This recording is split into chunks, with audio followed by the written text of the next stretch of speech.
Good evening, everyone. Welcome to the Torrance City Council meeting of June 16, 2020. I call the meeting to order and ask for a roll call, please. Councilmember Ashcraft? Here. Councilmember Chen? Present. Councilmember Goodrich? Here. Councilmember Griffith? Here. Councilmember Kalani? Present. Councilmember Matucci? Here. Mayor Fury? Here. The council will now recess to closed session to confer with the city manager and the city attorney on the agenda of matters listed under 14A, conference with labor negotiator, 14B, conference with legal counsel, anticipated litigation, 14C, threat to public services or facilities, and 14D, real property, conference with real property negotiator. Closed session on these matters are authorized by California Government Code sections 54957.6, 54956.9D4, 54957, and 54956.8. We will return at 7 p.m. Thank you.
Good evening, everyone. Welcome to the Torrance City Council meeting of June 16th, 2020.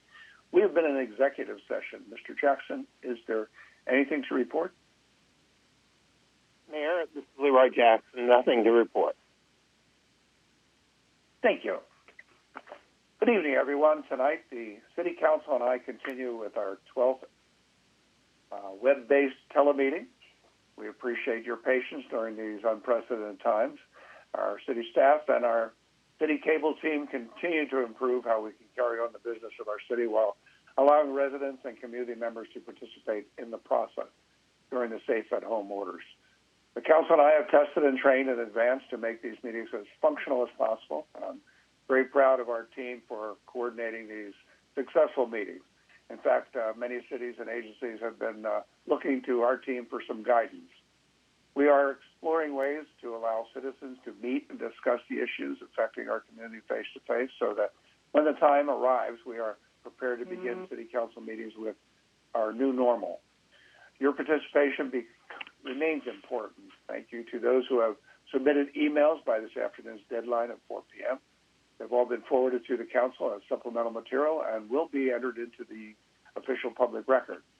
And for those of you tuning in, because of the challenges faced in this council format, we will dedicate time for general orals at the end of the meeting by telephone call-in. You can participate by calling in to the public input hotline. The number is 310-618-2404 and will be displayed on the screen periodically throughout the meeting. Please be patient when calling in and state the agenda item number you are calling about. The time limit rules will still apply, and you'll be disconnected at the end of the allotted time period. Please speak when prompted. There is a delay in the broadcast, so try not to follow what you may be hearing on television or the internet, however you are watching the program. Tonight, the City Council is conducting this City Council meeting under a national, state, and city emergency.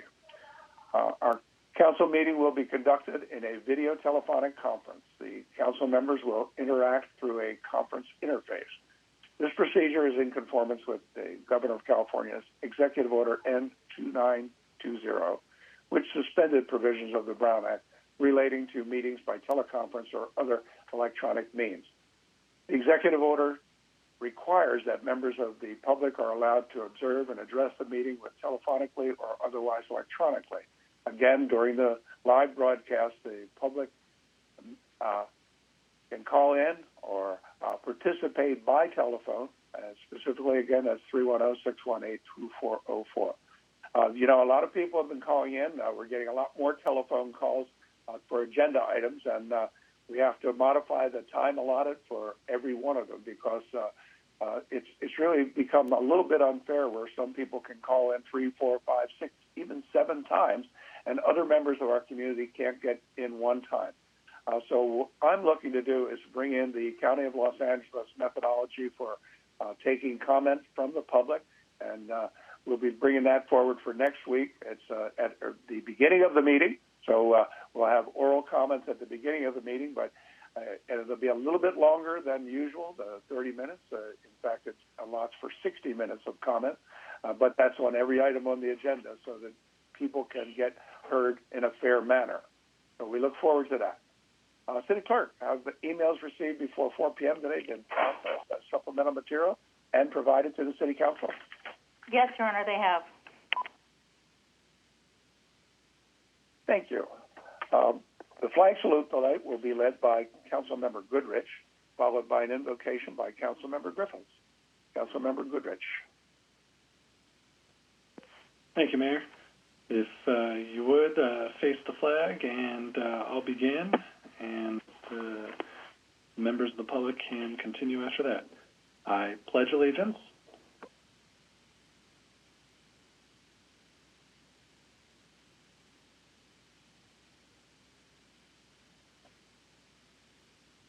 Thank you. Thank you. Councilmember Griffiths. Thank you, Mayor. Let us pray. In this world of COVID-19, let us pray for all the people that have suffered from the effects of the disease itself and those that have been impacted economically, socially, or mentally from the efforts to minimize the disease. Let us pray that the efforts to try to balance these two impacts are in fact moving us back in a positive direction. And let us pray that the divisiveness in the world today, both politically and racially, can be reduced by moving towards renewed respect and love for one another. As one people sharing one planet, we all need to work towards respect for one another as humans. Before we act or speak, we need to test what we do by asking, is this going to move towards bringing us together or move towards pushing us apart?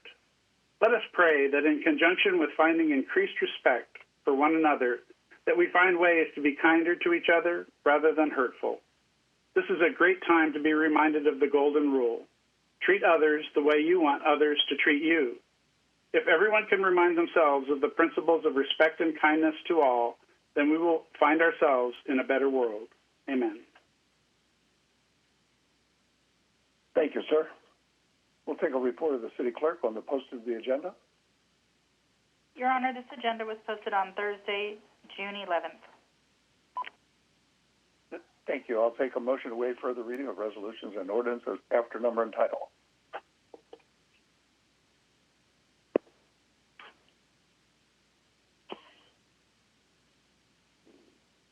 Councilmember Chen. Thank you, Mayor. I move to waive further reading of the resolution ordinances after number and title. Councilmember Griffith, second. Councilmember Griffith, second. Roll call vote. Councilmember Ashcraft? Yes. Councilmember Chen? Yes. Councilmember Goodrich? Aye. Councilmember Griffith? Yes. Councilmember Kalani? Yes. Councilmember Matucci? Yes. Mayor Fury? Yes. Your Honor, that motion was unanimous. Thank you. Announcement of withdrawn, deferred, and/or supplemental items. Yes, Your Honor, this is Leroy Jackson. We're bringing item 9H and 9I forward on the agenda to come just after item 6A. We're deferring item 8C, which was a consulting agreement related to medical services. Supplemental materials are available online. They include 6A, appoint members filling the Planning Commission vacancy. 9A, adopt proposed revisions to the fiscal year 2021 two-year budget. 9E, adopt categorical exemptions under the California Environmental Quality Act and authorize outdoor dining pilot program for downtown Torrance. 9G, provide COVID recovery updates. And 13, which is the oral communication correspondence. Thank you very much. Next item on the agenda is council committee meetings and announcements.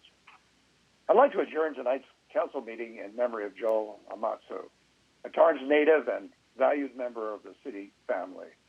Joel passed away on May 17, 2020. He was just 63 years old. Joel was born February 23, 1957, at Torrance Memorial Hospital to his parents, Bob and Sylvia Matsu. He was the third of 5 children and a graduate of Torrance High School. Prior to his career at the cities, Joel sold cars, worked as an auto mechanic and construction, drove a truck delivering flowers and plants, and even a florist at his father's flower shop. Holiday Florist is in Torrance. In 1984, Joel met his future wife, Nancy. They tied the knot in 1993, welcomed their son, Jason, in 1996. Joel always helped family and friends repair things around the house, from appliances to plumbing problems, and as his wife fondly shared, was a jack of all trades but a master of none.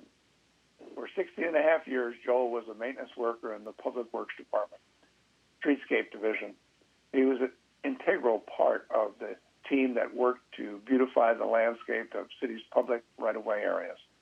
In his free time, Joel enjoyed golf and watching old movies. He was a friendly, kind-hearted, generous, and had quite a sense of humor. Public Works Director Greg Belazarian said Joel was funny and always made his coworkers laugh. He was described by many as one of the kindest persons you could ever meet. Joe was survived by his wife Nancy, his son Jason, his mother Sylvia, his three brothers Danny, Ronnie, and Philip, and his sister Melinda. Joel will be remembered as a devoted husband, father, colleague, and friend. Joel will be deeply missed, especially by his Torrance family. Now I want to turn over to announcements. Chief Berg, do you have an update for us?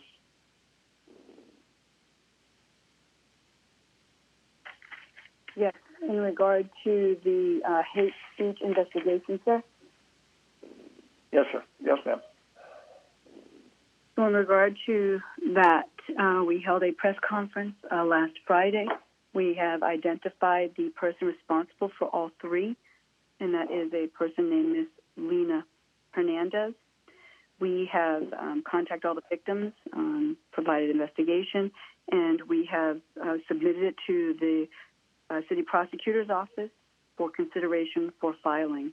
There was a little bit of information that they wanted to follow up on, and we did, and 2 of the 3 cases so far have been resubmitted for consideration for filing, and the third one will be going either tomorrow or Thursday. And I'm available for questions if you have any. No, thank you. I appreciate the update. I'm sure the community does as well. Councilmember Goodrich, do you have an announcement? I do. It's regarding the 2020 census. It's a reminder that the 2020 census is still accepting submissions online, by phone, or via email. To submit online, please visit 2020census.gov. And this month is National Camping Month, and it's an excellent time to pack up your gear and experience nature, whether it's at a campground or in your backyard. While you spend quality time with your family camping under the stars or sitting around the campfire, please think about completing the census survey. It's quick and easy. First thing on my mind. The City of Torrance currently has a self-response rate of 70.4%, which exceeds the state average of 62.1%. Let's help shape our community's future by ensuring that Torrance reaches a 100% participation rate. Thank you. Thank you. Next, I'll turn it over to Councilman Griffiths to give a report of the June 11, 2020 West Vector Control special meeting. I'd also like to congratulate the councilman on being elected as the secretary of the Los Angeles County West Vector Board of Trustees. Congratulations. Well, thank you, Mayor. It was my pleasure to be a part of that board, and I know it's our favorite topic, mosquitoes.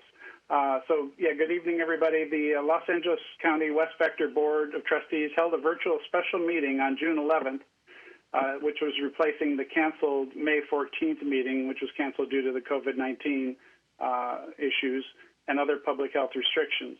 Various reports were provided during this meeting, including a district and status update in response to the coronavirus, a West Nile virus update, and updates on the public education, field operations, and vector ecology programs.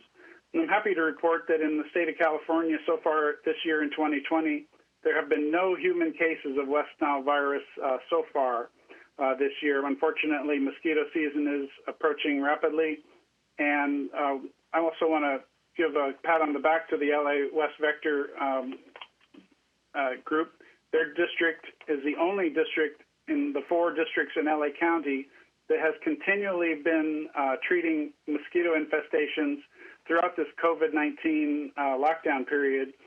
And we're happy about that because that means in our district we're going to be in much better shape against mosquitoes than in those districts that stopped treating mosquitoes for these past 3 months. And so I'm really proud of our district for taking care of that. And I'm really proud to represent Torrance on that board and now as the secretary of the Board of Trustees of the West Vector Control. So thank you for your support for me on that board. And I have another real quick announcement. Because of the lengthy meeting, Carol Gillis asked me to report on the Torrance Theater Company. Sunday, June 28th at 6 p.m., they will be presenting another one of their virtual plays called Shooting Star. And you can get information on how to sign up to watch that on their website, Torrance Theater Company website. Last event that they held, they had over 177 viewers, which they estimate probably represented over 300 people, not just from the Torrance area, but from around the country. So their audience is getting farther and wider, and they're taking advantage of the opportunity to do these plays virtually. So thank you very much, Mayor.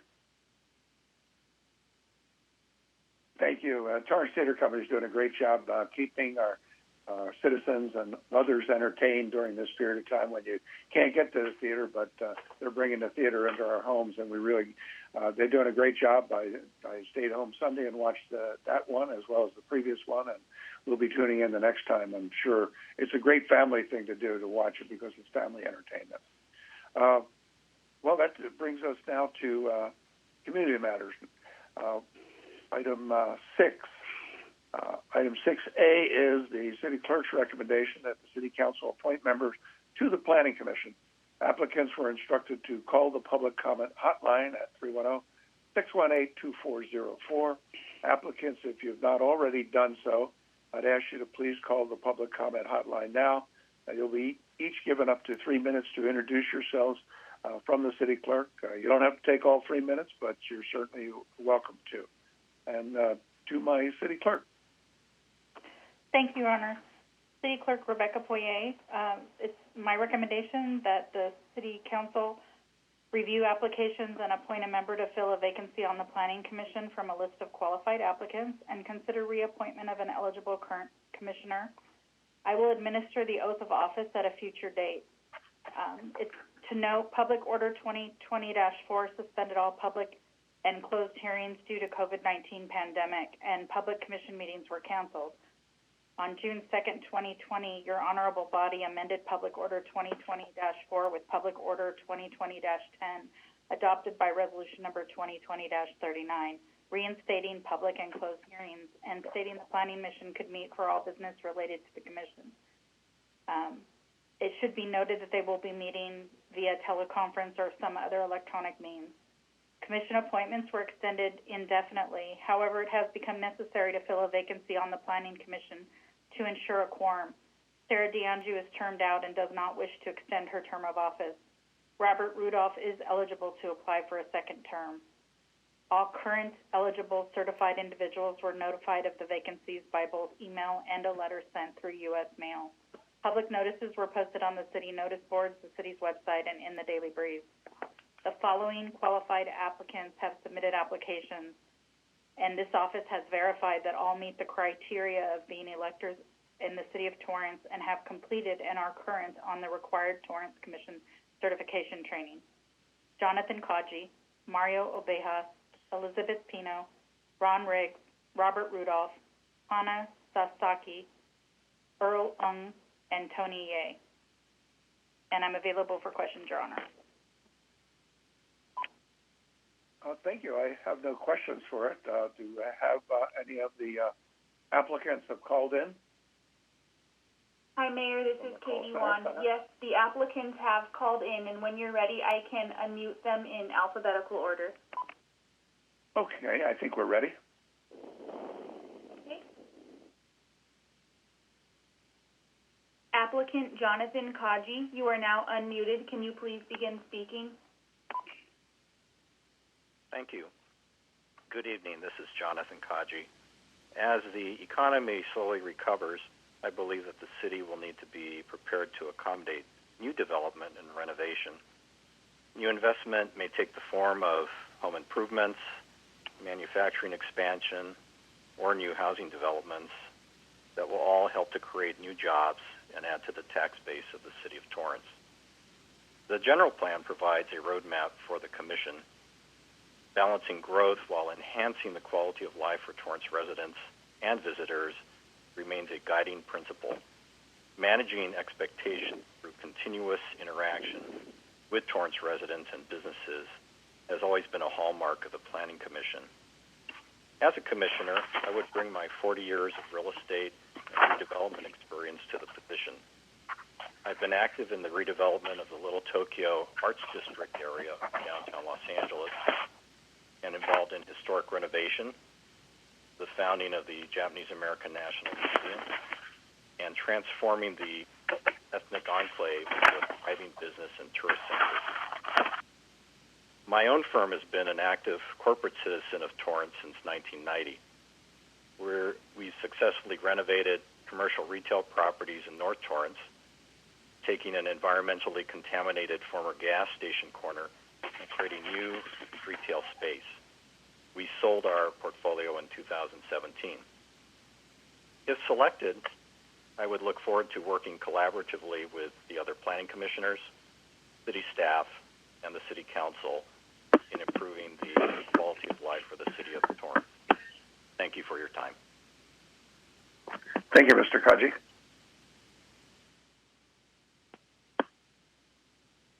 Thank you, Mayor. I'll move on to the next applicant.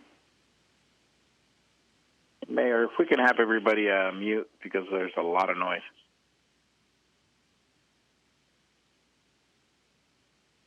Mario Obejas, you are now unmuted. Can you please begin speaking? Sure thing. Hopefully you can hear me. Good evening, folks. My name is Mario Obejas. I've been a traffic commissioner for the last 4 years. I know many of you. Could you speak up, please? Can you hear me any better right now? Hopefully you can hear me better. My name is Mario Obejas. I'm a traffic commissioner. I'm looking for an appointment to the Planning Commission. 4 years ago, I decided to get into, some more civic engagement. I've been an active member of the Traffic Commission. I've been a member of the Strategic Planning Committee.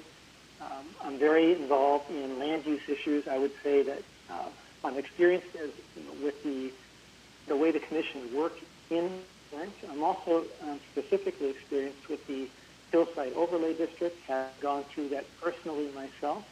I've been through a number of planning meetings having to do with projects in the area. I've seen what sticks at the Planning Commission and what gets appealed to City Council. I have a good idea of what are things that people feel like they were heard, there was fairness, and what are the things that people decide, no, I need to appeal that, I don't agree with it. I think it's important to be cognizant about the long-term general plan, strategic plan objectives, and therefore I've made a point to read about land use issues and be mindful of the things that are going on around here, be aware of the state laws affecting it, etc. And thank you for your consideration. I do believe I'm a team player. I think an objective measure of that would be in my second year in the Traffic Commission, I was elected according to my peers, as the chair of the committee. Hope you take that into account. Again, I know many of you personally. Thank you very much for considering me. That's all. Thank you, Mario.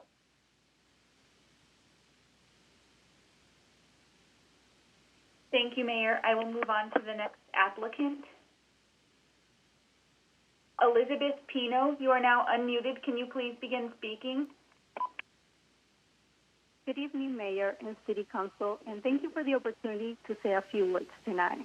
I'm Elizabeth Pino, and it's been my honor to serve on the Cultural Arts Commission, developing unique artistic resources for this community and serving the unique needs of Torrance while creating new art experiences and attracting new audiences. My husband and I have been blessed to live in Torrance for over 6 years with our 2 daughters. One of them will start kindergarten in the fall. My career has been centered on strategic growth. At City Hall, LA, I work with elected officials to help formulate strategies to guide the growth in the community. There, I work on projects to help rebuild some of the parks in Porter Ranch and other areas in District 12. My goal is to bring balance and perspective to the Commission, make reasonable decisions consistent with the goal of the general plan and applicable laws, and support and collaborate with the Planning Department, City Manager, and City Council. And I will be responsive to the citizens of Torrance. I am a Latina, immigrant, public administrator, bilingual, mother, and wife. And because of these intersections, I have a deep understanding of the experiences and needs of a more diverse group of people in my community. I believe the planning outcomes suffer when the representation on the Commission doesn't mirror the demographics of the city. Again, thank you for your time. Thank you, Ms. Pito. Thank you, Mayor. I will move on to the next applicant. Ron Riggs, you are now unmuted. Can you please begin speaking? Good evening. Can you guys hear me okay? I guess I'll We can hear you. and I muted. Okay. Good evening, Mayor, City Council. I hope you had an opportunity to review my resume provided with you in my application. Gives you a little bit about my background, my personal information, my compliments, and my summary of the qualifications. So my name is Ron Riggs. I would like to thank you for the opportunity to describe why I'm qualified and have applied to the position as the Planning Commissioner for the City of Torrance. I moved to Torrance in the year 2000. I am a property owner and as well as the pleasure of owning and operating a small business in this beautiful city since 1991. I love this city and I want to be part of its future. And what I want to be part of is for the generations approaching us. My goals are to be open-minded and have an unbiased opinion for the task at hand and to the act as an advisory commissioner, the main governing body. Torrance should continue to provide a stable and high level of employment, fully utilizing our resources for our economic development and growth. My professional experience in development and project management of single-family residences, condominiums, multifamily residence, and commercial properties for over 30 years are the key factors of what qualifies me to be a successful planning commissioner. My knowledge and involvement also includes the understanding of the municipal codes, the zoning, land use, new construction, and as-built requests for permanent and also permits for variances. I've worked with architects, builders, and contractors. My additional background and related experience also includes finance, contracts, appraisals, and lots of education. My organizational and communication and problem-solving capabilities position me to succeed in this role. I am confident that I would significantly benefit the Planning Commission to help plan and establish policies, community planning, future growth, economic development, housing needs, environmental protection, and adhere to the general plan with a vision for the future. I respectfully request your support tonight for the City of Torrance Planning Commission position. Thank you very much, and God bless. Thank you, Mr. Riggs. Thank you, Mayor. I'll move on to the next candidate, and I would also at this time like to remind candidates to please speak clearly into the microphone. I understand that on the broadcast some of the presentations are coming across a little bit low in volume. Robert Rudolph, you are now unmuted. Can you please begin speaking? Hello, Mayor and members of the City Council. My name is Robert Rudolph, and I'd like to thank you for considering my application for reappointment to the Torrance Planning Commission, on which I have served on the past 4 years. As a resident of the City of Torrance, I have participated in working for the good of our community, and in particular, the North Torrance area since 2004, when I joined the local North Torrance Homeowners Association, where I served on the board of directors and then as the president. There, with the help of my fellow colleagues and members, we assumed leadership roles by executing candidate forms for both Torrance Unified School District and City Council candidates. Furthermore, we assisted in the implementation of the city's first cherry blossom event at Columbia Park, now an annual event. We arranged for various speaker forums at our general meetings and ensured that the North Torrance residents were kept well informed about significant issues and events within the city. Before my appointment to the Planning Commission in 2016, I served on the Torrance Traffic Commission, where I cooperated with colleagues of such items like the Bicycle Master Plan and helped to implement protected permissive turn signals to improve efficiency at intersections in designated parts of the city. In addition, I requested a Caltrans study of the increased traffic concerns at Hawthorne Boulevard and 182nd by pointing out the inherent dangers when attempting to make turns at the intersection. I recommended the installation of the protected left turn signals for both the north and south turn lanes on 182nd, which consequentially have been installed. As a planning commissioner, I have confronted challenging issues such as short-term rentals, historical preservation plan, the use of cannabis, the regulation of CBDs, and the View Equity Program in the Hillside Overlay, just to name a few. And in doing so, I have continued to support our city's long-standing policy of maintaining a balanced approach that takes into consideration the general welfare of the community as a whole. Considering my experience as an HOA president and taking into account my professional and personal background in property development and the entitlement process, I feel uniquely qualified to understand what applicants and professional developers go through when seeking approvals of their project. I understand our residents, and I can empathize with them as they either oppose or support certain projects presented before the Commission. Basically, you can say I've sat on both sides of the fence. Thank you for your consideration. Thank you, Mr. Rudolph.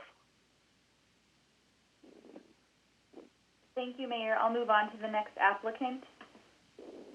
Hannah Sasaki, you are now unmuted. Can you please begin speaking? Sure. Hello, everyone. Thank you very much for inviting me to this evening's meeting and for an opportunity to introduce myself to you all. My name is Hannah Sasaki. I have been a resident of the city of Torrance since my husband and I purchased our very first home to raise our children. I also have worked for companies in Torrance. I was a litigation defense paralegal, and I have done work for many companies with offices in Torrance, such as Toyota, Honda, L3, Panasonic, and such and such. Unfortunately, half the companies I mentioned are no longer here. I feel that the city of Torrance has gone through some financial and demographical changes in the past 5 years as a result. And now with COVID-19 and its economical impact, we are facing additional challenges and changes that will demand our attention for months to come. But I'm proud of our leadership. I'm grateful for Mayor Pat Fury's lead and also for the guidance of the City Council. And I trust the residents who elected you all. If I am appointed, I believe my job as a City Commission will be to serve as a liaison between our leadership, residents, and business owners. As a legal professional who specializes in litigation defense, I have been trained to listen. Listening enables you to see many sides of disputes, and only through listening you can hear the concerns of your interlocutors and begin a discussion that can lead to an effective solution. Also, because I am not in a business of real estate, I do not have any real estate-related conflicts or biases. In addition, I am a proud first-generation U.S. citizen who is married to a U.S. Army veteran. I am able to represent the inclusiveness and diversity that our city stands and strives for. As a property owner and the mother of a school-age child, safety and property value are my concerns. City development is an important issue for me. I would be delighted to help the city in preparation of master plans and zoning studies that affect the growth and development of Torrance. I would be very grateful to have an opportunity to use my experience to serve the city I love and I live. Thank you very much, and it was nice seeing you all on screen. Thank you, Ms. Sasaki. Thank you, Mayor. I'll move on to the next applicant. Earl Ung, you are now unmuted. Can you please begin speaking? Thank you. Honorable Mayor, esteemed City Council. My name is Earl Ung. I'm an applicant for the Planning Commission. I am a 34-year resident of Torrance, and I'm married and raised 2 daughters. This is really my first application for anything as far as civic duty. So I probably don't have the same amount of accolades that the other applicants have. But what I do bring to the table is I've been self-employed for the past 25 years as both a CPA and a tax attorney, which I think qualifies me for this position. The type of skills I believe that are necessary as a commissioner are things that I've been doing every day. I listen to my clients. I try and figure out their problems and come up with reasonable solutions for them, whether they're written or some type of oral presentation.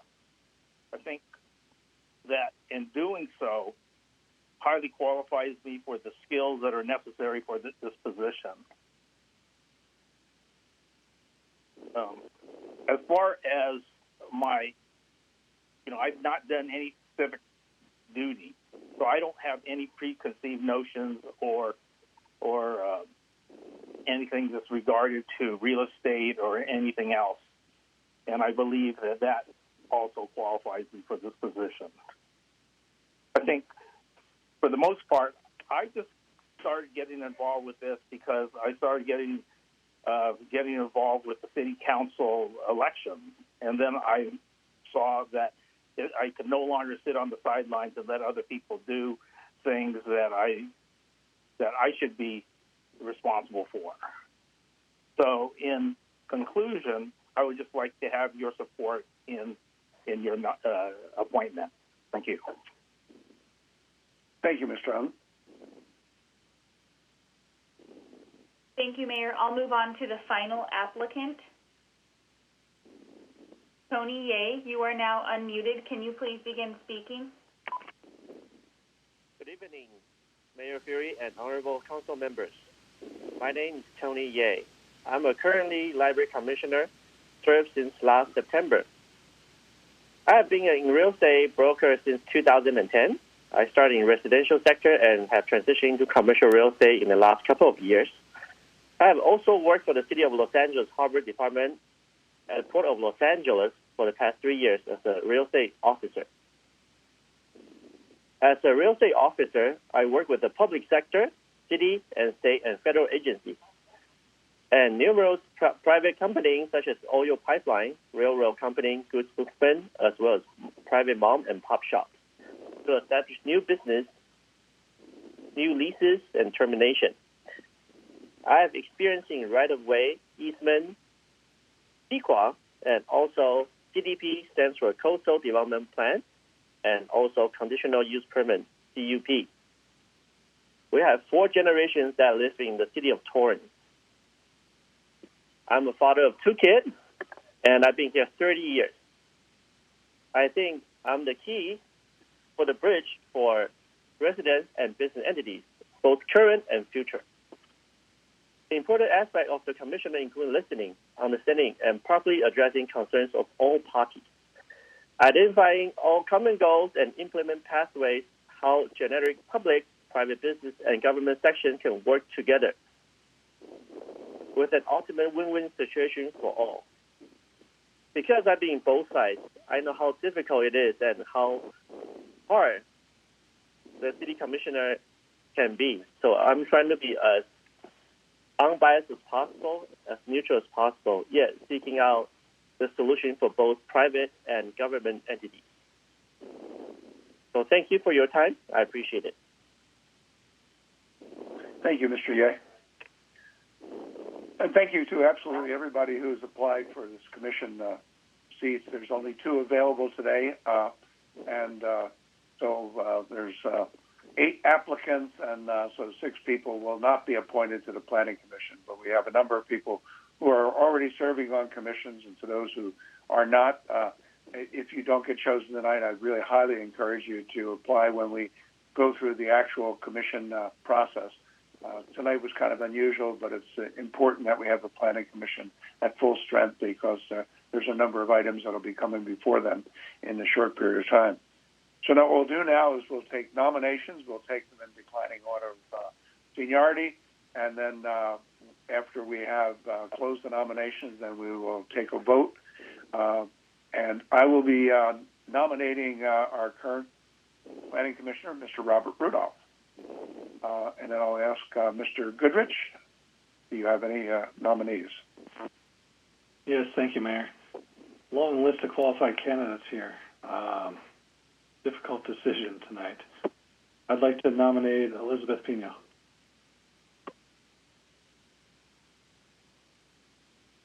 Thank you. Councilmember, I don't have the list of seniority.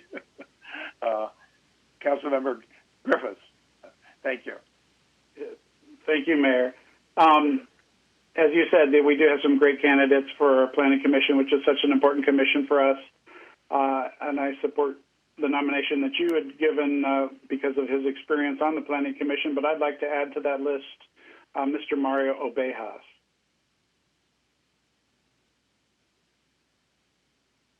Thank you.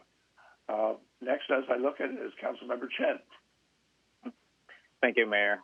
I am going to nominate Mr. Jonathan Kaji. Thank you.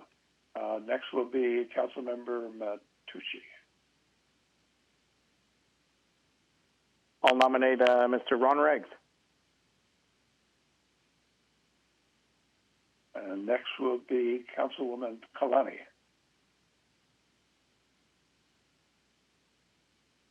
I would like to nominate, please, due to her balance that she would bring and her diverse experience, Ms.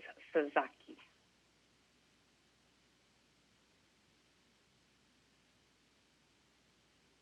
Thank you. And lastly, Councilwoman Ashcraft.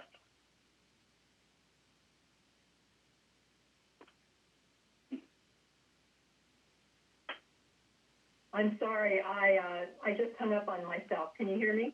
Yeah. Okay. My choices are taken. Thank you. So it's time for you to call back in. Okay, so we have 1, 2, 3, 4, 5, 6 people who have been nominated. At this time, I'll ask everyone to vote for 2. Vote for 2. And I've turned it over to the clerk to call roll.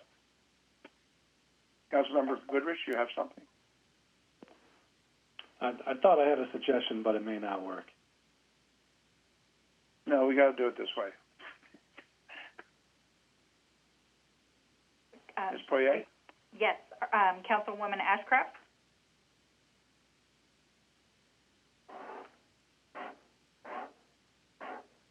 I think she's calling in right now. Want to delay for a moment? Sure.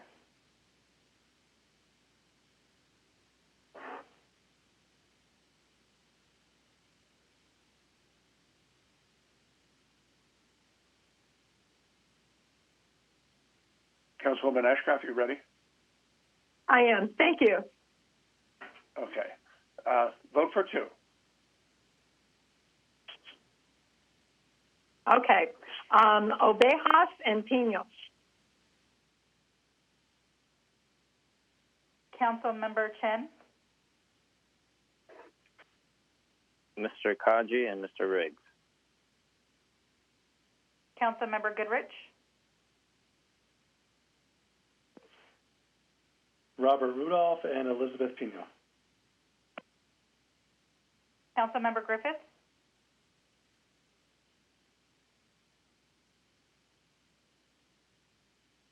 I'd like to vote for Mario Bejas and Robert Rudolph.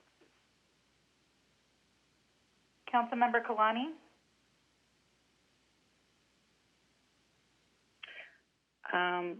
My choice will be Mr. Kaji and Mr. Riggs.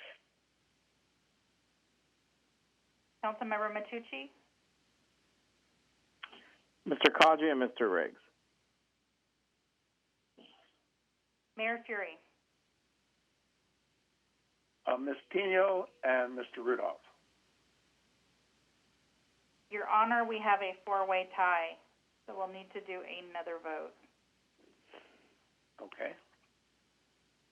So who are the people we'll be voting for this time? You will be voting for Mr. Rudolph, Ms. Pino, Mr. Kaji, and Mr. Riggs.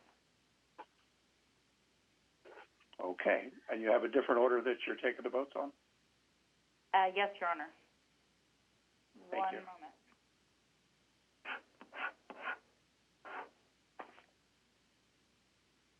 Councilmember Chen, Mr. Kadri and Mr. Riggs, Councilmember Goodrich, Robert Rudolph and Elizabeth Pino. Councilmember Griffiths,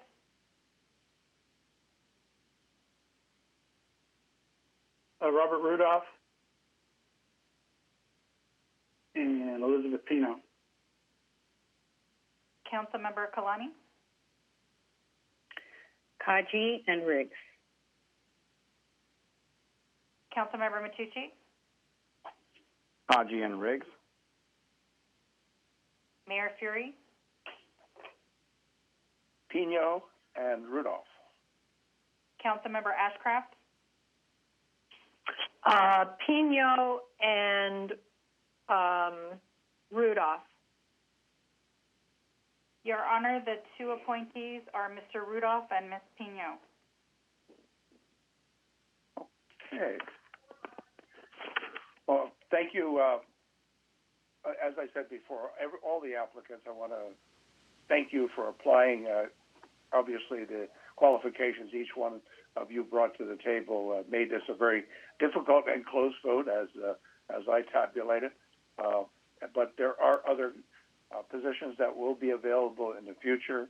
To Mr. Rudolph, congratulations on your reappointment. Thank you for the 4 years you've done previous, and we look forward to another 4 years. Ms. Pino, again, thank you for applying for this position, and thank you for all the hard work you're going to be doing. The city clerk will be in touch with you to do the swearing-in ceremony, as well as to get you to sign the oath of allegiance for us. So we move on to there's nothing else I have to do. Is that correct, clerk? Yes, Your Honor, but I would just like to note that these terms take effect July 1st. Okay, well, that's important.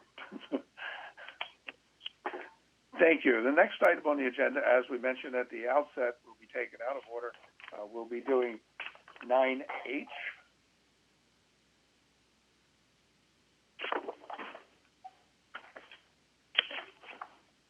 And 9H is from the city manager's office to appoint chairs and members to city council committees. And I'll turn it over to staff to handle this, I believe. Good evening, Mayor and Council members. This is Eleanor Jones at the City Manager's Office. Item 9H is to select and appoint chairs and members to City Council committees. This is a recommendation of the City Manager that City Council select chairs and committee members to standing committees in accordance with the Council Rules of Order. And the Mayor appoints to the Special Standing Committee, chairs and members, City Council liaisons, and ad hoc committees. Due to the March 3rd, 2020 City Council elections, it is necessary to select chairs and members to the various committees. First, City Council members will select the chairs and committee members of the standing committees. Section 9.2 of the Council Rules of Order provides that each council member selects in order of seniority. Next, each council member in reverse order of seniority shall select a second committee on which to serve.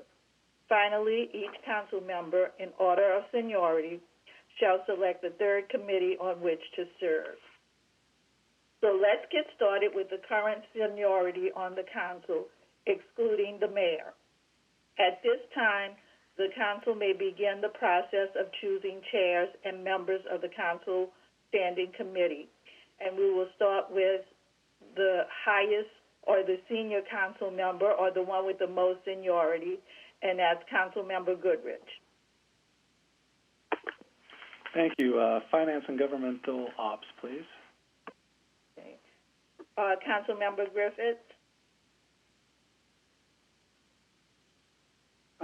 Thank you. I'd like to be the chair for the Citizen Development and Enrichment. Council Member Chen. Strategic Plan. Council Member Matucci.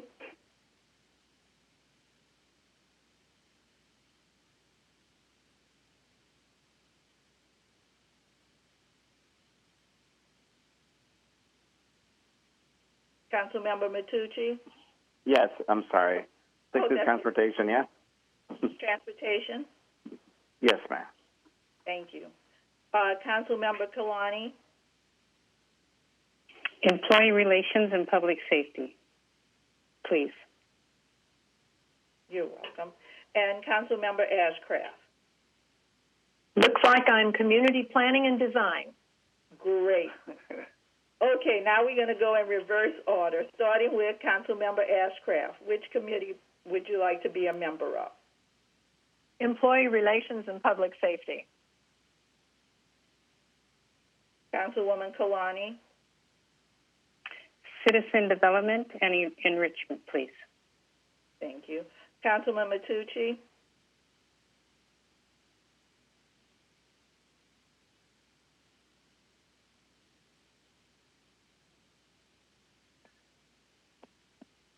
Yeah, also the citizen development and enrichment. Okay, thank you. Councilmember Chen? Employee relations and public safety. Councilmember Griffiths?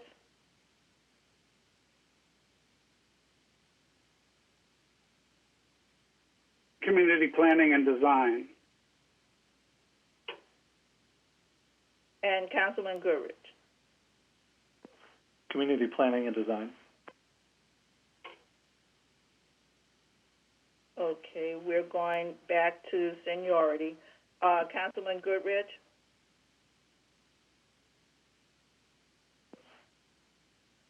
Do transportation. Councilman Griffiths?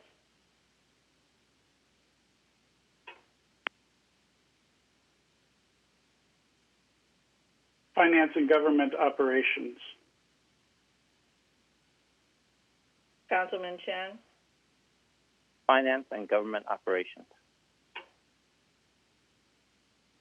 Councilmember Matucci?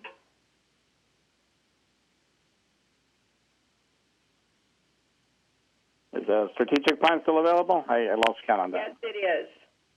All right, put me down. Okay, strategic plan it is. Councilmember Kalani? Strategic plan as well, please. And Councilmember Ashcraft?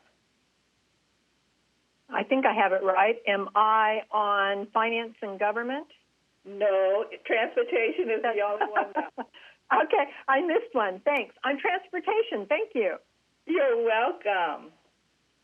Okay. Do you want me to read the committee chairs and members, Mayor, or keep going? I don't know that we need to. Does everybody know their assignment? I think we have that. Okay, we'll keep going. Go on to the next. The next, the mayor has appointed members to the standing committees as well as the city council liaisons. The Armed Forces Day Committee, the Federal Legislative Advocacy Committee, and the State Legislative Advocacy Committee are special committees, and that's in Section 9.4 of the City Council Rules of Order. The mayor has appointed to the Armed Forces Day Committee Councilmember Ashcraft as the chair, Council Members Chen and Kalani as members. For the Federal Legislative Advocacy Committee, the mayor will chair that committee, and the members are Council Members Griffith and Ashcraft, and Councilman Chen will serve as the alternate. For the State Legislative Advocacy Committee, the mayor will serve as chair. The members will be Councilman Goodrich and Councilman Chen, and Councilman Griffiths will serve as the alternate. For our sister city liaison committee, Councilman Griffiths will be the liaison with Councilman Matucci as the alternate. Under Section 9.3 of the City Council Rules of Order, the mayor may form an ad hoc committee at his or her discretion, or other ad hoc committees may be created at the discretion of council. Ad hoc committees are formed for specific tasks or objectives and dissolve after the completion of the task or achievement of the objective. The mayor designates the chair and members of each ad hoc committee. At this time, there are no ad hoc committees to be appointed. I'm available for any questions that you may have. Any questions from the council? I see none, so I think that concludes item 9H. Yes, it does, Thank and I you, want to thank and congratulate everyone on their new positions, and I look forward to working with you. Thank you, Eleanor, for all the hard work putting the agenda together and running us through the ballot process. That takes us to the next one we're going to be doing is 9I, and this, again, is administrative. This is from me to appoint members to the outside regional boards and agencies. This item is recommended as, in my position as the mayor, that the City Council concur with the appointments as voting delegates and/or member and alternate to the National League of Cities, the League of California Cities, the Sanitation Districts of Los Angeles County, the Southern California Association of Governments, South Bay Cities Councils of Government, West Vector Control District of Los Angeles County, and direct the city clerk to update and post the Form 806 on the city website. Expenditure for the membership dues for all these organizations collectively is $113,028.75. This item includes an attachment that outlines a brief summary of the outside agency and membership dues for each agency. Under the Council Rules of Order, Section 9.4, the mayor appoints members to outside regional boards and agencies. The appointments are as follows. For the League of California Cities, Los Angeles County Division, the member will be Tim Goodrich, and the alternate member will be Aurelio Matucci. The National League of Cities will be myself, and the alternate member will be the then-serving Mayor Pro Tem. The Sanitation Districts of Los Angeles County, that will be me sitting in that position, and Councilwoman Ashcraft will be the alternate member. The Southern California Association of Governments, I again will be serving as the member, the voting member for that, with Councilmember Mike Griffith as our alternate member. The South Bay City Council of Governments, this is being served by Councilmember Chen. He was appointed in April 21st, because we had a vacancy, and it's a very important committee. They had some important meetings already. And I'll be serving as the alternate member there. And then the West Vector Control District of Los Angeles County, as serving as the new secretary of that organization, will be Councilmember Griffiths, which it kind of indicates the continuity in Torrance, because we have term limits. Sometimes we don't get to serve as officers on boards. It's really kind of important to have a continuity so that we can get into the leadership positions in these regional boards and organizations. And this is one of those instances where we're fortunate enough that Councilmember Griffith has served for a few years now, and he's worked his way into the leadership role in that organization. And for that, I congratulate him and thank my colleagues for understanding how we progress along in the leadership, not just in our city, but in our region. It's important. So I want to congratulate each of you, unless you want to decline to serve at this time. Speak now or forever hold your peace. You are now so appointed. Correct me if I'm wrong, Eleanor, we need a motion to, maybe I should be checking with the city clerk. Do we need a motion to affirm this? Yes, Your Honor. Okay, so I will take a motion to affirm the appointment.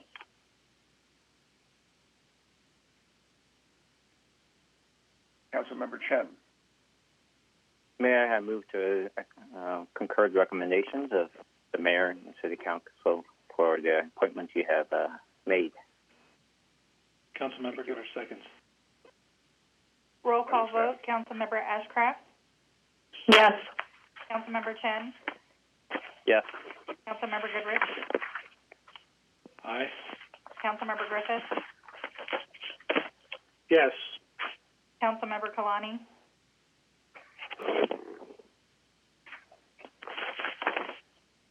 Councilmember Kalani?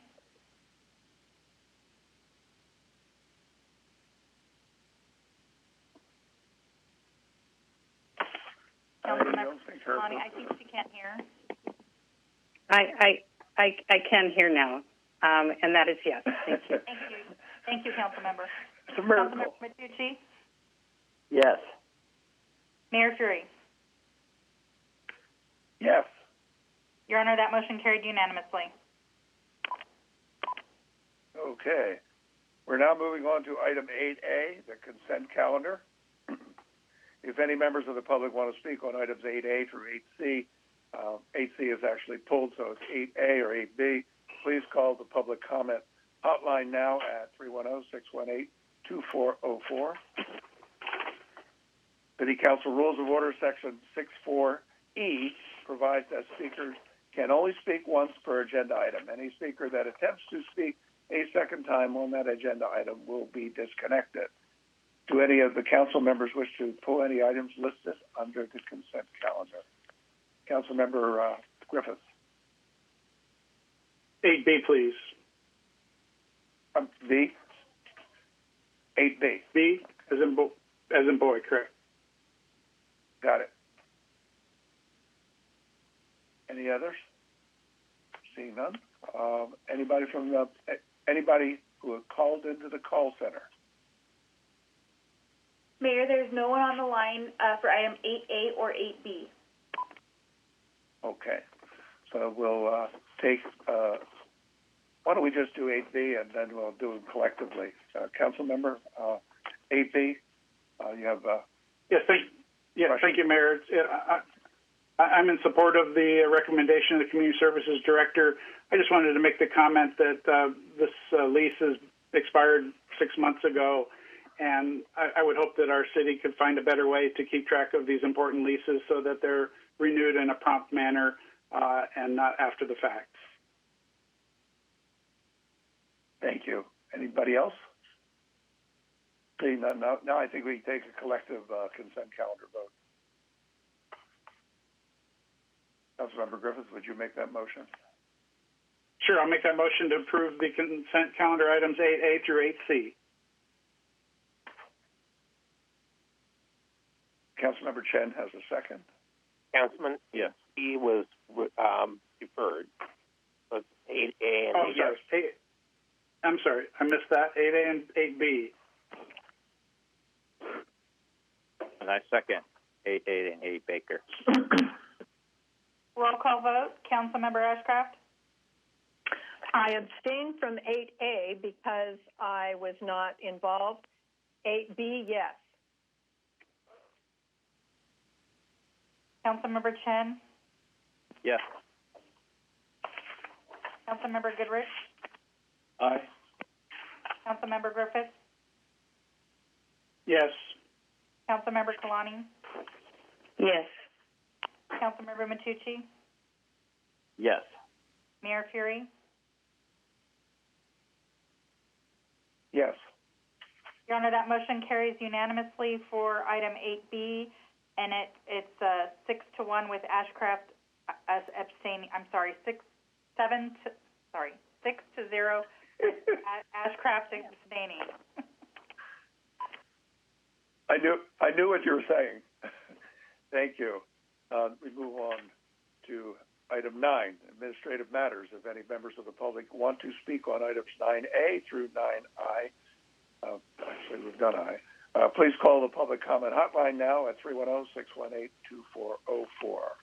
The first item on the agenda is item 9A, from the city manager and finance to adopt proposed revisions to fiscal year 2020-2021 of the 2-year 2019 to 2021 operating budget and adopt resolutions approving the annual appropriations. From our city staff. Yes, Your Honor. This is Leroy Jackson.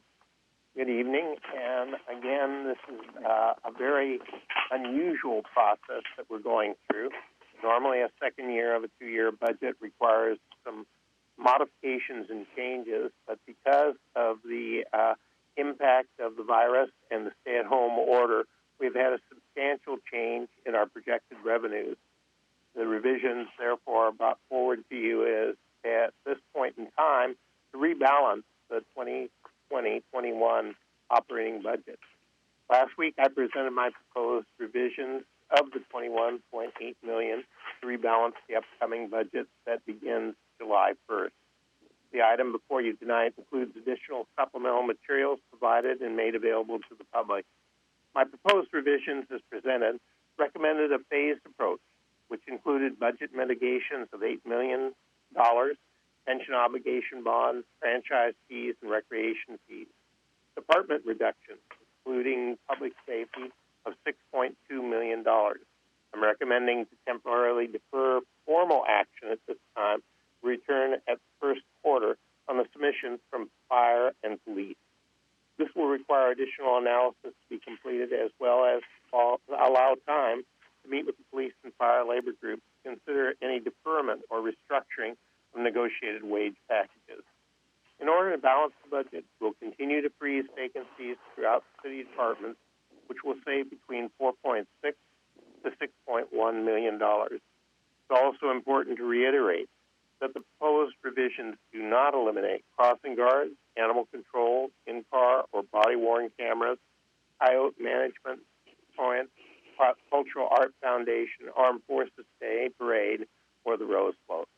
Last, the proposed budget before your honorable body avoids layoffs to existing city employees. We'll continue to monitor all economic indicators, return to the council for additional updates and directions. While we are cautiously optimistic, the road to recovery may require future adjustments to the city's operating budget. Staff does have a short presentation, and with that, I will turn it over to Eric Tsao, our finance director. Eric?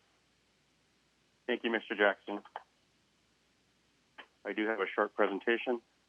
And so this slide we showed before would basically recap our projected shortfall for the next fiscal year is roughly about $21.8 million.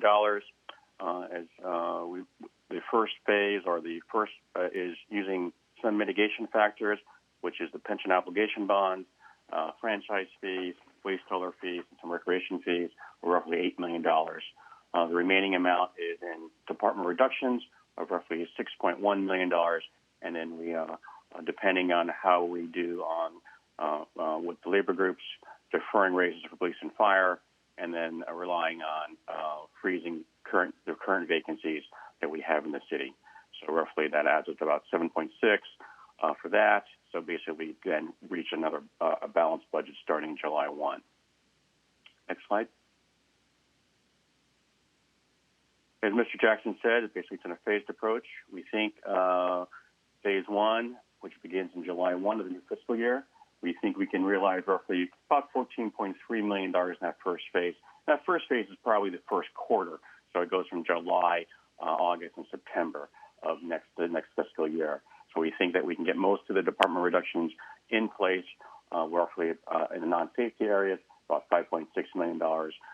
The $7.6 million would be deferred until, as Mr. Jackson said, until we determine where we are on our negotiated contracts. And then also we come back at first quarter to see where we would be. And also it will give us time to see how the Torrance economy or our local economy returns, whether that's a V shape or some other shape. But we will know more definitely in a few months. Then we show some one-time funds because of the Recreation and Cultural Arts Center, for the most part, shuttered at this time because of the COVID requirements and distancing. Roughly we realized about $900,000 in one-time savings, as well as some other one-time savings in other departments.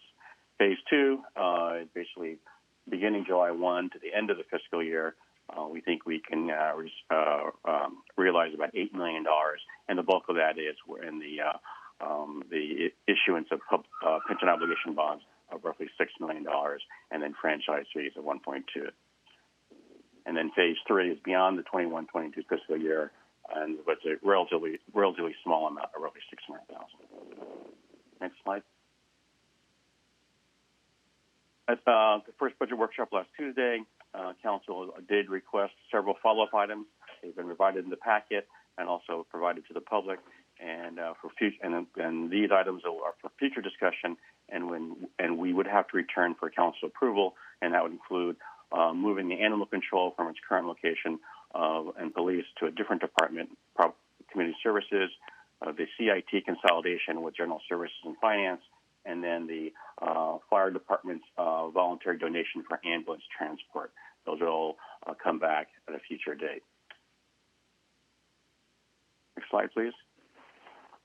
Also, additionally, the city manager recommends to be brought back at the first quarter budget review would be some of the cost recovery or slash revenue items, such as waste hauler fees, airport landing fee, and the fees that was brought up last week for non-residential fees for recreation. And then again, continue to follow up because with school district and crossing guard requirement, depending how the schools do coming this September and how they are going to operate in this post-COVID situation. And then again, it was brought up regarding nonprofit fundraising, which we will follow up on that also. Next slide. Very short presentation, but staff is available for any questions that you might have.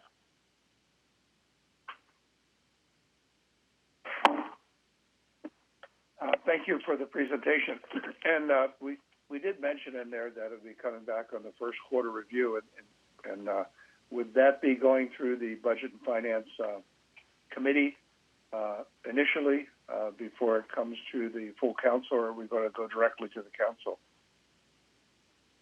It's up to you, Mayor. But basically, typically we would take it to the committee first, as normally. But since this is probably more of like a budget workshop, so we could bring it to the full council first. But it's up to the council what they'd like to choose. Okay, Councilwoman Ashcraft. Thank you. I would like consensus to send the landing fees discussion to Airport Commission.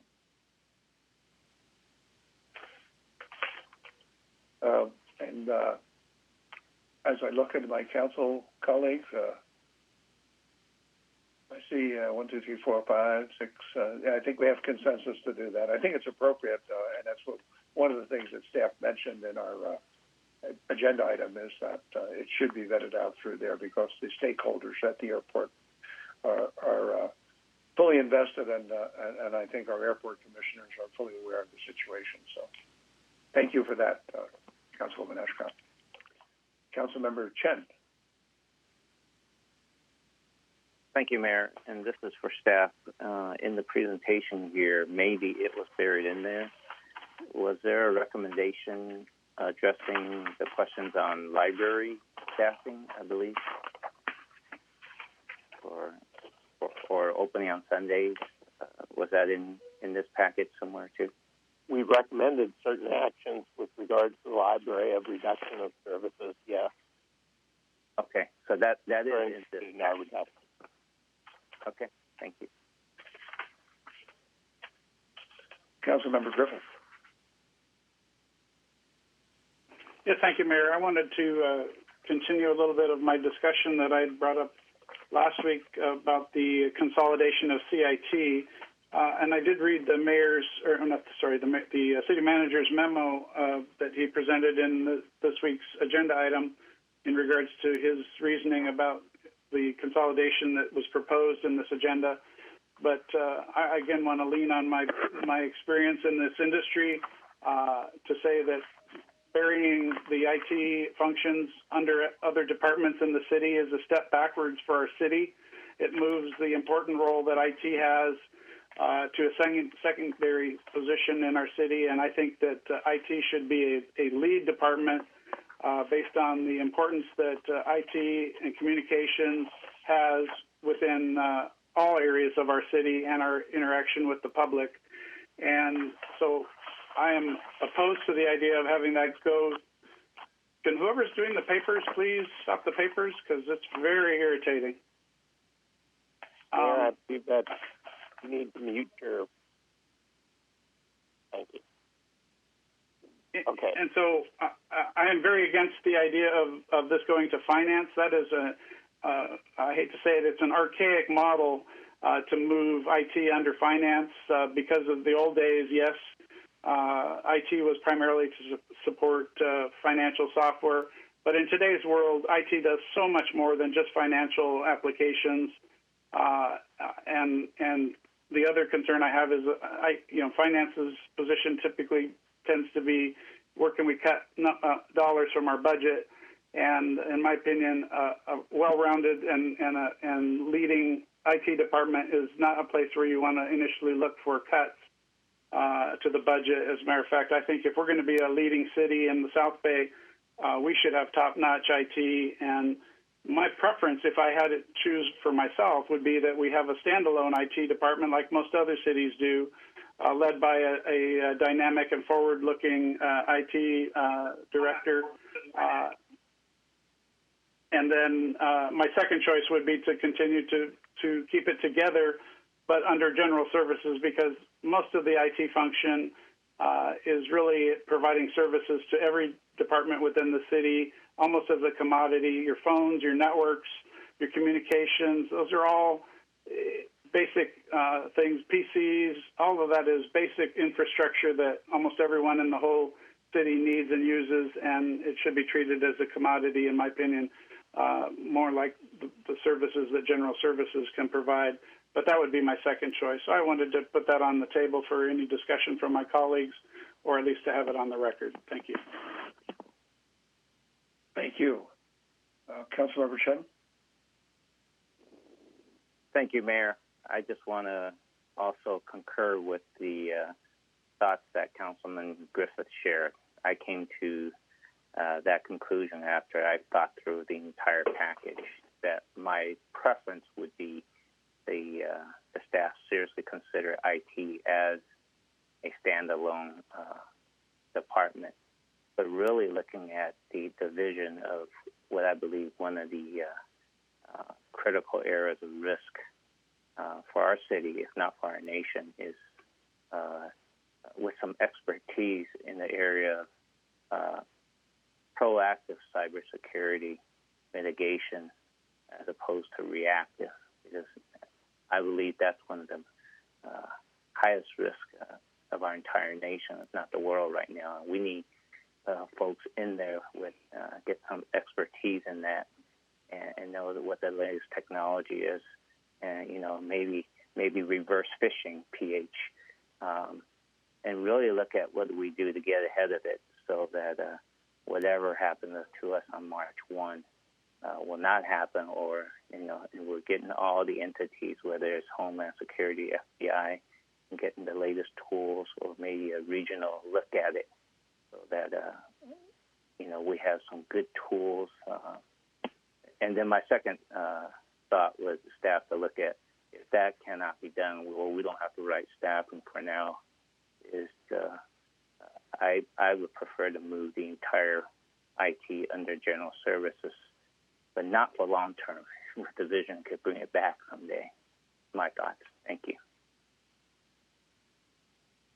Thank you. I agree with both my colleagues on that. I think IT should be a standalone. I really do. As Councilmember Chen pointed out, information technology is perhaps the emerging city function. It really covers absolutely each and every one of our departments. It has a hand in absolutely everything that we do as a governmental agency, and the safety and security of that is paramount importance.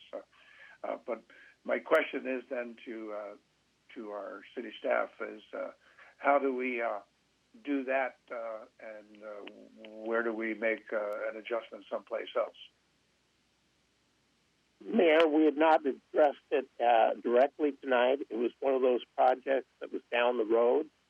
So if you allow us, we'll work on that more substantially and return to you at a later date as to how we could adjust and offset either the savings that we've shown for reorganization, whether we can keep a freestanding IT department, what it'll include, whether we want to move some of it to general services and leave just the IT standing as an individual element, or whether we wish to return and recommend that it all go either under general services or finance.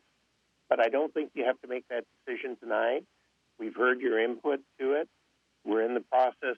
This is the early stages of a reorganization study. Those will have to come to the council for full consideration with options and alternatives for you to explore. Oh, thank you very much, Mr. Jackson. Councilwoman Ashcraft. Thank you. I have a question for Mr. Jackson. If the entire CIT went under general services, would there be an increase in cost anywhere? I agree with Councilman Griffiths and the mayor and Chen. Exactly. But if we're talking about not wanting an increase in cost, would there be an increase in cost? I guess you'll research it. If we move the thing in total all under general services. It would remain pretty much as we've suggested for the savings, because again, you're modifying the position, the overall department head position, and developing division heads. So we'd still have approximately the same savings. Thank you. Anybody else from the council? I see none.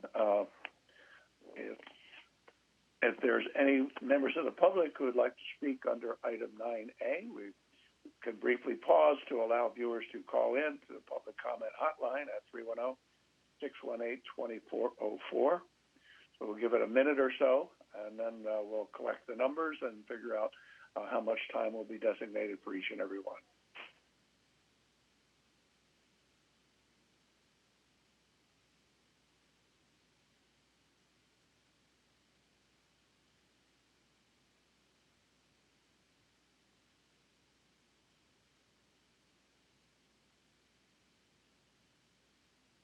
Mayor, this is Katie in the call center. Just want to make you aware that the phones are ringing, so it may take us a few moments to have a number. Okay. Thank you.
Mayor, for awareness at this time, we're up to 13 total.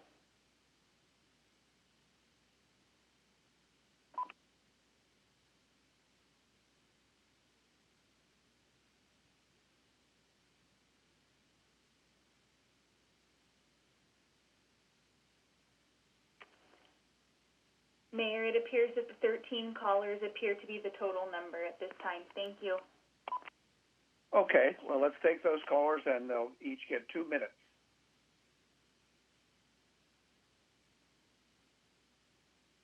Thank you, Mayor. I'll begin patching the callers in. Thank you. Gary Palmer, you are now unmuted. Can you please begin speaking? Yes, thank you. Good evening, Mayor and council members. Thank you for hearing me. As an airport tenant who's contributed to many hours supporting the multiple events at Torrance Airport, I'd like to present a few brief comments regarding the proposal of landing fees. And this is based on what I read in Mr. Arcarian's report to the council on how landing fees could be initiated.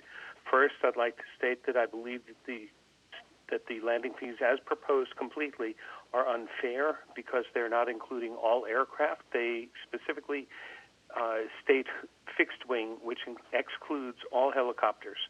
And if this is a move to address resources for financial gaps, then why should there be an exception? Additionally, this is an incomplete proposal. There's additional data such as community impacts. There are hundreds of hours spent each year donated by the pilots to support the high schools and other community activities, including the Tiger Squadron, which does flyovers for Memorial Day and other activities.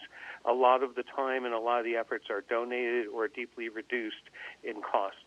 This proposal is also neglectful as it inspires pilots to leave the airport, which is a vital resource for the community and a vital resource in the linkage of communities that respond to disasters by way of air transports. And the Torrance Disaster Airlift Response Team is part of that network throughout the state.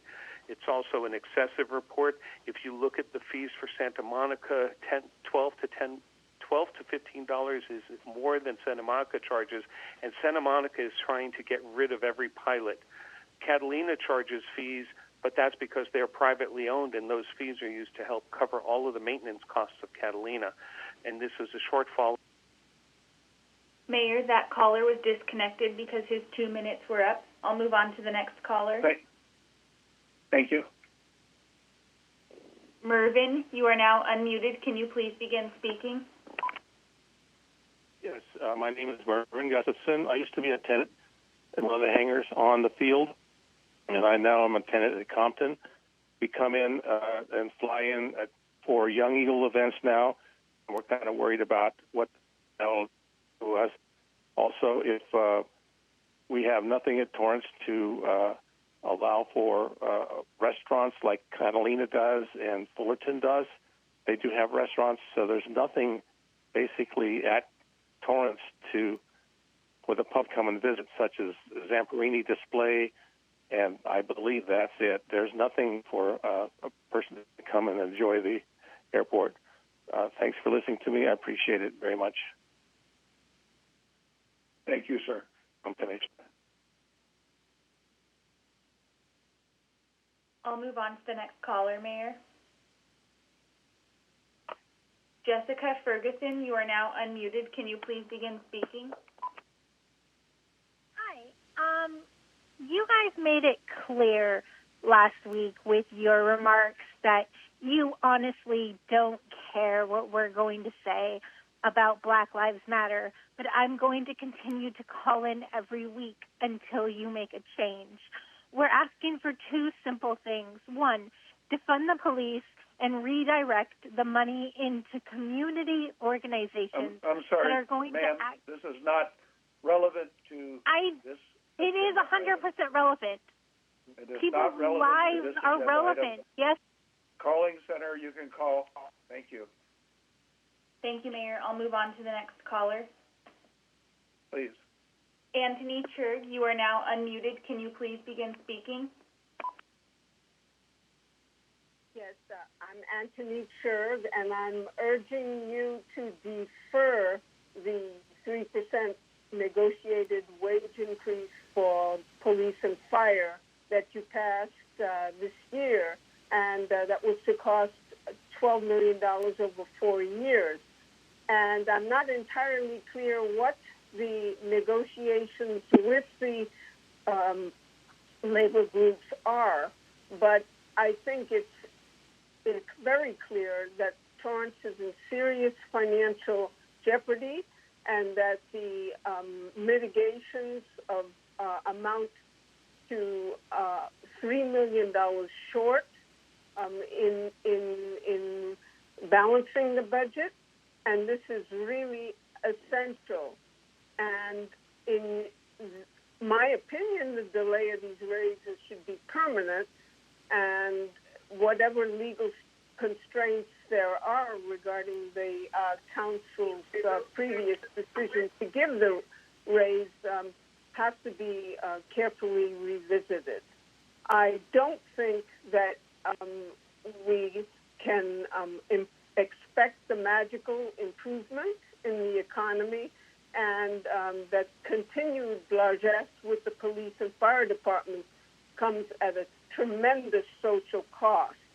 And so I urge you not to allow these pressures to run the city of Torrance finances into the ground. Thank you for your time. Thank you, ma'am.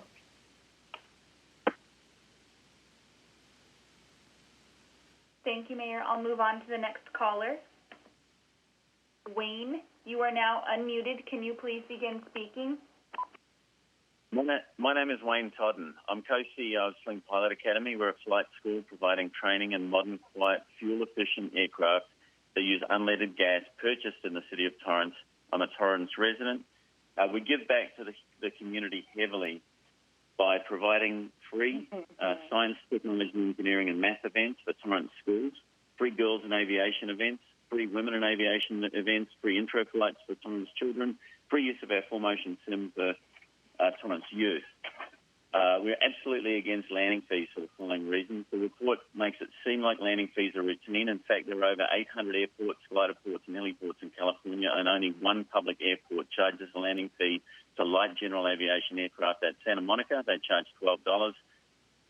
And Catalina is an example of a private airport, like the gentleman mentioned earlier. They have an annual fee of $150, so it's actually a lot cheaper than $12 a landing for us.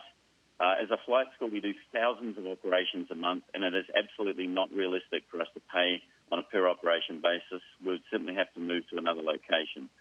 Local and transient training will disappear. The annual net income calculation on options 1 and 2 incorrectly assumes that operations, takeoffs, and landings will continue at the same rate after the imposition of fees.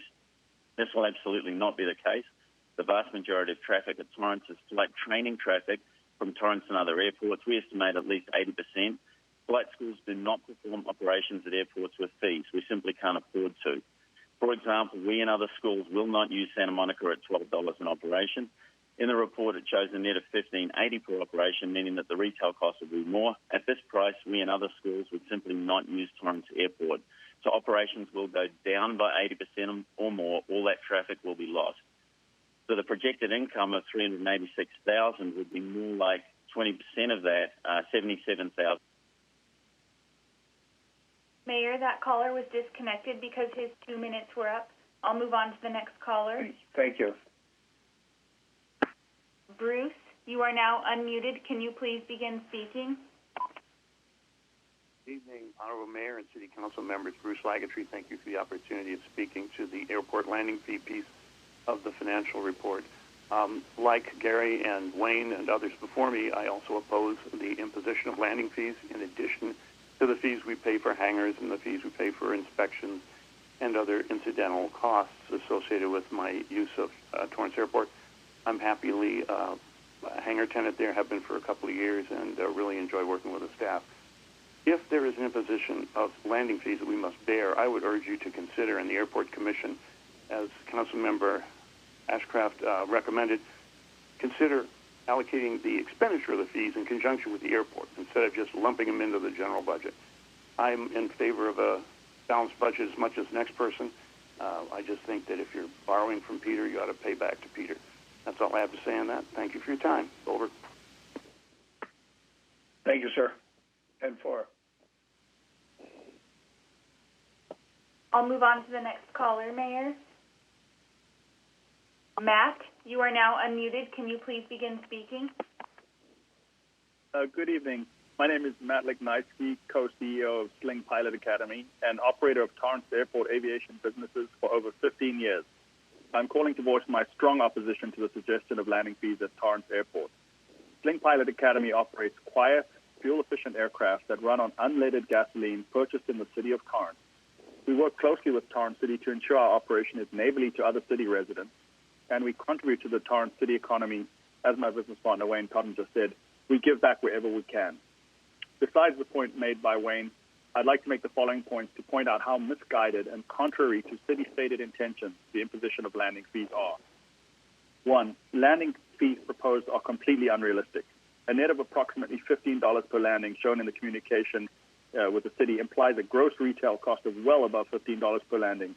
As Wayne discussed, Santa Monica, as a popular tourist destination, only charges around $12 landing for light general aviation airplanes. Sling Pilot Academy and other flight schools will still not land at Santa Monica due to that fee. Because of the flat annual fee at Catalina, the net cost is way lower than the $12 at Santa Monica with frequent use. In summary, the numbers proposed by the city are completely unrealistic for an airport like Torrance. Number two, the proposal is discriminatory against fixed-wing aircraft. The communication singles out fixed-wing aircraft only with the proposal of landing fees. Helicopters utilize the facilities just like airplanes, and any separation of different categories seems purely discriminatory and arbitrary. Landing fees are a tax on businesses that already contribute to Torrance tax collection and the economy. Our company pays taxes in the form of sales tax on aircraft sold, $4 million per year and growing rapidly, property taxes, taxes on fuel purchased in the city of Torrance, and income tax. We contribute to the Torrance economy by employing about 30 people. Mayor, that caller was disconnected because his 2 minutes were up. I'll move on to the next caller. Thank you. Andy, you are now unmuted. Can you please begin speaking? Andy? Hello, everyone. This is Andy. Hi, everyone. This is Andy Porcha.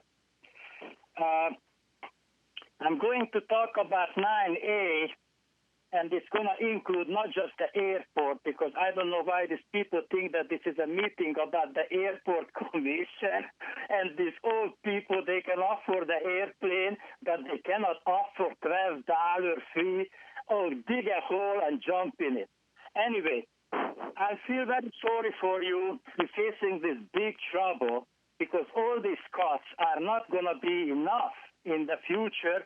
You're going to have to cut deeper.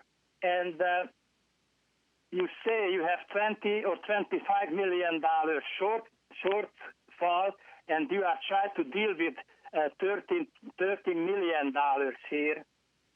But anyway, my suggestion should be or would be, you don't have to make cuts. You have to distribute the existing money. I read back to you last time how much the Torrance fire and police officers make, and they don't even get on their budget 3 to 6% off. All across, I would do 20% cut. If a policeman can make $450,000, you make 20% cut, he's going to make almost $400,000 seal. I mean, Officer Scott can make a decent living for $350,000, and from that money, you can pay the other people's salaries who you would let go. The fire captain, who never got a hose in his hand and makes $500,000 a year, if he would make a 20% cut, he still would make $400,000, and I could live like a king.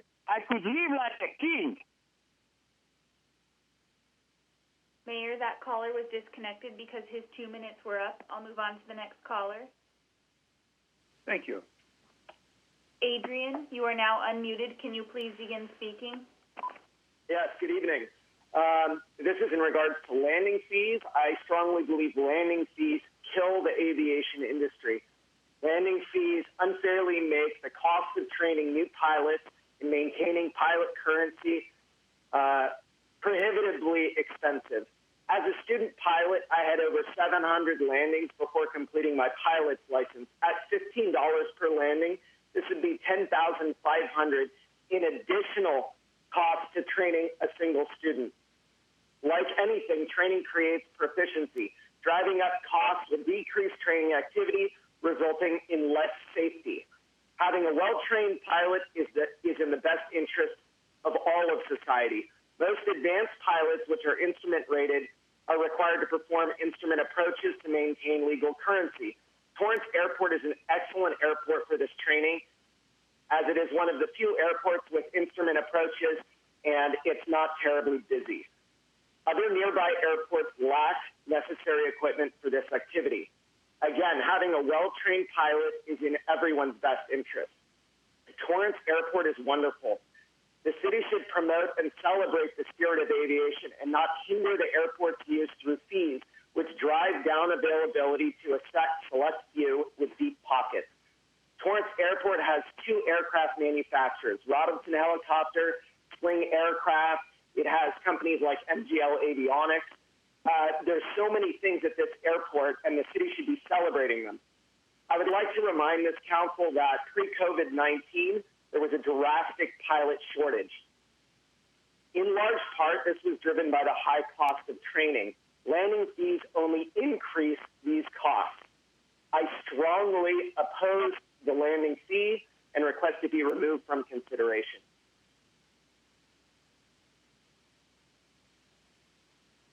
Mayor, that caller was disconnected because his 2 minutes were up. I'll move on to the next caller. Thank you. Beverly, you are now unmuted. Can you please begin speaking? Thank you, Mayor and City Council members. I just wanted to agree with the several of you who have said that you don't think that the IT should be moved under finance. The IT department, which I'm thinking also includes your telecom, should be its own department, and if not, it should be under general services.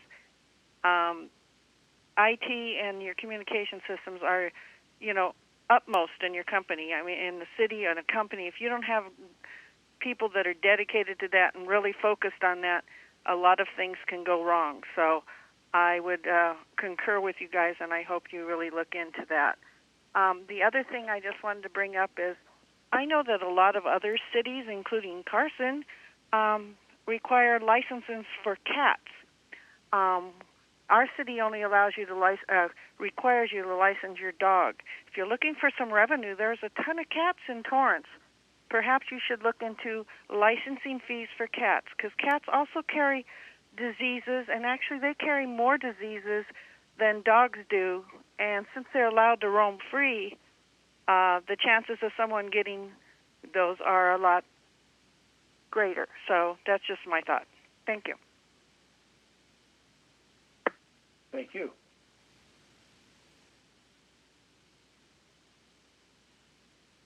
Kelsey, you are now unmuted. Can you please begin speaking? Yes. Good evening, council members. My name is Kelsey Martinez. I'm a Torrance resident. I am calling about a comment made last week regarding the allocation of funds in Torrance's city budget. Last week, when someone asked how you can justify how funds are spent, you said that Los Angeles County actually controls a lot of the funds. That's what Mayor Fury had said. And so my That's not what I said. I'm sorry. That's not what I said. Clarify what you said? Can you clarify what you meant by that then? I have no idea what you're saying, but I never said that. Someone said, how can you justify spending over 64% of the police budget of Torrance's funds on the police? And, oh, sorry, I can't hear you. I see your lips moving on the screen, but my phone's not picking up. But my request is simple, is to simply prolong the vote on Torrance's 2021 fiscal year budget, because today, City Councilman Weston in Los Angeles, District 10, alongside his colleagues, introduced a motion to replace LAPD officers with unarmed law enforcement agencies who will be responsible for responding to nonviolent calls for service. So I propose that as part of Los Angeles County, we follow their lead, we wait to see what they do, we enact changes that they are enacting, and hopefully you're able to listen to your citizens. Thank you. Thank you. I'll move on to the next caller, Mayor.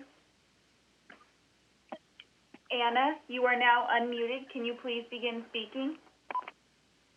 Hi, my name is Anna Anton-Georgi, and I'm a resident of Torrance, within what will be or what is District 5.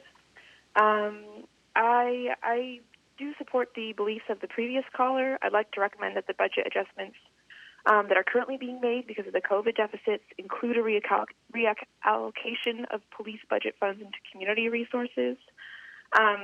The budget's currently looking at cross guards in schools and also, how donations for ambulance transportation. I think part of the police budget could be reallocated to school nurses, social workers, and therapists for Torrance Unified School District rather than paid police guards. I don't think they're really beneficial in schools. I also think that Part of the police budget could go to cover ambulance costs for those who cannot afford that $60 donation. But on top of that, I think a great first step to covering a deficit would be to fire the Torrance police officers who killed Christopher Mitchell within 15 seconds and a year and a half ago. And to be clear, that's officers Anthony Chavez and Matthew Concannon. I also think that firing officers that have violent complaints against them would free up some funds. I don't think taxpayers should be paying those people's salaries. But I do also have a question for the mayor and the council. In the recent adjustments, why were fire and police the only departments from the general fund not cut?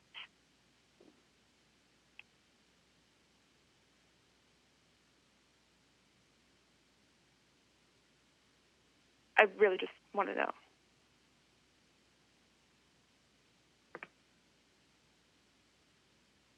If you read the agenda item, you'll have all the answers.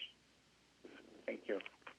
Okay, it references like employer groups. Is that police unions? It's not exactly clear why they are being withheld from being cut. So I'm just trying to figure it out, actually. Actually, there's a number of different cuts that will be occurring in our police department and the fire department, budgetary cuts.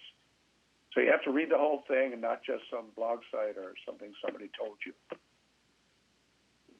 And Mayor, that caller was disconnected because her 2 minutes were up. I have the last caller on the line. Thank you. Kim Isaac, you are now unmuted. Can you please begin speaking?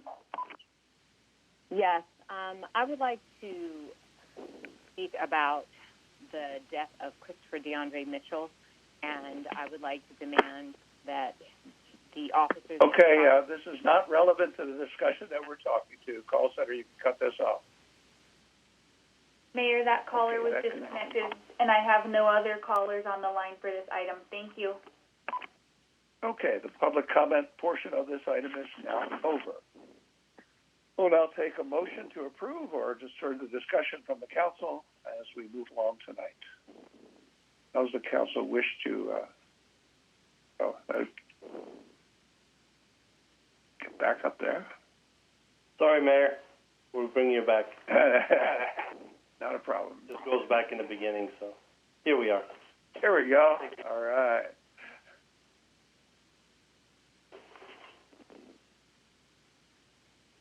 So the recommended action is to adopt the recommended revisions and resolutions can be enacted by one motion individually. Individual modifications can be removed and discussed separately. I think we've already discussed the aspect of the airport landing fees and IT, which we'll readdress in the future. And there we are as the recommended action sitting up there. Council have any thoughts on any of those items? Councilmember Matucci. Yes, I propose that we take each one as a separate vote, as a line item, because there's some things that I might agree to, or some of us might agree to, and some might not. I don't know, that's just my thought. I know it's a lengthy process, but I think overall it might be a little bit more accurate.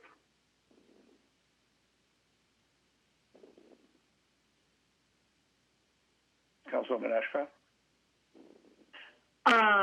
What I'm looking at on the screen right now, when it says return for first quarter 2020 to address public safety reductions, in the body of what we have, and maybe I'm just not seeing it here, it says we would return on the first quarter and discuss the possible non-resident fees for classes through community services too. I really want to address that, and it says in our written agenda, 9A, that that's a possibility. So I would like to see that come back for sure. Isn't that up on the top one, the number one, the last one down? It doesn't say. It doesn't say. It says to adopt the revisions. That's just including already. Yeah, That's those not, are fees that we've already included in the budget. The other one will come back to you in first quarter. Right. Okay. So, Mr. Jackson, the non-resident fees will come back to us? Yes. Great. Thank you. I just wanted to clarify that. Anybody else?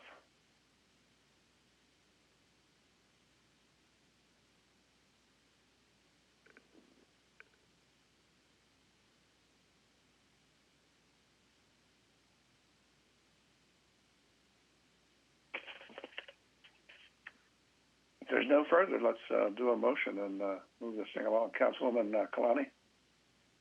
Thank you. I just want to just ask for some clarification. Return first quarter 2020 to address public safety reductions? Yes, they'd come back to you after the first quarter. This allows the fire and police department to go through a full review and evaluation of how best to reduce and modify their departments at that point in time.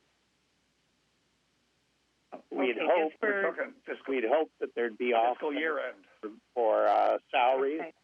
If salaries are not there, then we're going to have to discuss what sort of modifications and changes we need to put in place. But the time frame for that is just the first quarter or the full year through the first quarter? Comes back at the first quarter. Changes made then would extend forward for the next 3 quarters of the year. Okay, very good. Thank you for that.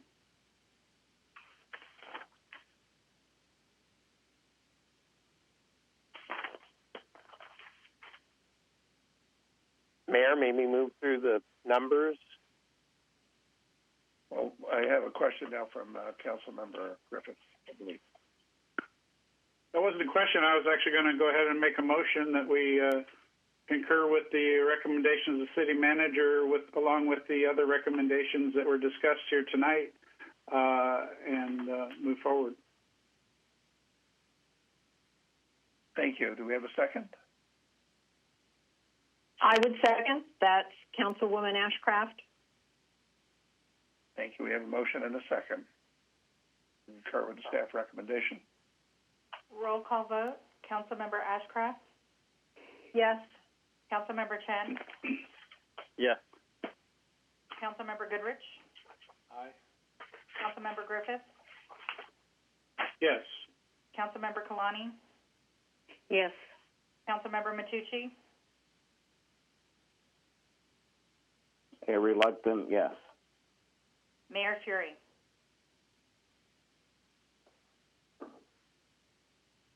Mayor Fury? I'm sorry, yes. Your Honor, that motion carried unanimously. Thank you. May we have a number and title, please? Yes, Your Honor. The first resolution is resolution number 2020-50, a resolution of the City Council of the City of Torrance, California, establishing the annual appropriation for the 2020-2021 fiscal year for the adopted 2019-21 two-year operating budget. Move to adopt resolution 2020-50. Second, Councilwoman Ashcraft. And the first was Councilmember Griffiths. Yes. Yeah, the first. Thank you.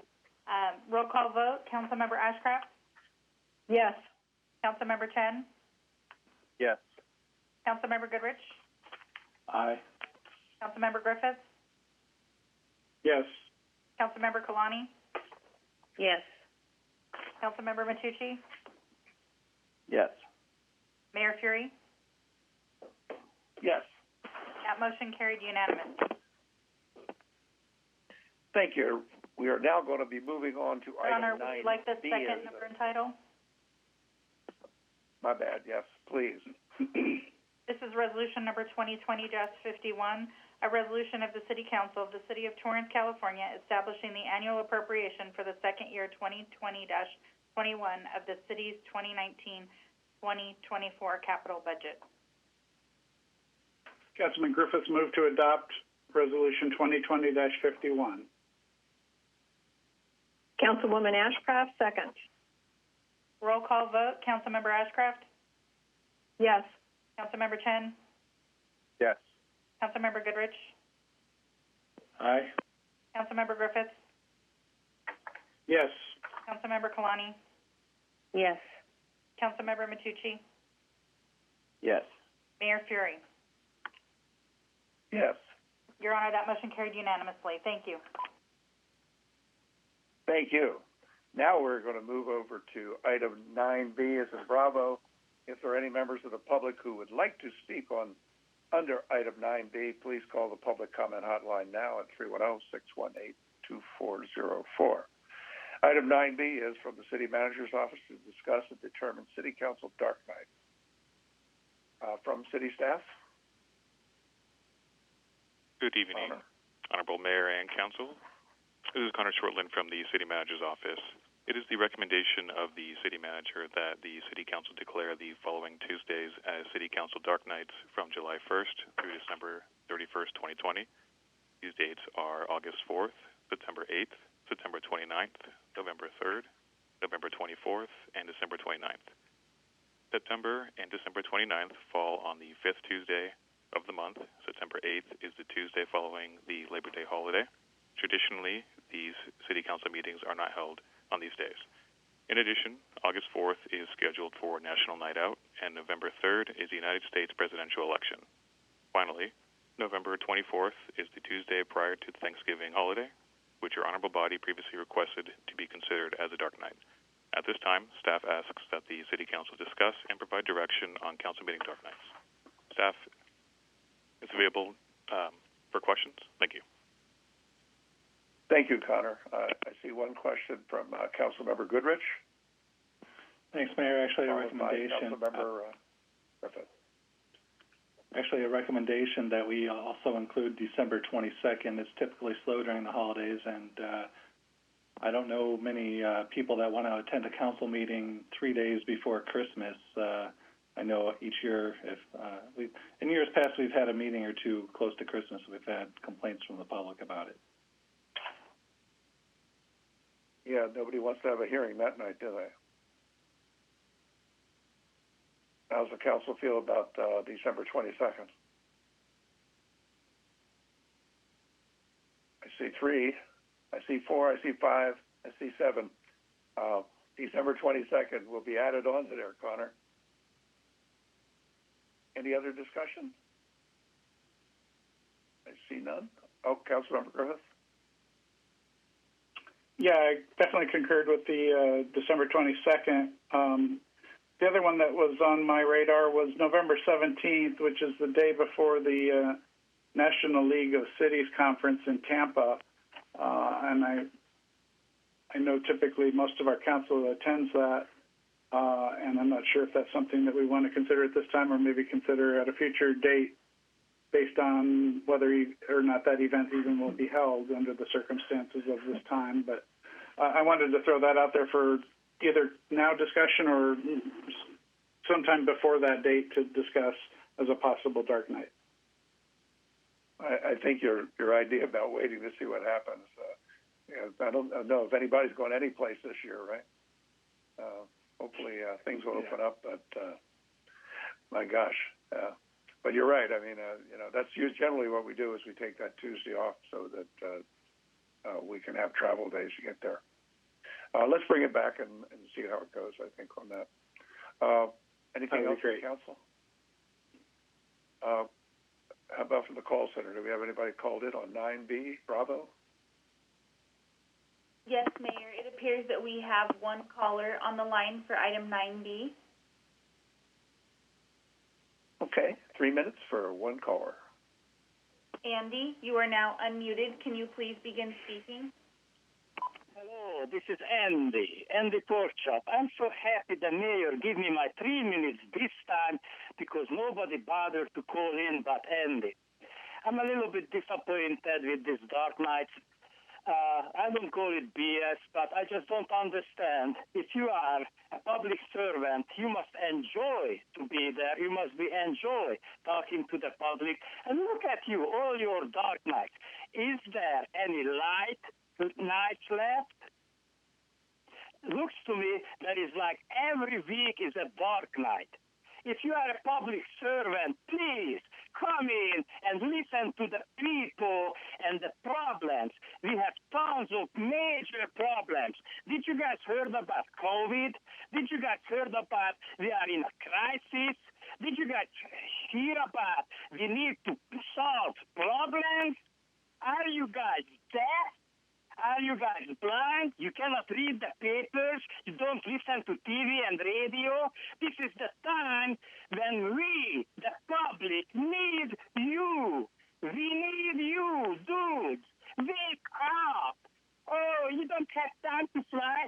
You know what? I used to work the day before Thanksgiving. I used to work the day before Christmas. That's how I bought my property. I used to work every day. I used to work Saturday and Sunday. I did not have dark nights. If you are a public servant and you want to serve us, please do so. Or go and take dark nights every week. Go back to your family. Why is that a problem? Dark nights every week? Give me a break. You are not public servants. You are people who want to be on a pedestal and you want people to look at you. Serve the people if you sign up for a public servant. Skip the dark nights. You need 3 days before Thanksgiving to eat your turkey. Give me a break. And forget about COVID, forget about our problems, forget about the budget shortfalls, forget about our everything you should do. Just take your dark nights. Take your dark nights. Go ahead. Make every night a dark night. Every Tuesday night is a dark night in Torrance. Do it. Bring it back next week. And vote for it. Vote for it. You vote for yourself. Great. Do it. Bring this back again and vote yourself the dark night. Every night.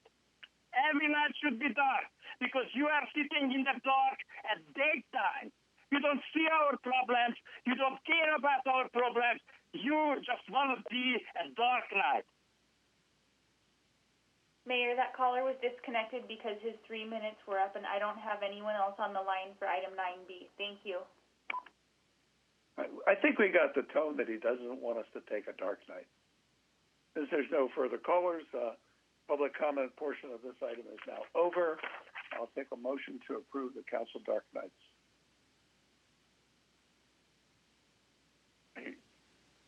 Councilmember Chen, thank you for your braveness. Thank you, Mayor. This is Councilman Chen, and I move to concur with the recommendation of dark nights with the addition of December 22nd, and they come back for determination on November 17th. Councilmember Griffith. Councilmember Griffith. Councilmember Griffith, second. Roll call vote. Councilmember Ashcraft? Yes. Councilmember Chen? Yes. Councilmember Goodrich? Aye. Councilmember Griffith? Yes. Councilmember Kalani? Yes. Councilmember Matucci? Yes. Mayor Fury? Yes. Your Honor, that motion carried unanimously. Thank you. We are now moving on to item 9C, as in Charlie. If there are any members of the public who would like to speak under item 9C, please call the public comment hotline now at 310-618-2404. 9C is from Community Development to adopt a resolution to apply for a State of California Local Early Action Planning Grant Program from our city staff. Good evening. This is Greg Loden with the Community Development Department. On July 31st, 2019, Governor Gavin Newsom approved Assembly Bill 101, which made available $250 million to cities and counties with the goal of assisting jurisdictions accelerate housing production and comply with the upcoming sixth cycle of the Regional Housing Needs Assessment, or RHNA, process. Grant funding is provided on a non-competitive basis and is allocated based on a jurisdiction's population size. The City of Torrance is eligible for up to $500,000. The deadline to submit an application is July 1st, 2020. As part of this application, the City is required to adopt a resolution authorizing submission of the application as well as the acceptance of the grant. Should the City proceed, staff is proposing to utilize the funds primarily to fund the upcoming General Plan Housing Element Update. The update process is expected to begin in October 2020 and be completed by October 2021. As part of that exercise, it may also be necessary to update the city's land use element of the general plan. Depending on the amount of funds available, staff is also looking at the potential to establish a local density bonus ordinance for affordable housing. Also, we are looking at the potential areas that could benefit from the implementation of form-based codes. And lastly, we would be looking to update planning documents, applications, and any development standards as needed. Staff recommends the adoption of the attached resolution, which will authorize the application for the grant and will be attached to the application. We note that there's a supplemental that has revisions to the language of the resolution. This concludes staff's presentation, and we are available for questions. Thank you, Mr. Loden. Are there any questions from the council? I see none. Has anyone called into the call center on item 9? She is in Charles. Mayor, this is Katie. No, I do not see anyone on the line for item 9C. Thank you. Thank you. If there's no one from the public, then the public portion is now over, and I will entertain a motion to concur with the staff recommendation and to adopt a resolution number 2020-52. May we have a number and title so we can do this in one motion? Yes, Your Honor. This is resolution number 2020-52. A resolution of the City Council of the City of Torrance, California, authorizing application for and receipt of local government planning support grant program funds.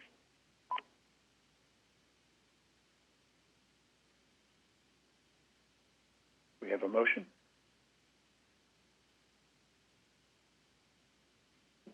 Councilmember Chen. Thank you, Mayor. Councilman Chen, move to adopt resolution. Concur staff recommendation and adopt resolution 2020-52. Councilmember Goodrich seconds. Roll call vote. Councilmember Ashcraft? Yes. Councilmember Chen? Yes. Councilmember Goodrich? Aye. Councilmember Griffiths? Yes. Councilmember Kalani? Yes. Councilmember Matucci? Yes. Mayor Fury? Yes. That motion carried unanimously, Your Honor. Thank you. It is now 9:07 p.m. We're going to take our 2-hour break. We'll be back in about 5 to 10 minutes. Thank you.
Okay, we're back from our break. Call the meeting back to order, and we're moving on to item 9D as in David.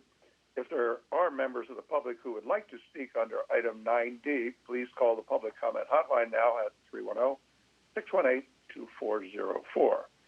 9D is from Community Services and Community Development to adopt an ordinance prohibiting oversized vehicles and trailers parking in various city-owned public parking lots and adopt resolutions adopting restated recommended Torrance Municipal Code bail schedule for misdemeanors and infractions and parking penalties.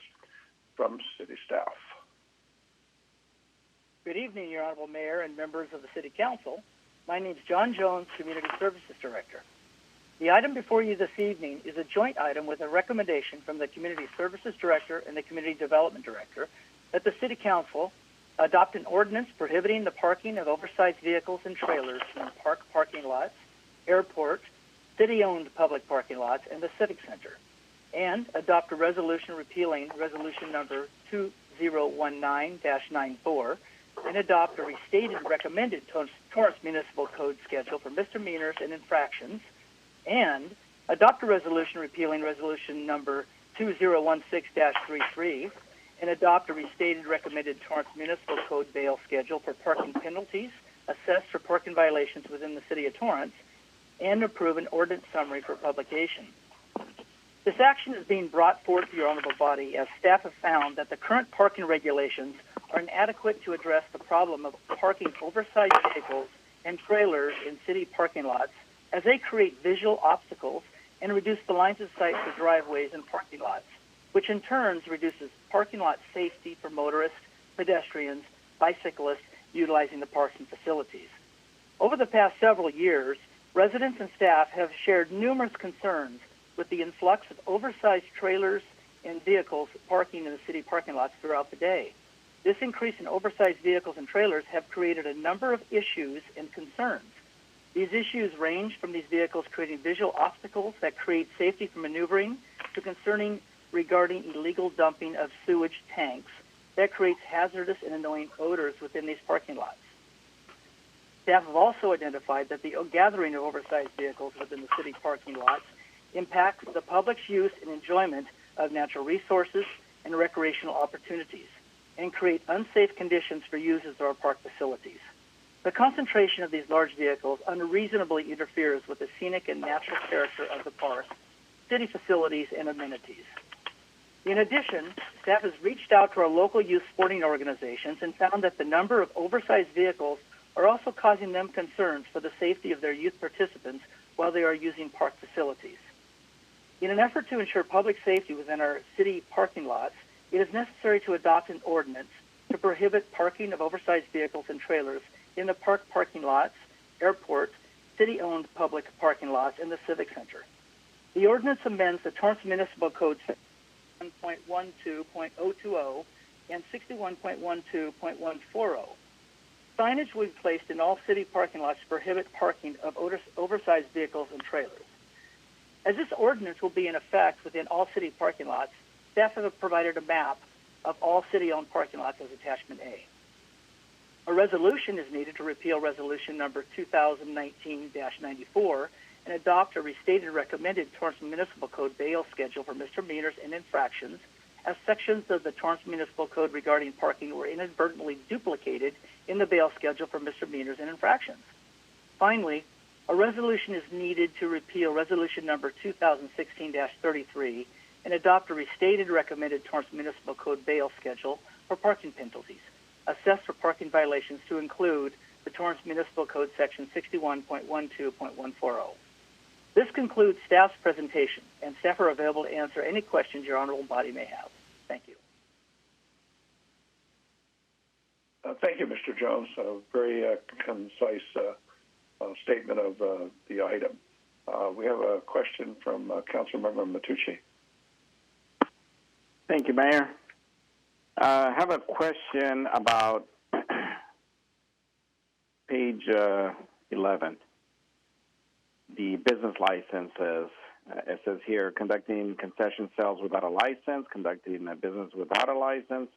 First offense, 100, then it goes up to 200, then 500.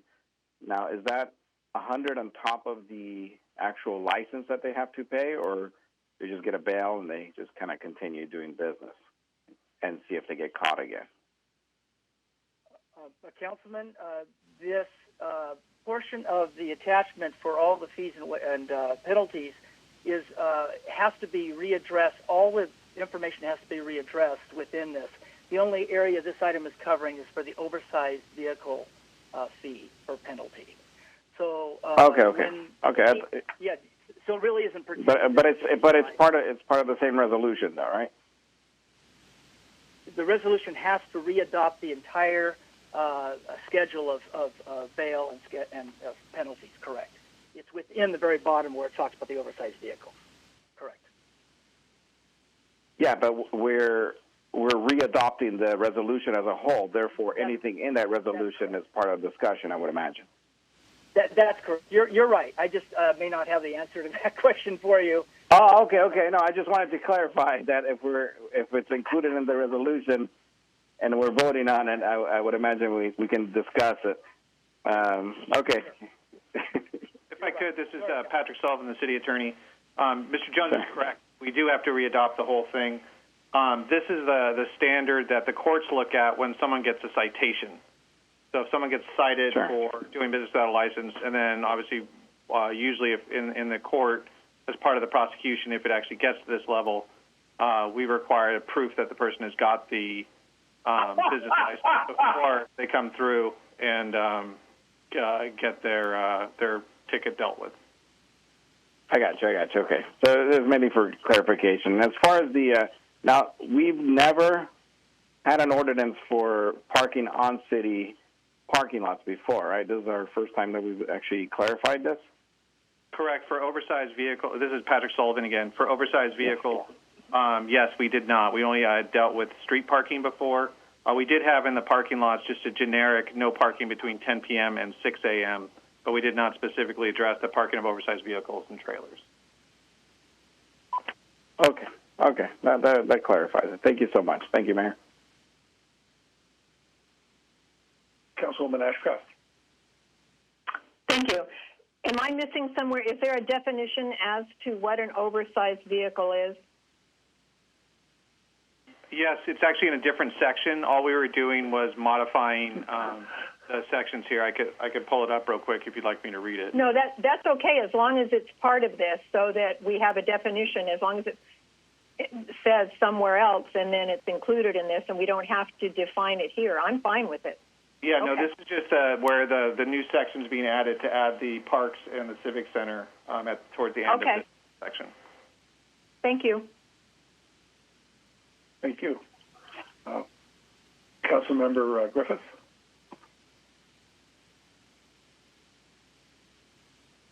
Yes, thank you, Mayor. I know this is addressing private lots. I'm sorry, the city-owned lots.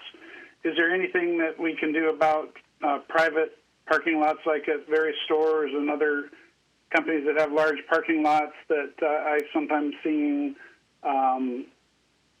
oversized RVs parking in these large store parking lots, for instance, like Lowe's or other large parking lots? Those are up to the private property owners, unless they can adopt their own restrictions in their lots and post signage. But we can't actually regulate their lots. Even if there's things like, sewage or other issues that are happening that obviously are things that we don't want? Well, sewage, if it gets to the MS4 systems, if it gets to the gutters and to the storm drains, then yes. Otherwise, it's a private property issue that they would have to deal with. The mall is slightly different. Probably 10 to 15 years ago, they actually adopted certain sections of the vehicle code to allow us to enforce speed limits on their streets like Del Alma Circle and things like that. But for most parking ones, it's actually regulated by the private landowners and with tow away and other signage that they can use. And then the definition of city-owned parking lots, For instance, again, using Lowe's as the example on Sky Park, that's actually city-owned land. And so I'm curious how this might impact that. Also, I didn't see for instance, the Meadow Park parking lot, which is a city-owned parking lot next to the airport. I didn't see that on the list, but maybe I'm missing it someplace. Could you clarify for those two things for me? Yes, I think. Go ahead, John. Go ahead, Patrick. But well, those items are, if they're city-owned properties at the end of the airport or Meadow Park, then they would qualify. If they're owned by the city, they'll qualify as being prohibiting the oversized parking.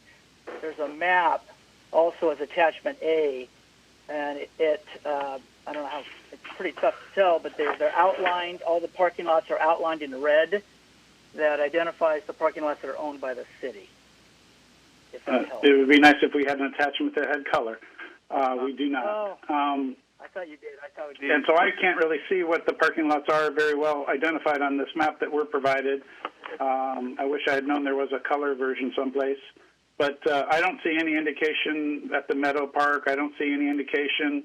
For instance, almost all the property around the airport that are shopping centers, the town center, Rolling Hills Plaza, that's all city-owned property. And as is Lowe's, as is and so how does this affect those large parking lots that are actually on city-owned land? I don't believe it does, because we've ground leased the property to private parties, so they have control over the property, whatever's covered in their lease, so they have that control over it. It's not considered, I wouldn't consider it city-owned in that sense. That's correct. Even though obviously the property is owned, it's controlled by a private entity. And so they're would that apply to the Meadow Park's parking lot? I don't know the exact ownership. I'll have to defer to Danny on that one. Yes, thank you, Patrick. Danny Santana, Community Development Director. The Meadow Park parking lot was one of the lots that was included in the red line that Patrick described. Staff apologizes. Our intent was to provide an 11 by 17 fold-out that was in color. It appears that did not happen. We could always provide one in a follow-up item or take down any additional questions that the council may have and return with additional information to answering this item and addressing any additional questions. So again, the Meadow Park parking lot, for instance, I still don't have a clarification on whether that would be included in this proposed ordinance. Councilman, that was in the Meadow Park parking lot was included in one of the lots that was outlined in red. So again, we do. It was included? Yes, sir, it was. Okay, great. Thank you. I really appreciate that. Okay, it would be nice to see that. I think the thing to look at is it's public parking lots as opposed to private parking lots, and even though we own the fee simple on a lot of land, in that we have ground leases with them, and they're not public parking lots. We waive that all over to the leaseholder, and they have control over that. If they want to do as you suggested about signage to have oversized vehicles prohibited there, they can certainly do that.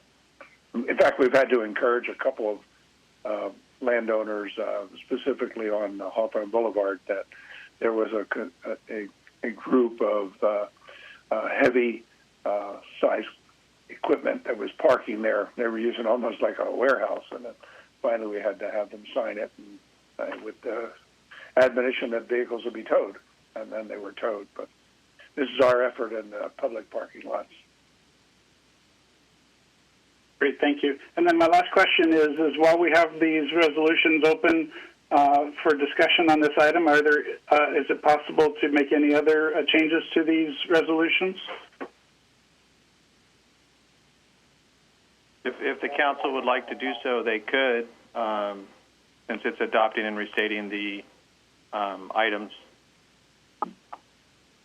Well, if that's the case, then I would like to have the council consider the addition of the bail amount line item for violations of no parking for street sweeping.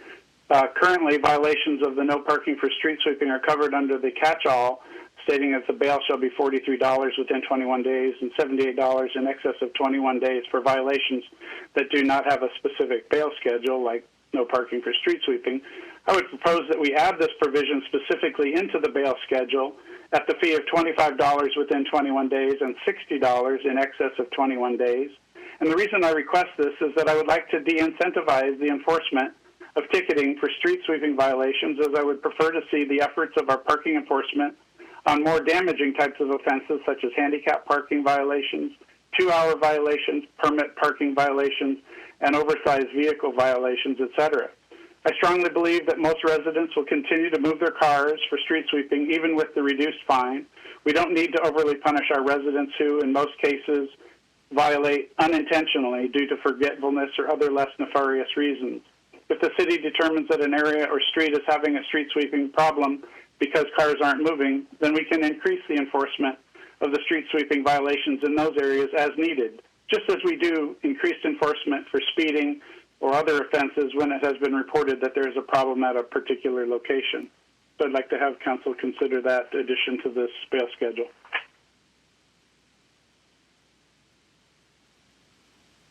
Councilmember Goodrich. Question for staff. When did we first start talking about street sweeping? What year was it?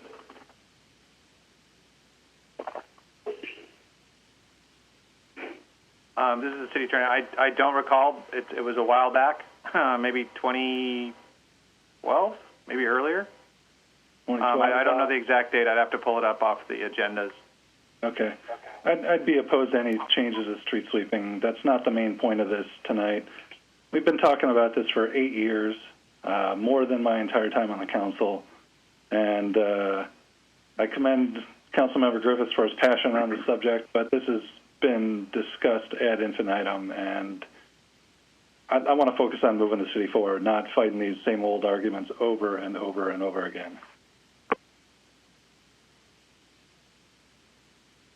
Anybody else? Councilmember Matucci. I would have to agree with Councilman Griffith that these long battles are for the people, and I think the fines that we have now are excessive, and I actually do think, since we're on the subject, that we should revise them.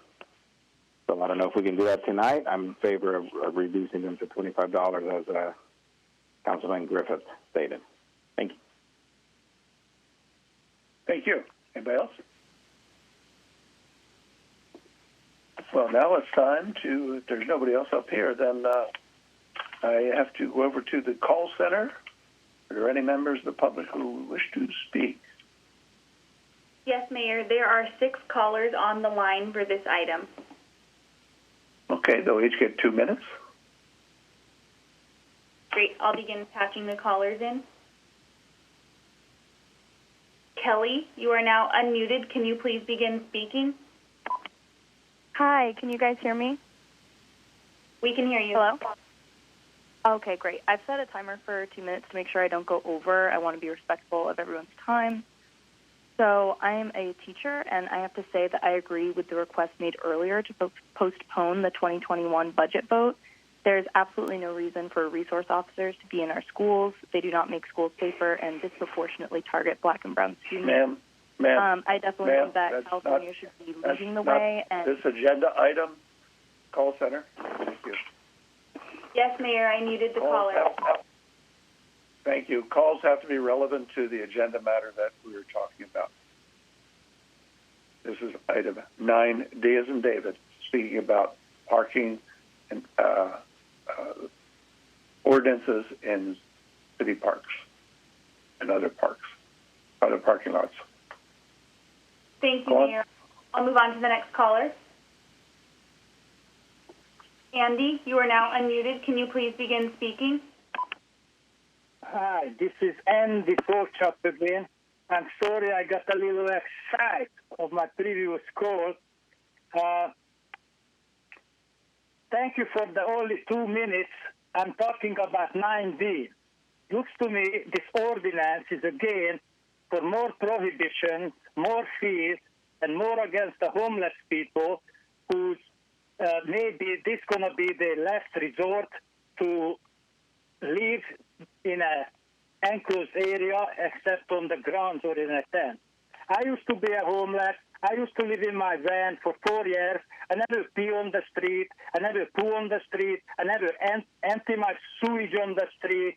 I went from restaurant to work, and I saved on my living expenses. We have laws about if somebody empty sewage on the street, charge that person. Make it a felony to put sewer on the street.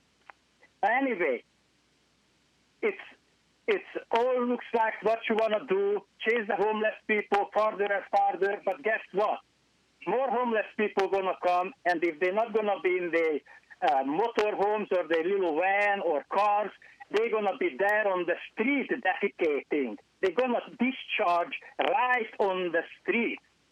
And this law against the homeless people, basically. I have neighbors.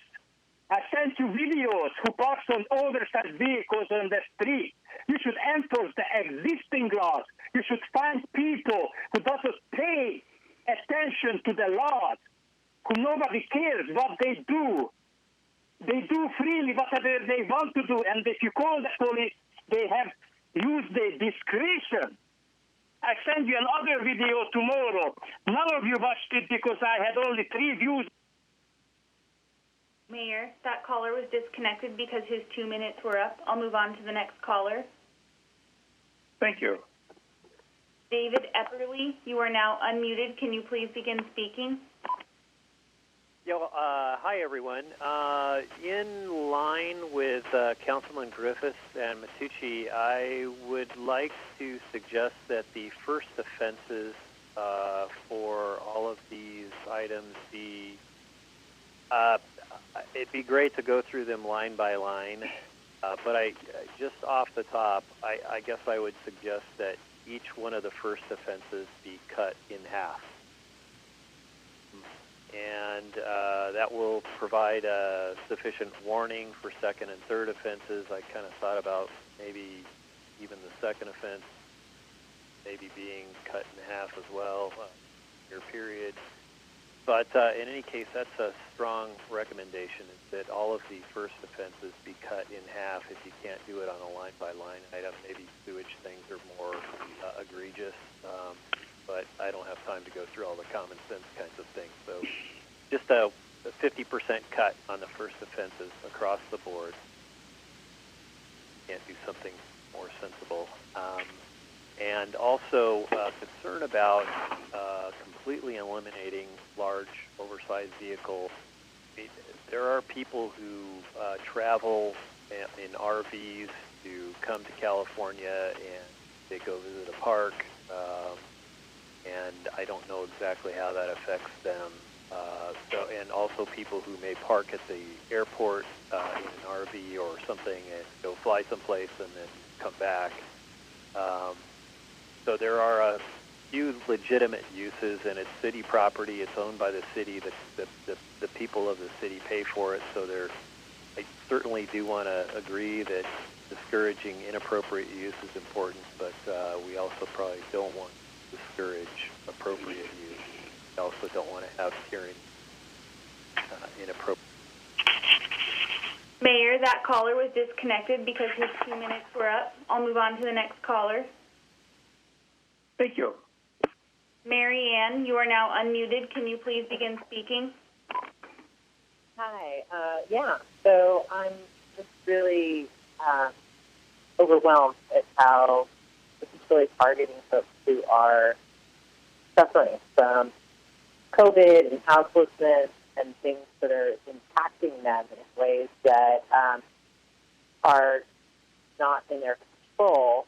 And it sounds like, as well, folks who are trying to do a business in the way you're speaking of this. And I'm a little overwhelmed at talk about bail, that you're looking at, arresting people and or maybe making up money in your coffers on the backs of vulnerable people. who, there are a lot of spaces that are not being used right now. There are a lot of cities who are making space for folks to be able to, have their large vehicles or their vehicles in places because these are really dire times and stressful times. And I'm very concerned about what is not being spoken. One council person asked if the public can hear, or if they could hear what oversized vehicles mean, and that was brushed over. Never mind kind of other questions that have come up about what is in all of these line item details. And I just, and I think about how criminalizing coming in and arresting people in a parking lot brings me back to Christopher DeAndre Mitchell. When you're targeting folks, it gets very dangerous and terrifying and inexcusable. So what about designated areas? Carving out places. Mayor, that caller was disconnected because her 2 minutes were up. I'll move on to the next caller. There's a person on the line who has identified his or herself as Lame from Encino. I'm going to unmute you now. Your 2 minutes will begin. Yes. That's Hello? right. The mighty one is here. World famous Wayne from Encino. So I hope your city's enjoying some of the friends I bring up to you from time to time, like the Mayor Reverend Bunch. So I know what you're trying to do. You're asking yourself the question, how did we get in this situation? We are surrounded by a sea of homeless criminals and bums and filth. How do we keep it out of our little city of Torrance? You can't. You can't. It's not going to work. I appreciate the fact that you want to create one of the last bastions, one of the last gasps of breath of white America, but it's over, man. We lost the whole thing. It's not going to come back. My Uncle Ralph Tanberg had a little house there in Torrance, and I used to spend the summers over there in the 70s and 80s. It's a beautiful little city, Torrance. All the coastal cities. But you're never going to bring it back. And you're just going to get sued. ACLU is going to sue you guys because you're targeting them. How do you define an oversized vehicle? 22 feet in length, 700 feet more in height. But you go out, and the way you guys handle things, you're reactive. You're not proactive. Just like when the Mayor Reverend Bunch got beat up by that white redneck, you prosecuted him for 3 crimes. You see, you guys are reactive. You're not proactive. You got to get proactive. So what you have to do is have the city of Torrance file for bankruptcy. I know. But you have to file for bankruptcy, bankrupt the police pensions and everything else, and then put that money into building a wall all around the city of Torrance, a 20-foot wall. Oh, wait a minute. We tried that with Donald Trump. Oops, that didn't work. So, Mayor, that caller was disconnected because his 2 minutes were up. I'll move on to the final caller on this item. Thank you. Jeff, you are now unmuted. Can you please begin speaking? Yes. On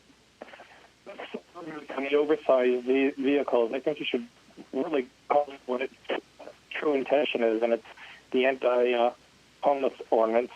One of my real concerns with this is it doesn't offer any kind of real solution, and it's just going to make matters worse for the people who are living on their campers. In essence, they aren't going to be able to afford to pay fines. Vehicles are going to get impounded, and it's just going to wind up being a worse situation. I just find this ordinance to lack a lot of humanity, and I also think an ordinance was, the right name of your commission, the commission that's supposed to be looking at homeless problems. It probably should have been run through that commission or committee first. I hope this doesn't get approved as is, because it's just making homelessness You listeners that you're listening, and I hope you actually do listen. Bye.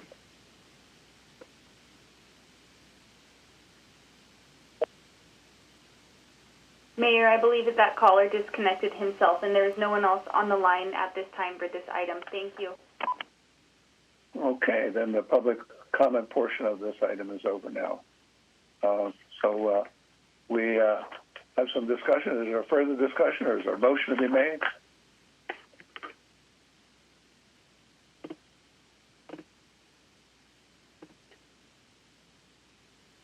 We vote for another dark night.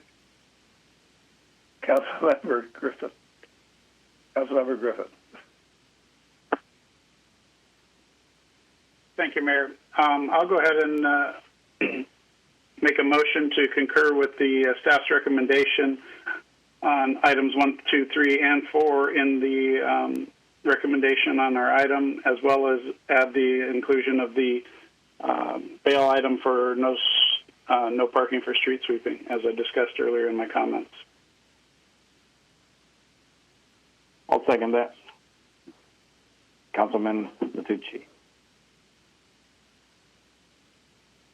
Roll call vote. Councilmember Ashcraft? No, and the reason is I don't agree with the 5th. I wouldn't reduce the fee to $25. I'd be up for discussion for something else. So no, I think. Thank you. Councilmember Chen?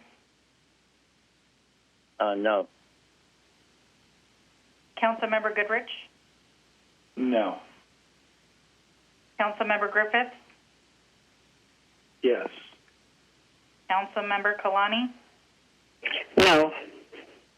Councilmember Matucci? Yes. Mayor Fury? I'm sorry. No. Mayor, no. Your Honor, that motion fails. Councilmember Goodrich. Okay, Mayor, I'll take another stab at this. I'd prefer not to get into discussion about the amounts. We've gone down that road a couple times before, and it always turns out that it's an arbitrary number, and it's a slippery slope. Once you do that on one of the bail line items, what's to say that you don't do it on any of the other ones? We spent good money and hired professional consultants to study this and determine the right amount, and I'd like to stick by that practice. So with that, I'd like to move that we accept the recommendation of the Community Services Director and Community Development Director and adopt the ordinances and resolutions.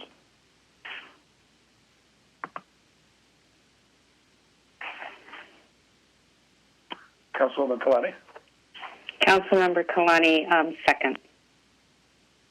If I could, for the motioner and the seconder, this is Patrick Sullivan, City Attorney. Would that also include the ordinance summary for publication and directing the city clerk to read the title so you can do it as one instead of the double motion?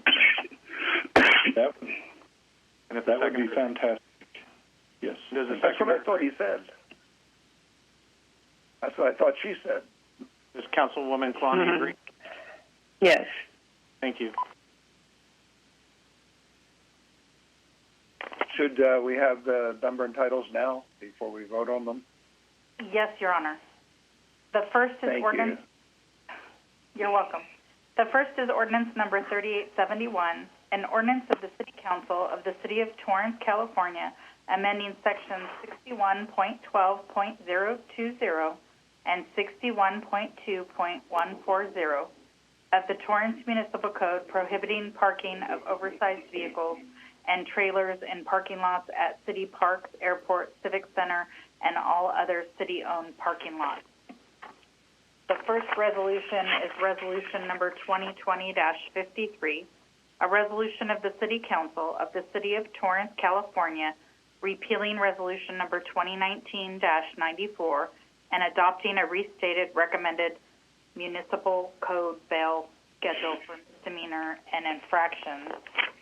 And the last resolution, Your Honor, is resolution number 2020-54, a resolution of the City Council of the City of Torrance, California, repealing Resolution number 2016-33, and adopting a restated recommended bail schedule for parking penalties assessed for parking violations within the City of Torrance. And I believe Goodrich motioned and Kalani second. So are you ready for the roll call vote? Yes, ma'am.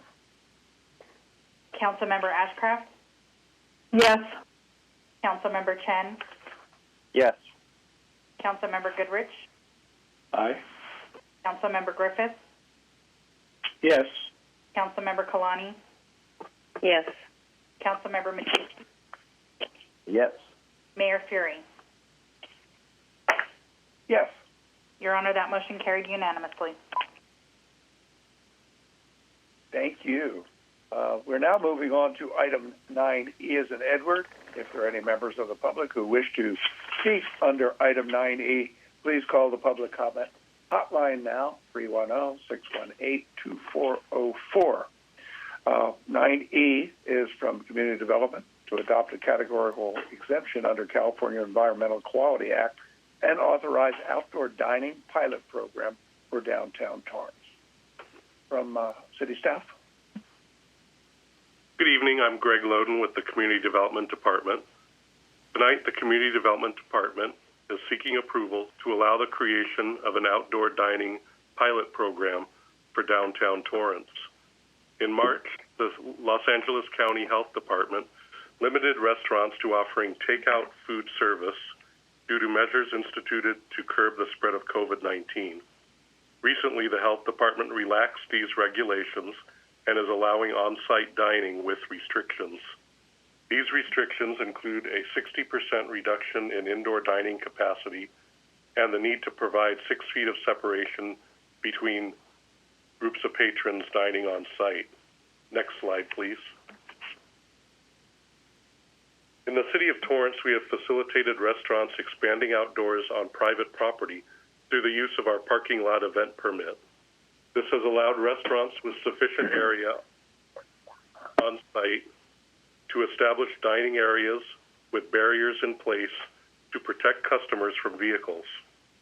Currently, the city has 6 of these event permits approved for the following restaurant: Brews Hall, Strand Brewing, The Local Kitchen, The Depot, Absolute Brewing, and Smog City.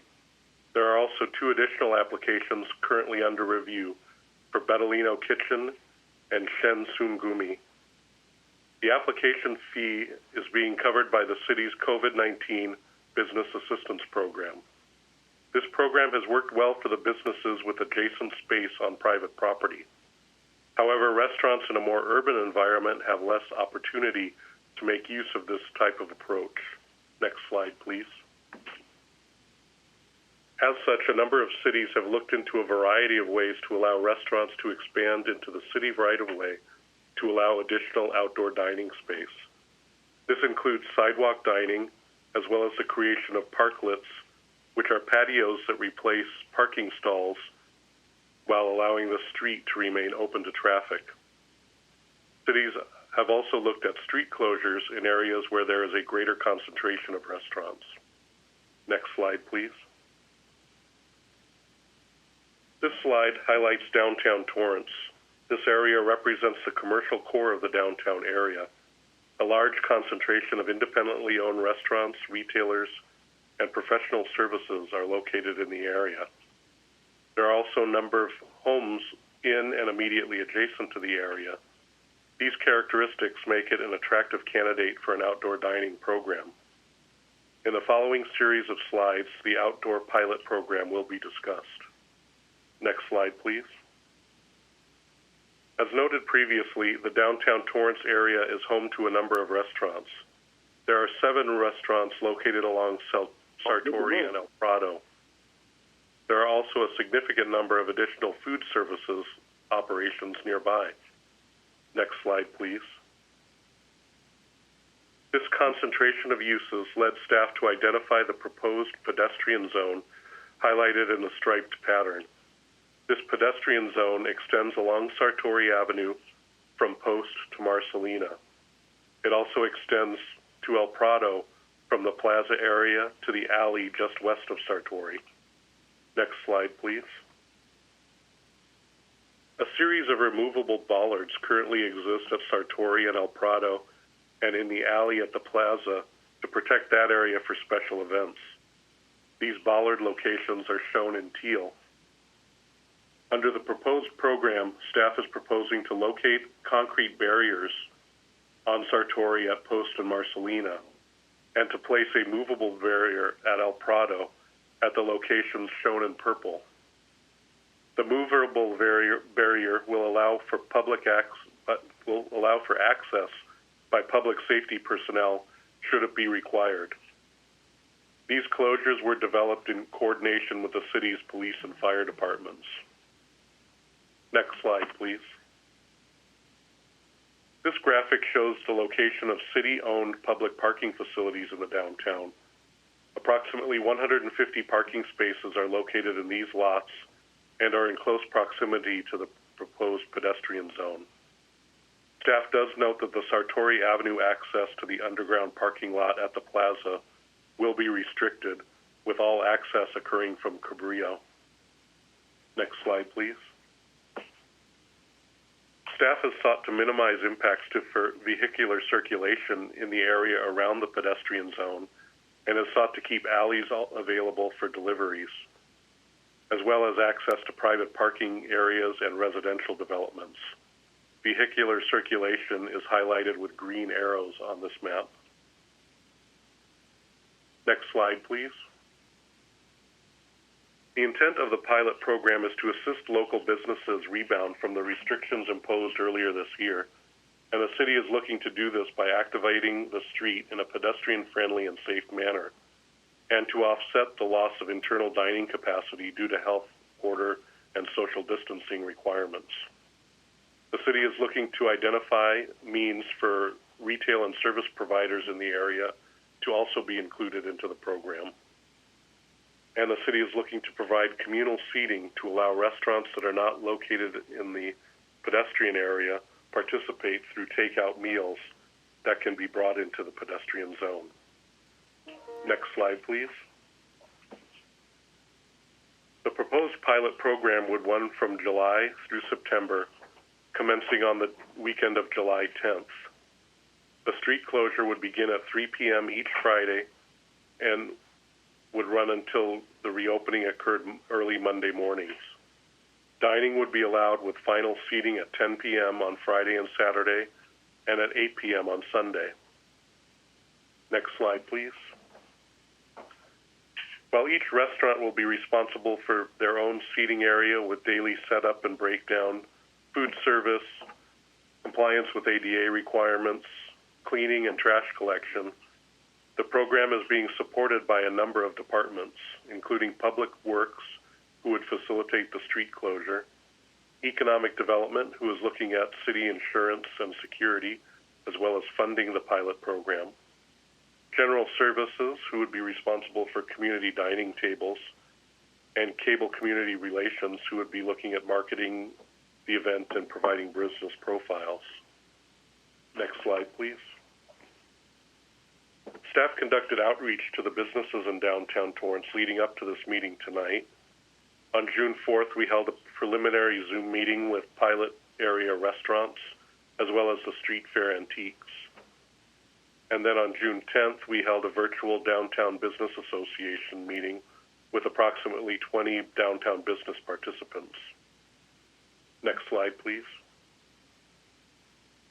The feedback from businesses concentrated on two main concerns, the first being loss of available parking and loss of foot traffic or customer inconvenience and frustration. To address these concerns, staff can identify transit options as well as look into designated ride-sharing areas. There was also a suggestion to look at pedicab services, and we also are committed to securing access to supplemental parking in the area. To reiterate, we're also looking at ways to allow retailers and service uses to do outside displays or other means to be participating in the program. And finally, we're looking to support businesses through Torrance City Cable and social media coverage of the event, highlighting both downtown businesses as well as the parking availability in the area. Next slide, please. Other suggestions during the meeting including to restrict the closure to the open parking area adjacent to the restaurant while keeping the street open to traffic. This is similar to the parklet approach that some cities have used, and while this is a possible alternative, it may not result in sufficient room to offset the costs each operator would anticipate to provide barriers and may not provide enough space to recapture the number of tables lost to the health restrictions. There was also a request to allow a designated smoking area, and this smoking area could be identified with council's concurrence. Lastly, event security was suggested to help patrons feel safe using the pedestrian zone and the adjacent parking areas. And economic development has indicated that they will be looking at additional roaming security services. Next slide, please. Staff notes that a temporary land use such as this is exempt from CEQA under categorical exemption 15304E. The Community Development Director recommends the approval of an outdoor dining program to assess the viability of the program to assist businesses in the downtown area. We also ask that the city manager be given the authority to make adjustments as needed as the pilot program progresses and as COVID-19 health restrictions evolve. Staff notes that there is a supplemental containing public correspondence. At this time, this concludes staff's presentation, but we are available for questions. Thank you. Thank you, Mr. Loden. I see we have some hands up already. Councilmember Tucci. Thank you, Mayor. Yeah, great presentation. I did go downtown and spoke to a few of the businesses. Yeah, there's some mixed feelings about this proposal. One thing is, do we have that consultant involved with this project? I didn't see their name pop up. It's for the downtown revitalization that we hired a consultant. I was wondering if that organization is part of this. Sorry, this is Greg Loden. We have shared this with them, but they aren't directly involved. And one of the participants did help craft the Long Beach regulations that had been moving forward through their process. Okay.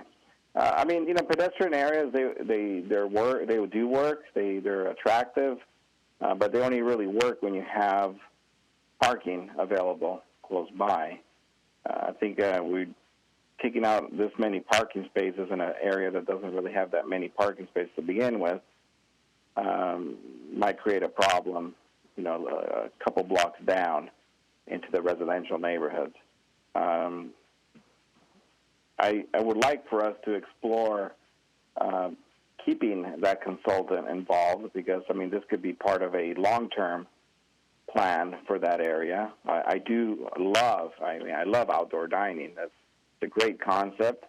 I would like, some of the pictures that were supplied, they look very, I don't know if that's just a mock-up setup, page 3 of the slide, with tables just pretty much in the middle of the street. That's not a very inviting atmosphere. But I thought, let's say Red Car Brewery right in front, take up four spaces and make that a barriered-in dining area, so you can still keep the traffic flow on Sartori and also have an enclosed, or not enclosed, but a secured dining area in front of their place without affecting the non-restaurant parking. Also, what's the other one? The Cantina. Same thing with that place. Take up 3 or 4 parking spaces and create a dining area in those parking spaces, but still keep the traffic flow going through. I'd like for us to possibly look at something like that.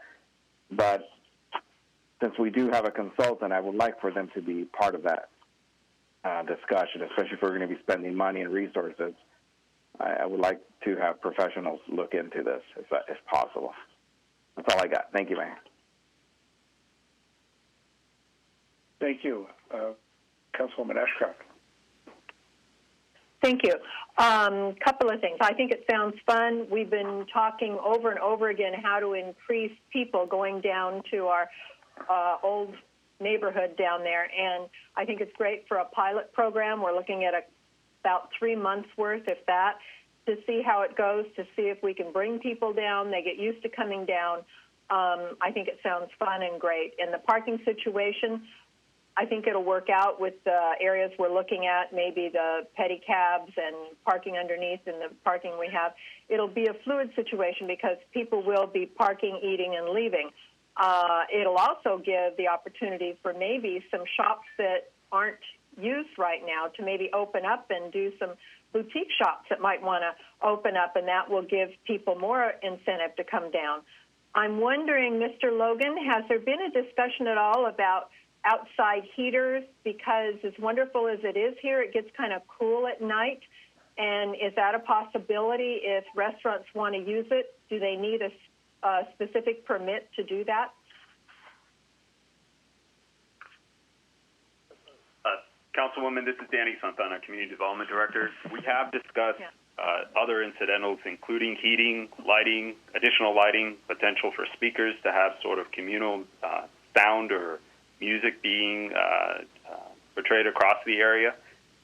We're still discussing whether that's something that the city would provide or whether we would look to define confined areas for the individual restaurant operations to see if there's a need.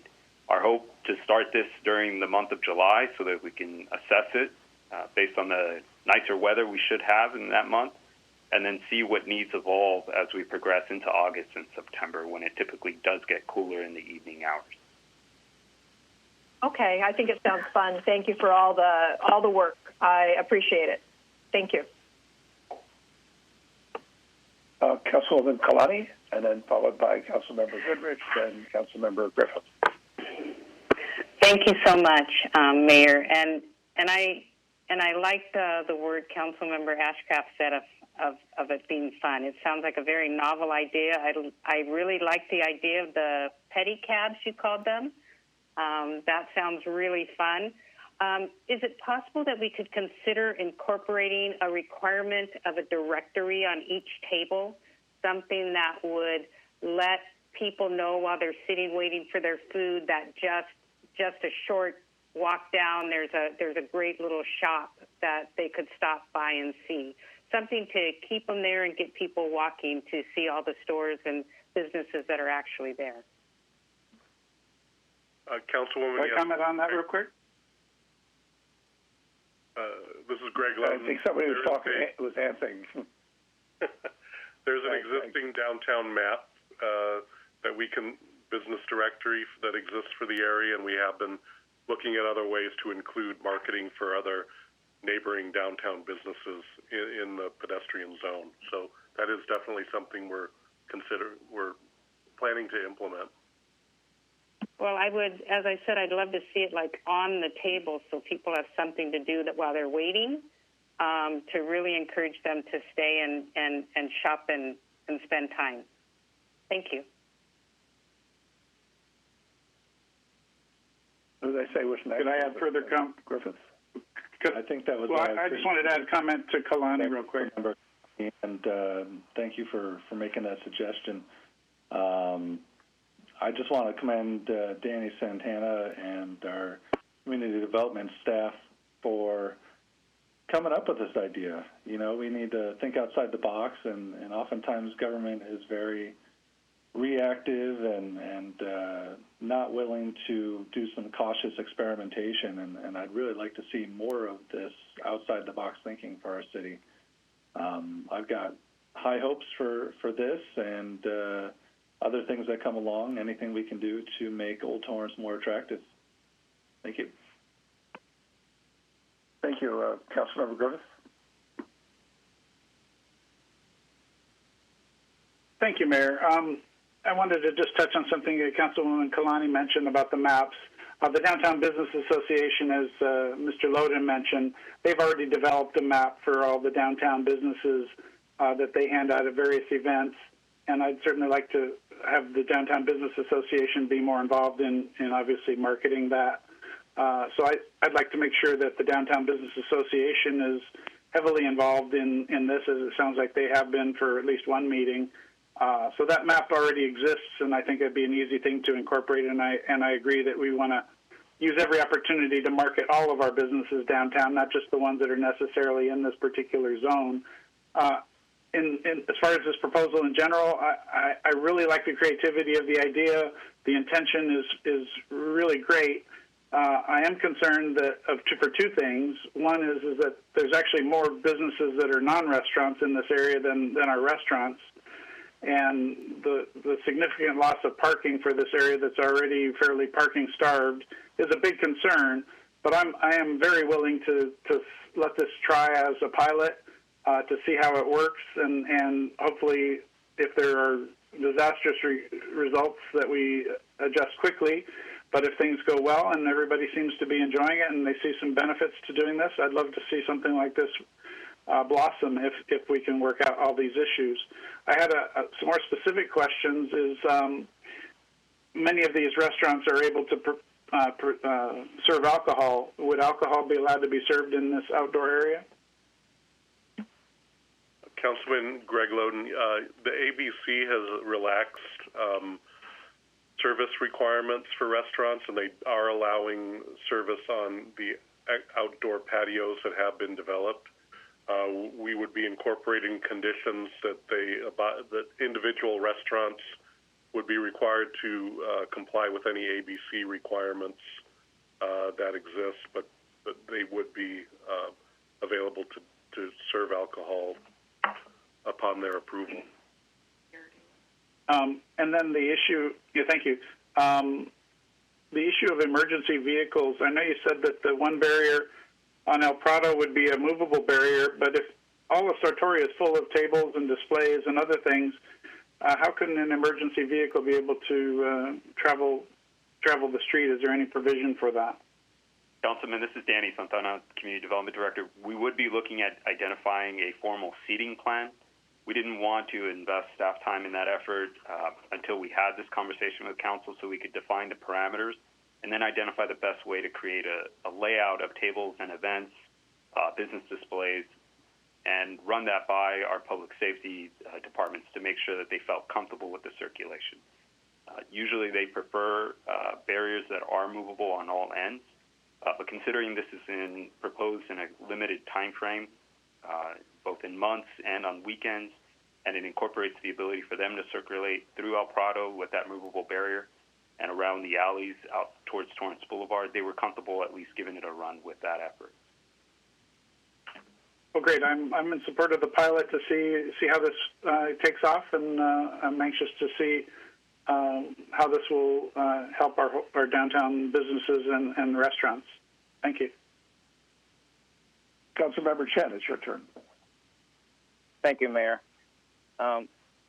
This looks like a very nice project, and as I read through it, and then after receiving a few comments from the non-restaurant business owners in here, the thought also entered my mind. It looked like it favored the suburban restaurants, and even having economic development, thinking about pitching in some city funds for something or insurance. I thought about it a little bit, and Councilman Matucci had a good thought about, maybe even though this seems like a nice little pilot program for 3 months, to look at also maybe what could it be in the future, because there are a lot of little strip malls with small restaurants. We have one right near Madrona and Torrance Boulevard here with a couple of restaurants. And if they want to try something like that, will we be offering, services to do that as well? I was just thinking, open up our aperture a little bit bigger. I know downtown Torrance is a little bit confined. Experiment, we could do it, and maybe the way you're drawing out, it helps. Actually, Councilman, we did offer that to all of our restaurants. We're giving them, and we're taking care of the application process for curbside or parking lot dining. So it is citywide. They just have to take advantage of it. I've talked to a number of the restaurateurs not in the downtown area, and they do want to take advantage of it. I think what Mr. Matucci was talking about was creating a more permanent, quasi-permanent. I think I've seen a few of those down in the Riviera Village in Redondo Beach, where they actually take over some parking, which here it's almost like, okay, parking is an issue, but you're going to use our parking for our dining, so it's a constant question. But I think what we're doing here, I think it's a good thing, is to get some vibrance downtown. See if we can turn it into a walk street. It's just a weekend. It's not like it's going to be, every day of the week. And I really would encourage staff to look at some parking alternatives. There is a number of businesses down there that are closed for the weekend that do have parking areas, which are really pretty close by, and maybe we can take advantage of them as well and get some kind of agreement to help out their fellow business people, the smaller business people, because some of them are larger than others. But I think we should encourage that and encourage all the businesses throughout the city to take advantage of it. And I think now's an opportune time to see if it works. And Old Torrance, we keep dodging, looking around for something to make it work, and this seems to be making some lemonade out of the lemons that they've been dealt with the COVID-19 situation, being closed down for 8 to 10 weeks, and the restaurants, as we know, were one of the last businesses to really come back in, so it'll give them a little break as well. Councilman Griffith, you have a question? Yeah, thank you, Mayor. Yeah, I did have one other question. And looking at the map and the presentation, the vehicle circulation, the Red Car Brewery has a large parking lot to their north that actually has a driveway on Sartori. I don't see anything in here that indicates how that driveway would be blocked, because I know that their parking lot also has access from the alley, but we would want to obviously make sure that cars can't traverse through their parking lot onto Sartori without some sort of block. Is there something planned for that? We're in discussions with the owners of the Red Car to determine what the best way to control that point would be. And we also have the bollards that would be in place in the alley further to the south to control access at that point as well. Right, but obviously we would want them to still have access to their parking lot for their patrons, and that would, I think, be accessible to the alley, via the alley, but I'm not quite sure how they would get there if the alley is only one way coming out, and how would they get in from like Torrance Boulevard or any other direction to get into the Red Car parking lot? They're actually looking at different alternate uses for the parking lot, so they may actually be using a portion of that for dining. So we're still not totally clear to what extent any parking would occur on that particular lot, but we're looking to accommodate them in whatever business operation they proceed with. Councilman, and of course, I'm sure you. I'm sorry, if I could add to Mr. Loden's comments, what we wanted to present to the council was the maximum footprint of the event. As we've indicated through the presentation, we have had quite a bit of outreach to the businesses. Through a continued outreach, there may be something that needs to shift some of the northern hard barrier, and that may be in front of the Red Car frontage, especially if the Thai restaurant gives us an indication that they're not going to be operating during this pilot program.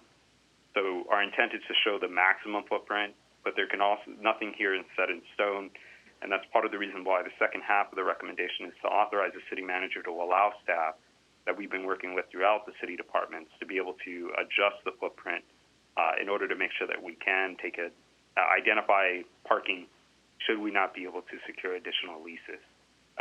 This lot that the red car has over 35 parking spaces, and it may provide quite a bit of supplemental parking in order to help facilitate the event. So we may need to push that hard northern barrier in order to accommodate additional parking in our lease negotiations for supplemental parking. Great. I appreciate the consideration that's being made for that, and obviously I would hope that any plan that you end up with would obviously protect the walk area from vehicles.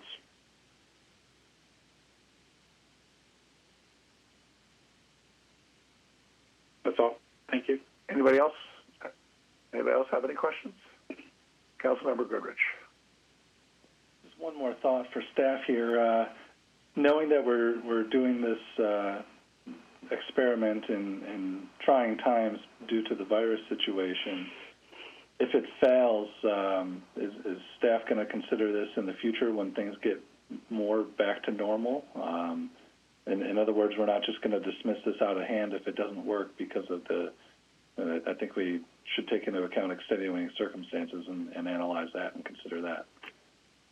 Councilman Danny Santana again, as Councilmember Matucci requested clarification, is the downtown revitalization consultant involved. As Mr. Loden indicated, they weren't involved in the design of this program, but staff is intending to have them participate on a number of occasions while the street closure is in place. The thought process is to have them assess what's working well, what can work better, and have that incorporated in the eventual revitalization plan that comes back to council. Staff's intent is to experiment with this and see how we can provide a better product for the council to consider in the future, and that will certainly be a component of the revitalization plan. Sounds great. Thank you. Thank you. If there's no further questions or comments from the council, we'll go to the call center. Have we any callers on this item? 9D as in David. Yes, Mayor. We currently have. Sorry, 9E as in Edward. Yes, Mayor. We currently have 2 callers on the line for item 9E. Okay, 3 minutes each. Great. I'll begin patching the callers in. David Epperly, you are now unmuted. Can you please begin speaking? Yeah, hi everyone. I really appreciate you guys are trying to support the businesses in that area. I actually frequent those businesses normally. And it sounds like you got some mixed feedback from them. And that's my biggest concern. It sounds like the city is a little bit involved in engineering this thing where perhaps the best approach would be to allow the businesses to have the leeway to do what they want. And so I guess you can look at this as a lead, follow, or get out of the way. What I'm suggesting is the city's done a pretty good job of leading in terms of creating suggestions. Take all those materials, maps, whatever, put them online, let the businesses have access to them as they need. Maybe do a little print services for them, let them do their own print services, I don't know, whatever. But I'm kind of against this 20K to all this small area of business. If you want to do that, maybe you just ought to divvy up the 20K and give it to the businesses. But I think that it's a good idea to get out of the way. Give them their parking spots out in front of their business put a table there, whatever. Keep the roads in service so that emergency equipment can get through if they need to, and allow the different businesses that have different goals to do whatever they want with their parking spaces, and allow the people the business owners who are very intelligent people. They're probably going to outfox the city council of 7 people trying to figure this out. I think all those businesses are going to figure out how to work together. They're all neighbors, and to the degree that they can't, maybe you can have some sort of a dispute resolution thing put in place. But I think really you need to get out of the way, give them some leeway to do what they want, just don't enforce things, and then follow with what did they do? What did these brilliant business owners come up with?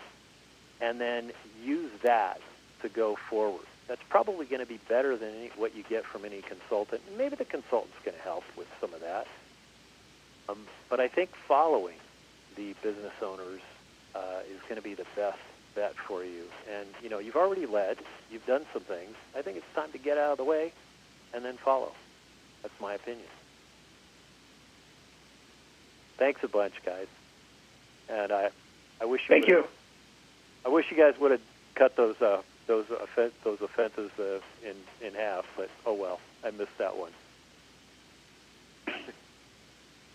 Mayor, that caller was disconnected because his 3 minutes were up. I'll move on to the next caller. Please. Lane in Encino, you are now unmuted. Can you please begin speaking? Yes, this is the world-famous Wayne from Encino, not Lane. Yeah, I mentioned, somebody said the businesses wanted to put up a barrier around their businesses. Well, that's a wall. So you see, there you go again, wanting to build walls. Now, Donald Trump tried to build a wall. Didn't go too good. Not going to build walls. Now, if you want to see al fresco dining, oh, my God, we've got a beautiful place downtown right next to the park overlooking a beautiful lake. It's called MacArthur Park. Oh, my God. You drive down Alvarado Street. You get off the 101 and you go to between 6th Street, Wilshire, 7th, and 8th Street. The breathtaking view of al fresco dining on the sidewalk overlooking the famous MacArthur Park and the lake in MacArthur Lake. Now, there's a few homeless tents there, but please don't let that bother you. Then they have more al fresco dining as you go down Vermont Avenue. You can start crossing the 10 freeway and continue south. You could drive that thing all the way down to Torrance. And you can see a lot of businesses there that have a lot of these places outside that they take up sidewalk space and have al fresco dining. What an insult this is. God, I mean, you can't even reduce the ticket to $25 for people that are home, can't move their cars, don't have a job, and you're worried about this. This is not the time for this. This is a bunch of businesses trying to take and use a distracted situation to gain space. They're never going to give those sidewalks back. Once they grab these sidewalks and parking lots, you're never going to get them back. And then you're going to have to deal with all the rats. That's right. See, rats enjoy al fresco dining. Then you're going to get spreads of typhus from the fleas from those rats. And, of course, bathrooms. Where are you going to go to the bathroom? You're outside eating. You got social distancing. You got to wear a mask. You're going to want to wear a mask outside in direct sunlight while you're eating. How are you going to eat with a mask on? See, this is utter nonsense. You're going to spend public safety money to clear the tables, and you're talking about outdoor heaters. See, again, you live in a fantasy land. You guys are thinking about Torrance of the 70s, Torrance of the 80s, Torrance of the mid-90s. You want to bring it back. You want a time machine. So you want to bring it back. You want to drive down the nice, clean streets and watching people outside going, may I see the wine? Mayor, that caller was disconnected because his 3 minutes were up. I believe that there's one more caller being patched in. I thought I locked it at 2. I'm sorry, Mayor. I don't know that we knew you locked it. We'll lock it at 2. Thank you. Thank you.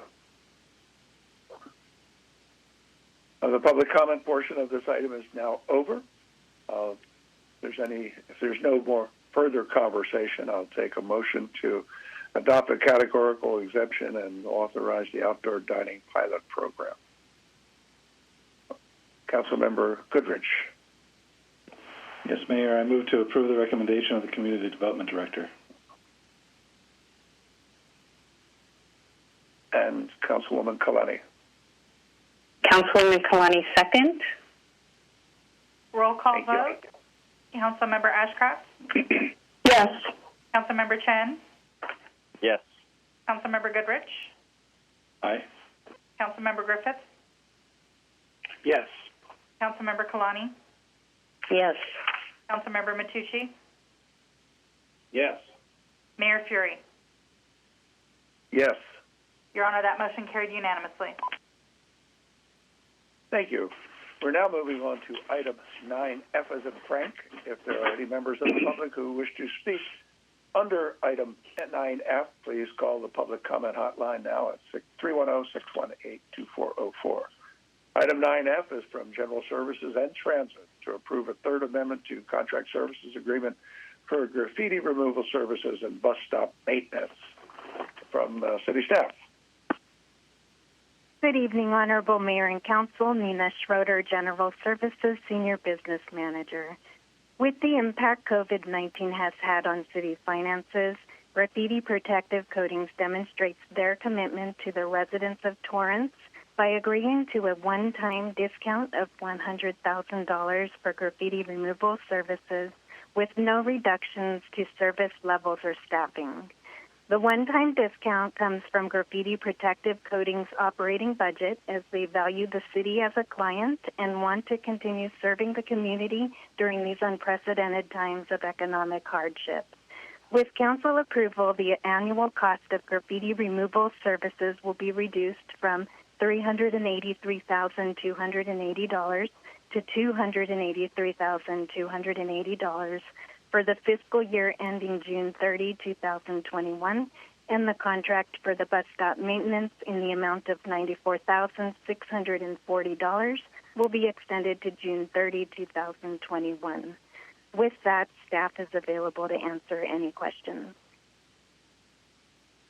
Thank you. Are there any questions from the staff, from the council?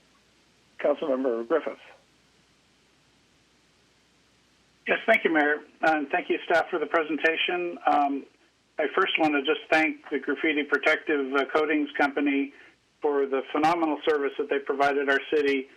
This is something I've talked about for the last 6 years now that I've been on council.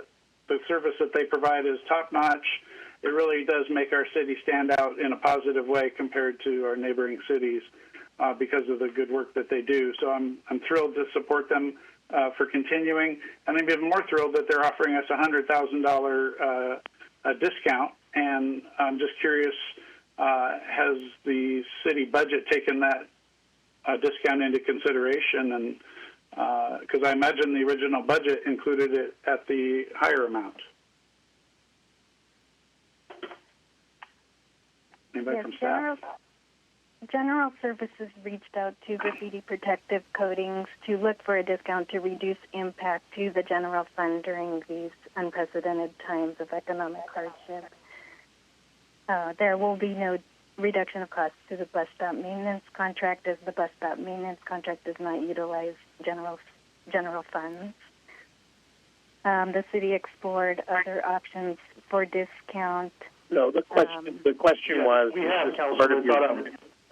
We have, as a one-time, this is Adam Chaparian, Councilman, we have taken credit for one-time savings. Yes. The credit's already been taken? Yes, sir. Okay, so this isn't an additional $100,000 that we just found? Correct. No, this discount is coming from their operating budget, from Graffiti Protective Coatings. And then in regards to the bus benches contract, I'm just curious because unfortunately more and more bus benches are used for homeless to sleep on and so forth. How does this company, Graffiti Protective Coatings, deal with that when there's a homeless person on the benches that they're supposed to be cleaning? For the bus stop maintenance, their main services are to engage in trash removal and graffiti removal. They do not engage with the homeless. In the 5 years that I've been involved in this contract, this issue has not come up with homelessness, but if we did receive complaints, we would contact the police department to follow up for homeless issues. Hello, Councilman. Kim Turner, Transit Director. Our experience has been that we haven't had that many situations, and when we do experience homeless individuals at a bus stop, we notify our supervisors and or our security officers, and they're generally assisted by PD if it's in the city of Torrance or other law enforcement, depending on where they're located. Again, we don't see that often. Okay. And then I have one other question, and thank you for that, Ms. Turner. The bus benches that we recently put out a couple of years ago, the nice silver bus benches that don't have coverings around them, those have decals on them that deteriorate from time to time. Is that something that this service is supposed to take care of, is repairing any damage to the bus benches decals? Councilman, we currently have our own in-house staff member who handles the repair and replacement of the decals. He does that on a regular basis. Whenever we're notified of a damaged bench, our in-house staff takes care of it during his shift. As far as shelters, we have another company that handles that. GPC handles that as well. Okay, so GPC does not do anything with the benches that are out on their own that are not inside of a shelter? No. Okay, thank you. You're welcome. Councilmember Matucci. Thank you. Thank you, Mayor. I have a question. Do we power wash and disinfect the seating? I notice often I see them, they wipe it down, but I haven't really seen any high-powered wash. And also, we operate our buses well after dark, and I've noticed that a lot of our bus stops are extremely dark. There's no lighting from the street. There's no lighting inside the actual bus stop. Do you think we can maybe evaluate some of these really dark areas and add some lighting? Because it does get kind of creepy driving by and it's completely dark where you're sitting waiting for the bus. Yes, Councilman Matucci. We're currently in the process of undergoing a solar pole project where we're going to be placing lighting throughout the city.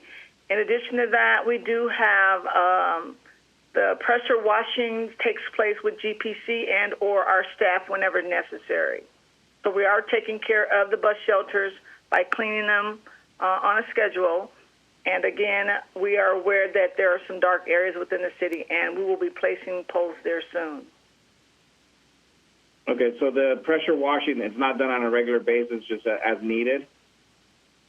There is a schedule that they undergo by week, and if there's a need to do one based on, let's say, an incident or accident, or our employees notify us that there's a problem at a bus shelter, we'll take care of it in-house. But as far as GPC, they have their normal schedule where they take care of our routes here within the city. Awesome. Okay, thank you. Thank you, Mayor.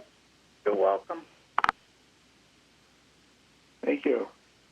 Any other questions from council? I would point out that the graffiti removal is also available by app. If you go onto the App Store, you look for My Torrance CA, and it gives you a fantastic app that you can take a picture of the graffiti. It'll actually GPS where you're located at.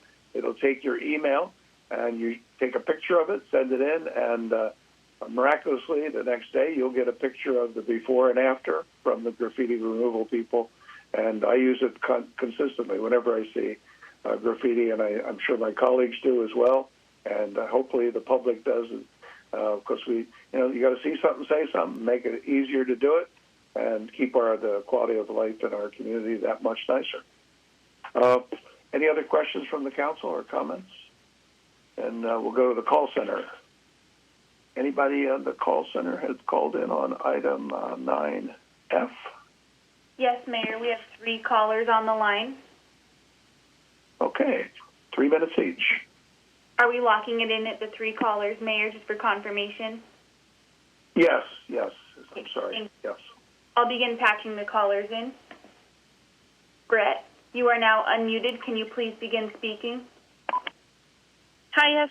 My question is for Aurelio Matucci. Earlier online, you insinuated that graffiti is done by people who do not have father figures in their lives. I was hoping you could expand on that comment. What are you talking about? You made that public comment earlier on Facebook today. I was just hoping you could clarify on what you meant by that. Are you talking to me? Who are you? I'm talking to Aurelio Matucci. Oh, well, if you have a comment about this, ask him. You don't have to go to a council member.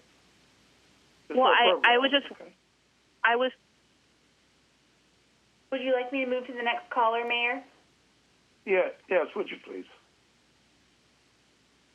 Wayne, you are now unmuted. Can you please begin speaking? Yeah, it's a violation of the Brown Act, Government Code 54950. You mentioned graffiti removal. The last speaker was speaking about graffiti and the fact that one of your council members apparently went on Facebook. Wayne, are you going to talk about graffiti, or are you going to talk about graffiti? Are you going to talk about legal? You see how? So I can hang up on you. You see how upset you get. Are you talking about the graffiti, or you want to talk about law? Are you a lawyer?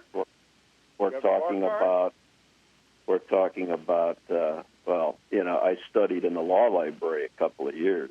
So, and all right, that sounds like you're a lawyer then. You can't cut off a speaker for talking about graffiti when the subject of graffiti came up on this item. You know, right? Just by saying the word doesn't make it right, buddy. Okay. Well, go ahead. if you're saying talk that, about this item. Wow, talk about look this at the item, filibuster. sir. Hold on, look at the filibuster. Just saying, do you want to talk about this item? You can talk about it. We can do this all I'm night. trying to talk about this item, but I haven't enraged. I'm not from Encino. I'm not from Encino, man. Have an enraged man. No, not at all. Cutting me Not at off all. because he's enraged. Tell us what you want to tell us. Tell us what you want to tell us. So Third time's a charm. Come on. Yes, he's so enraged, isn't he? Like when you had marijuana. You don't want to talk about the item? Well, we want to talk about. Call center, you can cut them off. Please, we'll go to the next caller. Thank you. Mayor, that caller was disconnected. I'll move on to the next caller. Thank you. Eugene, you are now unmuted. Can you please begin speaking? Yeah, I find it fascinating that every speaker that went up and tried to speak on Christopher DeAndre Mitchell or police brutality was abruptly cut off. Sir, are you calling on the item? The last caller who called in and basically spoke several minutes off topic and basically was speaking about irrelevant things. You refused to cut him off. You refused to interview. Cut this one off, too. Thank you. Mayor, that caller has been muted, and at this time, I do not see any other callers on the line for item 9F. Thank you. Okay, well, thank you. That concludes the public comment on item 9F. Does the council wish to take action on this? We're looking for a motion to accept and file. I'm sorry, not on that 9F. 9F, we need to concur with the staff recommendation. Yeah, Mayor, I got a... Councilmember Griffith. Councilmember Thank you. I'd like to move to concur with the staff recommendation. Thank you. I'll second that. Second, Okay. Matucci. Roll call vote. Councilmember Ashcraft? Yes. Councilmember Chen? Yes. Councilmember Goodrich? Aye. Councilmember Griffiths? Yes. Councilmember Kalani? Yes. Councilmember Matucci? Yes. Mayor Fury? Yes. Your Honor, that motion carried unanimously. Thank you. Next item, let me see. We're now moving on to item 9G, as in George. If there are any members of the public who wish to speak under item 9G, please call the public comment hotline now at 310-618-2404.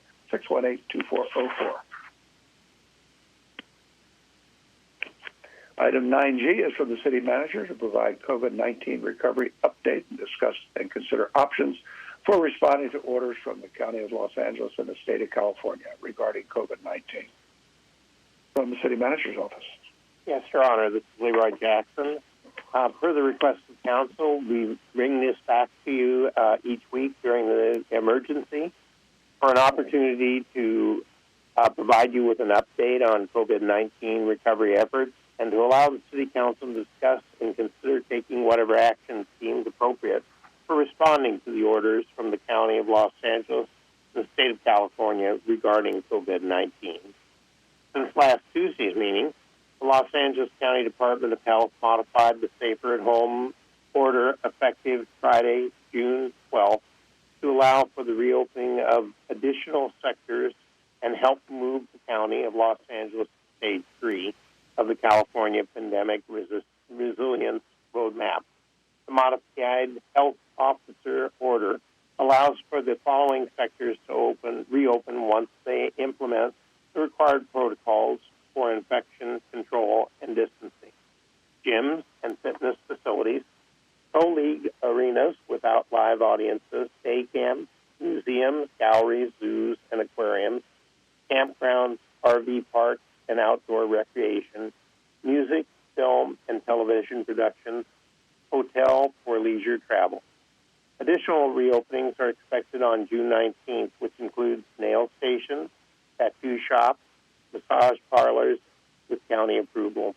We'll continue to work with our business community to assist them with reopening as we return to normal operating conditions. With the city manager's concurrence, community development has utilized the parking lot event permit to leverage an existing review process to facilitate restaurants and breweries to expand into their private parking areas to regain the use of additional tables. The process involves a simple application form.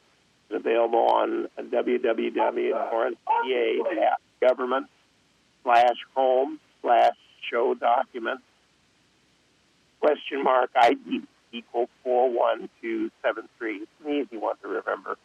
Submit electronically. cbdinfo@Torrance-Cal-Government is reviewed within 5 days by police, fire, building, environment, and planning units. The $265 fee is being paid by the Office of Economic Development. And as was mentioned earlier, we've had 6 restaurants and already approved, and 2 are currently under review.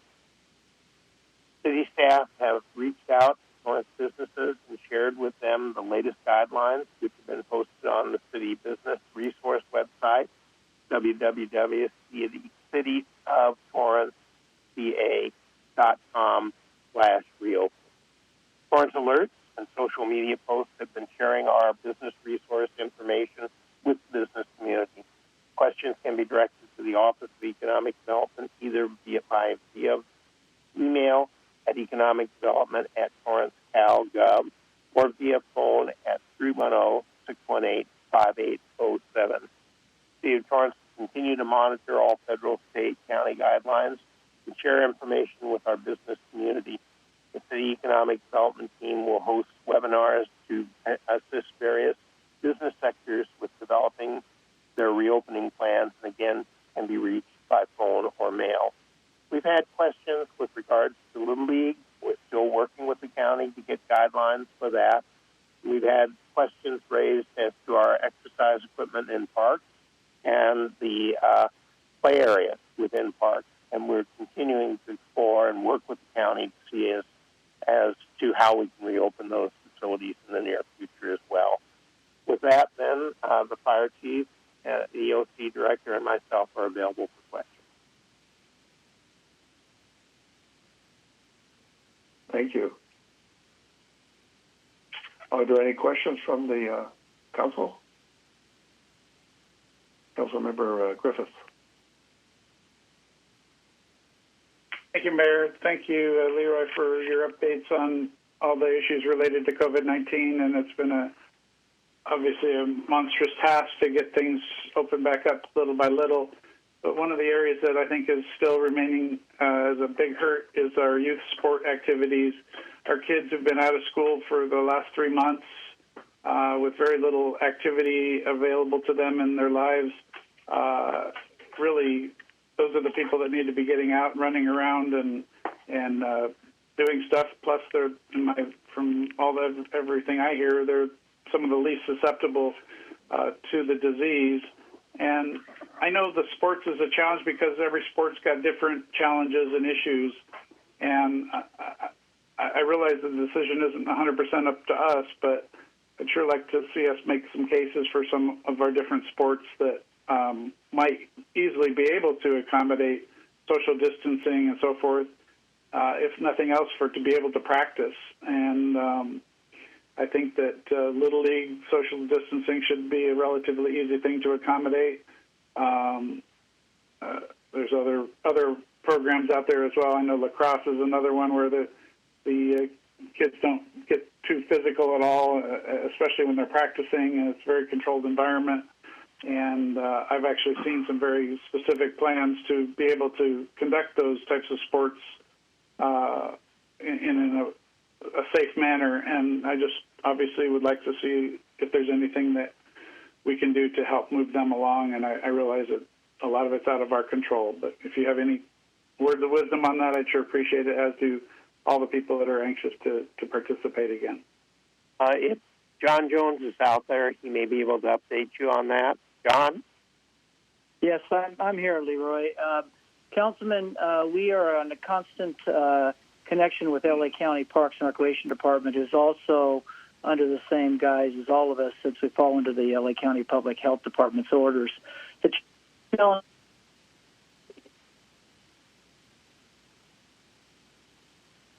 John, you broke up on us, and now we've lost you.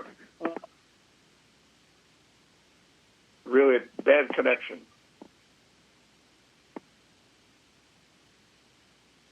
We can get to you afterwards, I guess. I'm sorry. We lost on.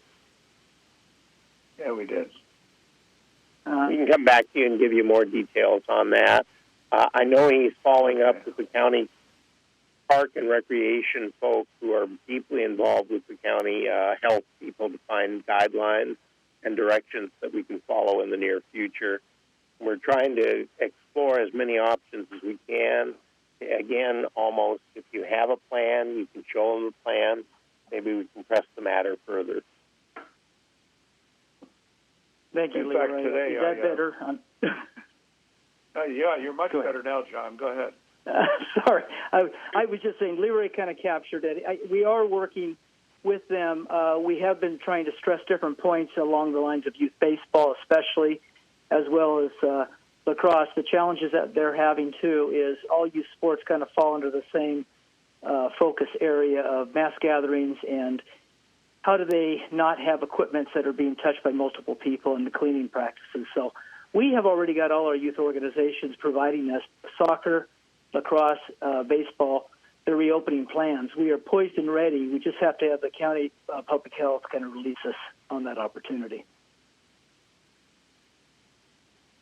And those plans have been forwarded to the county for them to review?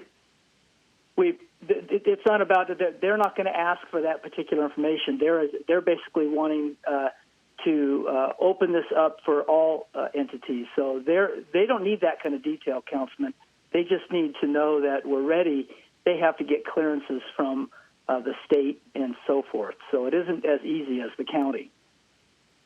Well, I have heard that other counties besides Los Angeles do have youth sports actually happening, and so, again, we seem to be in a situation where maybe LA County is being more restrictive than other counties. I would agree with that.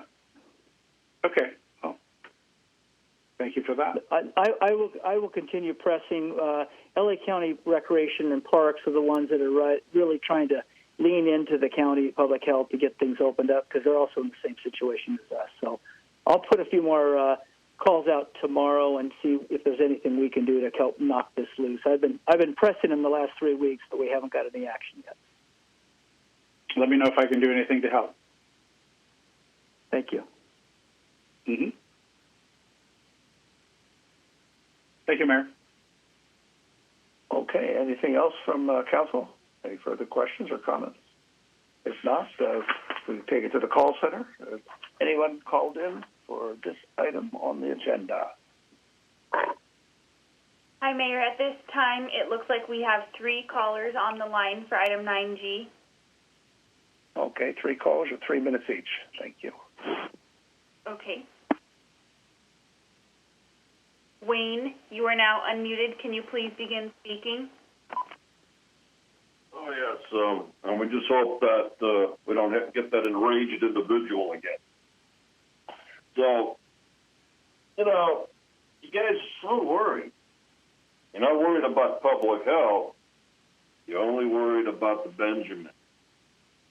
You want to open these businesses up so fast. But as you see, we're going to get a second wave of corona. And some of these areas haven't even finished the first wave.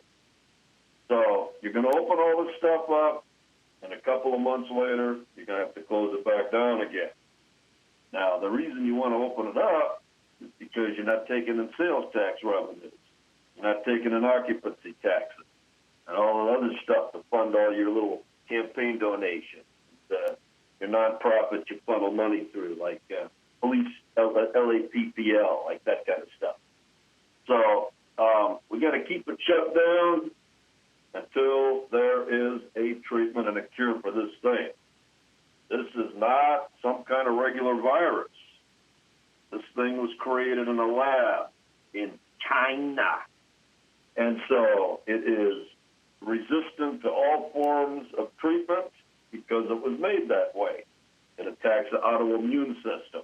And once you get it, you can't build natural immunity to it. So if you get it again and again and again, and then it has lingering effects. And that's what they don't tell the public. That's what Donald Trump doesn't tell you. But it's okay. Donald Trump controls the city of Torrance. Donald Trump controls the mayor of Torrance. So these Trumpists are just going to keep reopening and reopening while the body bags keep filling up more and more and more. So you get that sales tax revenue so you can make your junk bond and have the Federal Reserve buy your junk bond so you can try to prop up your city pension system. See, it's all a big, sick game, and it's a big club, but nobody's a member of it but just a few people. So, again, you want to, like this meeting, how come I can't go onto Zoom and just do the Zoom and put my little hand up? So I got to do this two-way 1890s phone system. I feel like I'm on Mall Bell.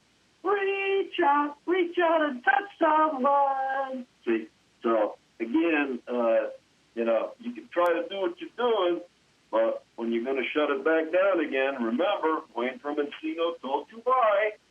Wayne from Encino's always right. That's why he goes around trying to warn these cities ahead of time. Now, city of Anaheim listened to me with their homeless problem, didn't they? And now they're doing better. Mayor, that caller was disconnected because his 3 minutes were up. I'll move on to the next caller. Just seem longer. Mary Ann, you are now unmuted. Can you please begin speaking? Yes, thank you. I just really want to emphasize that COVID is not over. COVID is actually not really begun, because we did bend the curve by staying home and by opening so fast. And I don't know if you've noticed, I certainly have. When I'm out, people are without masks. There's a creep that happens in the social distancing thing that we seem to tout, but we don't practice. That's just real, right? Humans want to connect with humans, and so the creep happens. And there are a couple of things that are really tripping me out about this. And one of them is that, well, first, I know you're really going to regret this. This is going to explode. It's already started since Memorial Day, and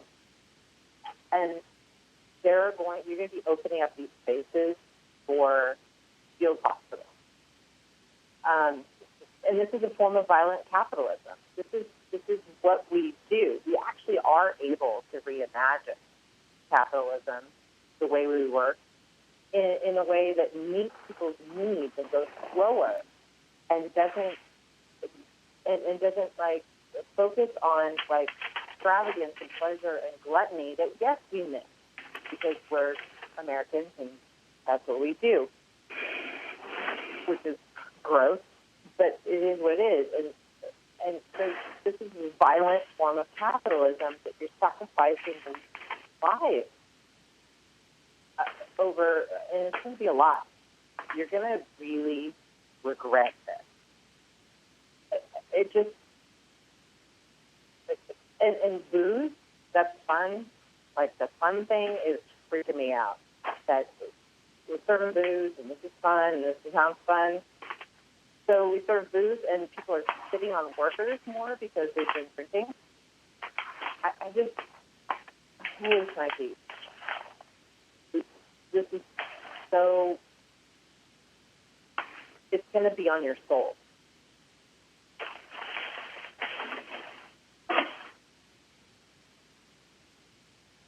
Mayor, it appears that caller has disconnected herself. I'll move on to the last caller for item 9G.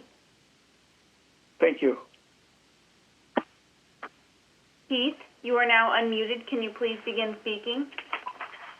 Yes, hello, Mayor and Council. I'll make this short. Last Friday, the county said that they would reopen swimming pools, public swimming pools. So I was wondering if there was a date for the reopening of the plunge. Thank you. Is John Jones available to let me know? Your Honor? Yeah, I'm sorry, Your Honor.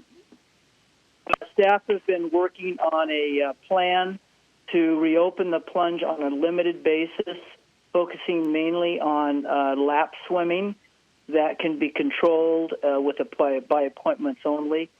I'll be looking to present that to the city manager here in the next day or two so we can see what the options are on how to be able to provide that service back to the community. Oh, thank you very much, John. Very timely, I think. Yes. Okay, that was the last of the callers, so that concludes the public comment on this item. I'll take a motion to accept and file. Councilmember Griffith. Before we do a motion, I had one more question. It's COVID-19 related, I believe. It's my recollection, and staff can probably vouch for this or not, is that when the COVID-19 Safer at Home program was enacted, with the reduction, the significant reduction of traffic on the streets, it was my understanding that Caltrans and other public works departments actually changed the street signaling to increase the amount of red lights that people would face to try to slow the traffic when there was no traffic. And I was just wondering, since the traffic seems to be back, I was wondering if we can request that those changes be reversed. Mr. Jackson, do you have any knowledge of that? Craig, are you there? Your Honor. Yes, sir, I'm here. Your Honor, Councilman Craig Bilazarian from Public Works. We do have, we've been monitoring traffic, and as traffic does pick up, we can make those signal changes.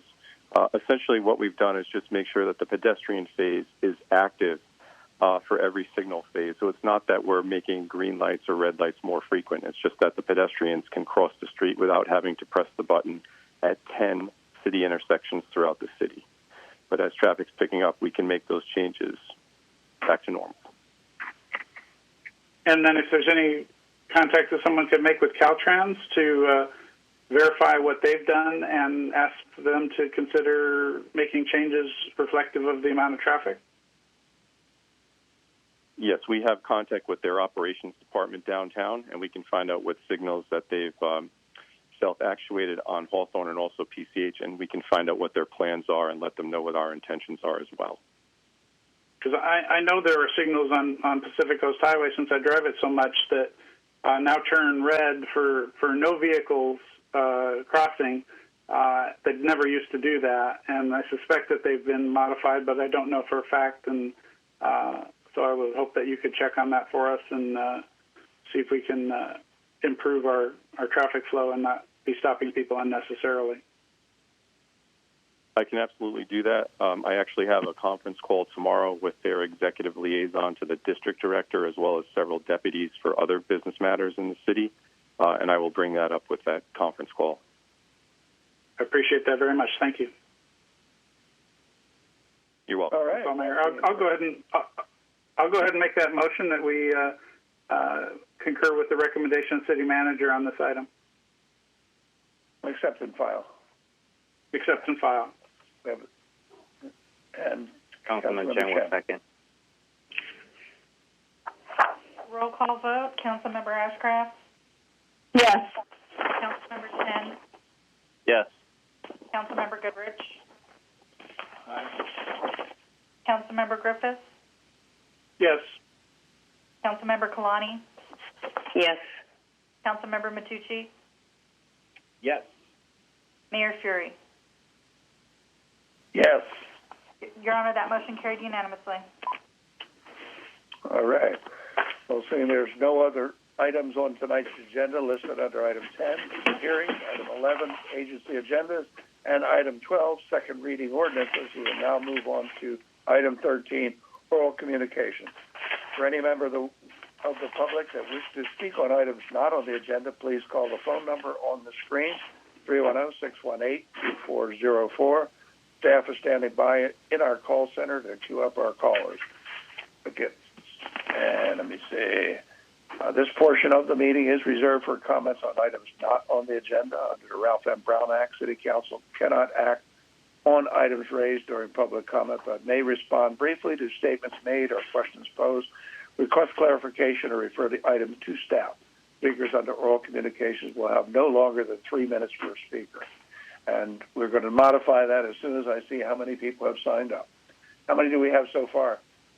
Call center. Hi, Mayor. This is Katie. We currently have 5 callers patched in, and I understand that the phones are ringing at the moment. Okay, let's sit tight for a minute or so and collect the numbers, and then we'll go from there. I'll get back to the call center. So hang tight a little bit. We're going to queue up the phone calls and then conclude the meeting through oral communications.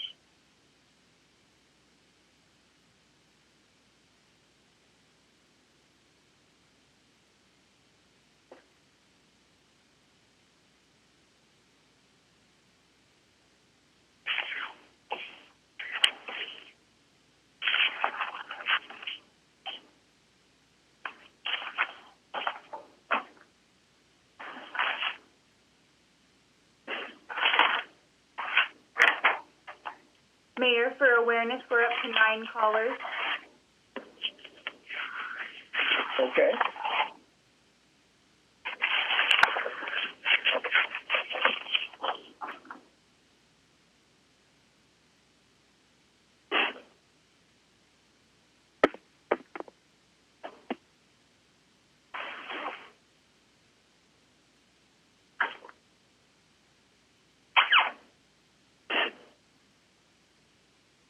Mayor, we also have several mics that are still on. We ask that everyone please mute. Thank you.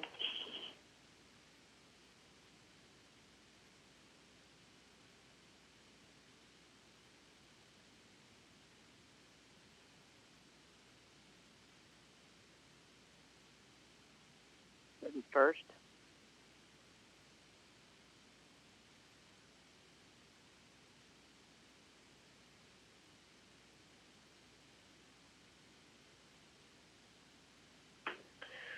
Okay, call center, what's our status?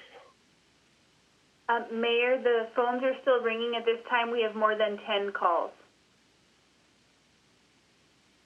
Okay, I want to lock it in with a number. Mayor, would you like to lock it in at 10 callers at 3 minutes each? No, I want to get as many callers as I can. I don't want anybody to be slighted.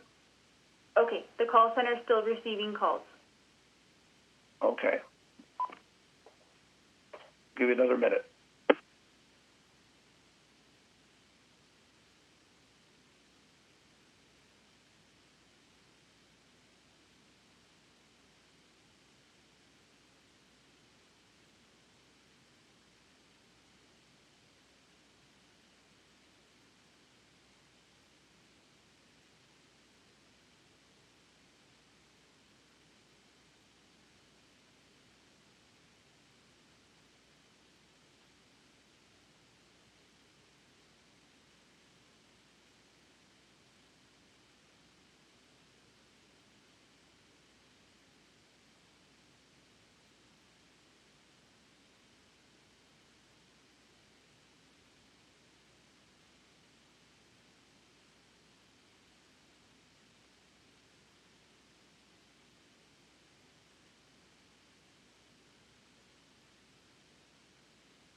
Mayor, there are currently 13 callers patched in, and the phones are still ringing.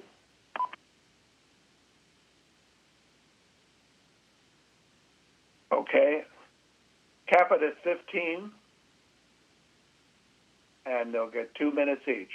We'll take 15 callers at 2 minutes each.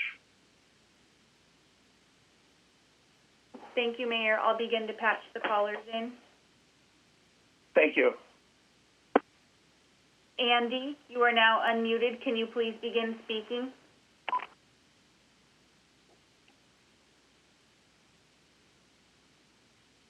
Andy, are you still on the line? Yes. Andy? Did you say Andy? Because I heard something else. Okay, hi everyone again. I would like to express my opinion about today's meeting. It's worse than ever.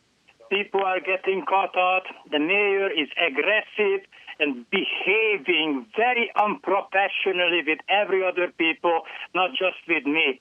I was disgusted by the fact that you guys taken off agenda items and moved it to the, not the consent calendar, the whatever you move it to. And here is the reason why.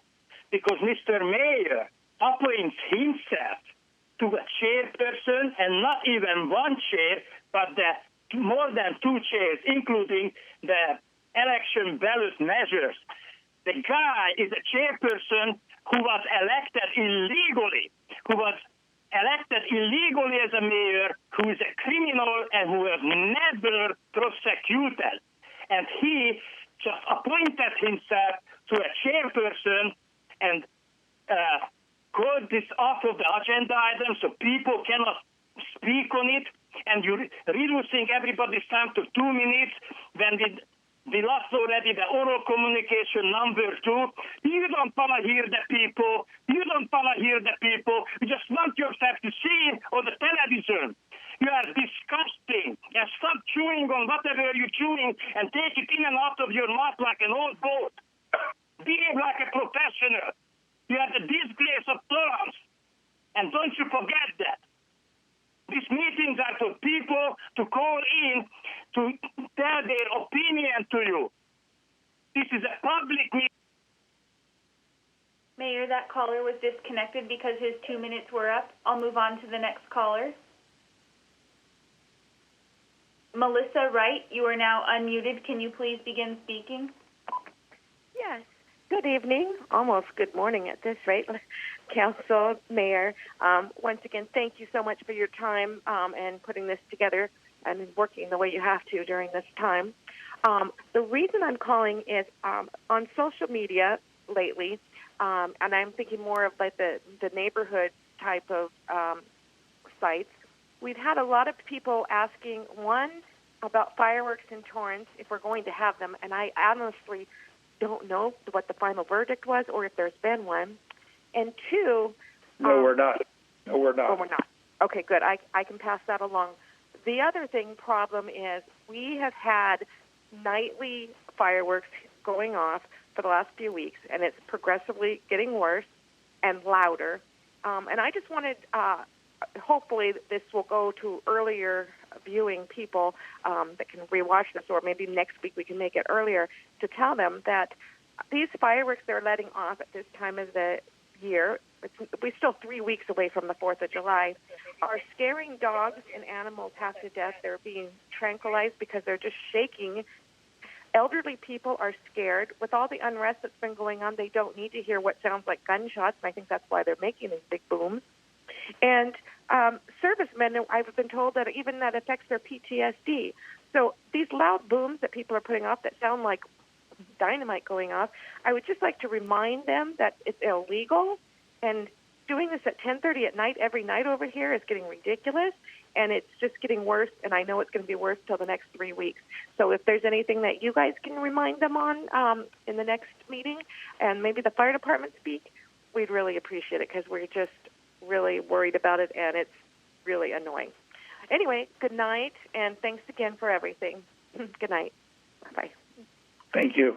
Bye. I'll move on to the next caller, Mayor. Sterling, you are now unmuted. Can you please begin speaking? Mayor Fury, I don't know how you prop your mouth to say that when people are speaking on the death of my son, that is irrelevant. My son's life is very relevant. Your officers decided to be trigger happy, and they murdered my son. He had his hands up, and they still murdered him within 15 seconds. He did everything they told him to do. But they still just chose to murder Christopher. I miss my son. And to hear you say that is irrelevant, shame on you. How dare you say that? I hope that never happens to you when somebody cuts you off when they try to speak in solidarity with the family, saying, talking about firing Matthew Conkennon and fire Anthony Chavez. Those trigger-happy cops murdered Christopher. You fail to understand that. But you can do something about it, but you choose not to do anything about it. Just like they chose to murder Christopher. My son, my baby, my only child. A lot of families are going through some hard times right now because these cops are just murdering our kids. It hurts. I demand that you fire Anthony Chavez and fire Matthew Conkennon. And I demand justice in the name of my son, Christopher DeAndre Mitchell. Black lives, we matter.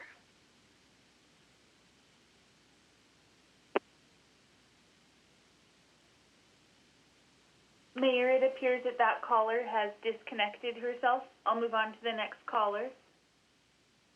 Thank you. Arnie Goldstein, you are now unmuted. Can you please begin speaking? I just want to say I sit here and I watch the seven of you, and I cannot fathom how you can sit there and run the business of the city and have people attack you and do things. Of course, they can say whatever they want. It's First Amendment rights, but even though that happens, I just want to say there's a lot of people out there that really appreciate all the work you do. We're in a crisis now, and you're handling the crisis, and you're handling it very calmly, and we do appreciate it out here. So that's all I have to say to both you, Mayor Fury, council members, staff, everybody that keeps this city running smoothly. Thank you again. Thank you, Arnie. We do it for guys like you. That's for sure. I'll move on to the next caller, Mayor. Andy Garcia, you are now unmuted. Can you please begin speaking? Yes, this is Ari Garcia. Good evening, honorable council members. Thank you for the opportunity to speak tonight. My name is Ari Garcia of West Torrance. And just in light of events both globally and specifically here in Torrance, I would just like to recommend a diversity force. My family and I, we've been residents for 7 years. I have 2 children that attend West High. Our teams practice at the Torrance Aquatic Center. We have swim and water polo, and we're part of the North Torrance Girl Scouts, West Torrance PTA, Booster Club, and we also volunteer. And we also completed our 2020 census. And we're a family that really tries to be great citizens, and yet we've experienced things that have made us not so welcome. And so, one, I just like to volunteer. If we have a diversity task force within Torrance, I would like to help build bridges, and, a change is needed. And 2, I wrote a letter that entailed experience that my son had. He was told he did not belong. It was a wife of a police officer that cursed him out and threatened to call the police on him. And he basically just tried to plead that he lived here in Torrance, but she wouldn't listen. And so my friend, who's Caucasian, had to calm her down and basically told her that he was with her. And after that experience, it really was hard for us. And so I'm not looking for any type of justice for anybody that's done anything. I just really want to volunteer and be the first to raise my hand because I love my city. And I just wanted to see if we could have a task force so that we can have safe and courageous conversations. And I heard some of the callers there, and it seems like people are very angry, but I want to help build bridges. And the way to do that, I believe, is to maybe have a task force and really just open the conversation instead of it being more just really angry. And I don't judge people for being angry, but I just want to build bridges because I love our community and I love the diversity. And thank you for letting me talk today. Thank you, ma'am. Thanks for calling. I'll move on to the next caller, Mayor. Lila, you are now unmuted. Can you please begin speaking? Good evening, Mayor and council members and staff. Torrance will only thrive as a community when it demonstrates allyship and solidarity with community members most in need. The city of Torrance needs to be on the correct side of history and support Torrance Black community members and surrounding Black communities. Action is needed now, not tomorrow. True political leaders are to protect and show acts of love toward those around us. These are fundamental tenets of Black Lives Matter, not terror and chaos, as Councilmember Matucci falsely claims. A true leader does not create division within a community, but educates himself on how to unify and uplift. This paradigm was mentioned in tonight's opening prayer. The city of Torrance has an opportunity to reflect on its own personal best practices for morality. Torrance will only be at its best if it stands in unity with Black Lives Matter. I pray that God gives all of you the wisdom and discernment to correctly lead this community. When leaders go in the right direction, we all will be stronger as a whole. I am a Torrance homeowner, higher institution educator, wife, and mother. I am a believer and a person of color with a cause. Thank you. Thank you, ma'am. I'll move on to the next caller, Mayor. T, you are now unmuted. Can you please begin speaking? Yes. How much time do I have? You have 2 Hello? minutes. Can you hear me? Yes, your 2 minutes have started, ma'am. Okay. Thank you. I just want to say, one, I'm very disappointed this council. You had a grieving mother that just called you, and you offered no comment, no comfort, no resolution. This is a disgusting display and lack of accountability and your complicity of police state-sanctioned violence and your willingness to sweep this murder of this young man whose life was taken within seconds. You absolutely need to fire the officers, Anthony Chavez and Matthew Concannon, for the murder of Christopher DeAndre Mitchell. I cannot imagine the pain and suffering his mother and family have to endure, and for her son be taken in such a violent manner within seconds. And then you offer nothing, no words to this mother, no resolution, right? No justice, no accountability. These officers have no regard for Black lives. They need to be fired and prosecuted. In addition, City Torrance needs to develop a civilian oversight committee. The police cannot investigate themselves, especially if they're the ones that committed the crime. Not even justice will bring Christopher back, but justice is a place to start. So police don't go out in our communities and think they can kill with impunity, and that they face the same crime and sentencing that any one of us did if we went out there in a split second and taken somebody's life. You absolutely need to stand on the right side of history at this point and offer some protection and justice for Black lives. This is just unbelievable. Mayor, that caller was disconnected because her 2 minutes were up. I'll move on to the next caller. Thank you.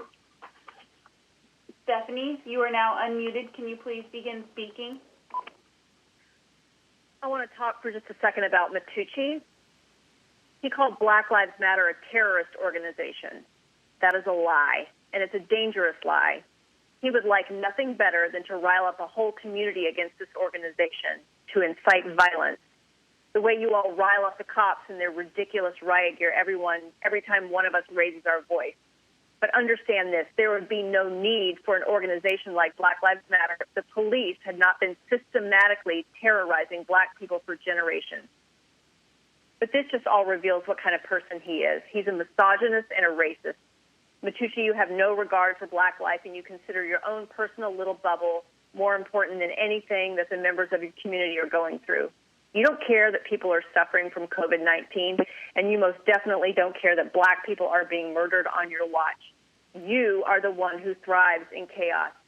But Christopher Mitchell was killed on your watch, and you are accountable for everything that this dangerous joke of a police department does. And the rest of you council members, you are accountable for how Matucci carries out his role as council person.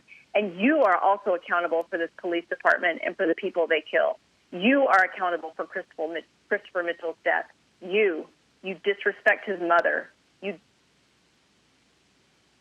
blind eye to his murderers, Matthew Concanon and Anthony Chavez. We see you incite the police to violence toward protesters.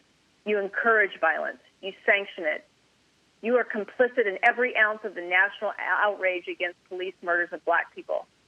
And with every moment that you do nothing about Christopher's death, you are further enabling and supporting a police department with a history of violence and a disdain for the Black community. You have to do something. Fire Matthew Concanon. Fire Anthony Chavez. Quit using the police force as your personal and violent militia. Mayor, that caller was disconnected because her 2 minutes were up. I'll move on to the next caller. Please. Wayne, you are now unmuted. Can you please begin speaking? Yes, the illustrious Wayne from Encino. So, on behalf of my white race, I look at the 7 douchebags on this city council. We, as white people, apologize to you and the family for that murder. This has been going on now, since 1619, since they brought the first ships over, and here we are, still murdering Black men because they're Black. You don't want them in Torrance, and then you get the 2 killer cops, and they go to the mayor there, Baldy. What are we gonna do? And he goes, well, I'll protect you under the government code and the police officer's bill of rights. You see, that is what you do. So remember, you hear the mother, you say, ma'am, please accept our condolences for your overwhelming loss. What do you do? You say nothing. See, you have no tact, you see. You just sit there and you're all pissed off, see, because you're covering up for 2 killer cops. They're going to go out and do it again. They're going to kill again. Or they'll go home and beat up the wife. They're probably right now at home, slapping the wife around, slapping the girlfriend around, See, that's what happens. And you foster that. You engender that. You don't weed out the Neanderthals. Now, next time, please let me log into Zoom. I have a phone, and then I'd be able to see your face, and you'd be able to see my pretty little black face. and we could all interact together. But see, you don't want to see our ugly little faces. You just want to pretend we don't exist. We do exist. The hordes are out there surrounding little cities like Torrance. The hordes are moving in. Mayor, that caller was disconnected because his 2 minutes were up. I'll move on to the next caller. Thank you. Amber, you are now unmuted. Can you please begin speaking?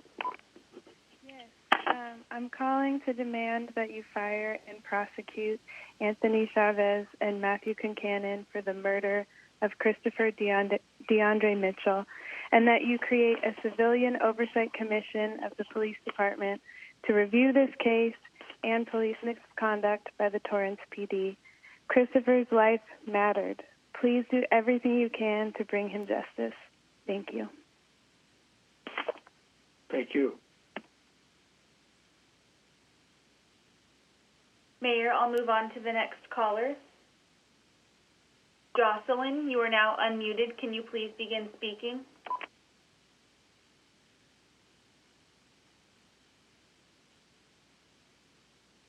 Jocelyn, are you still on the line?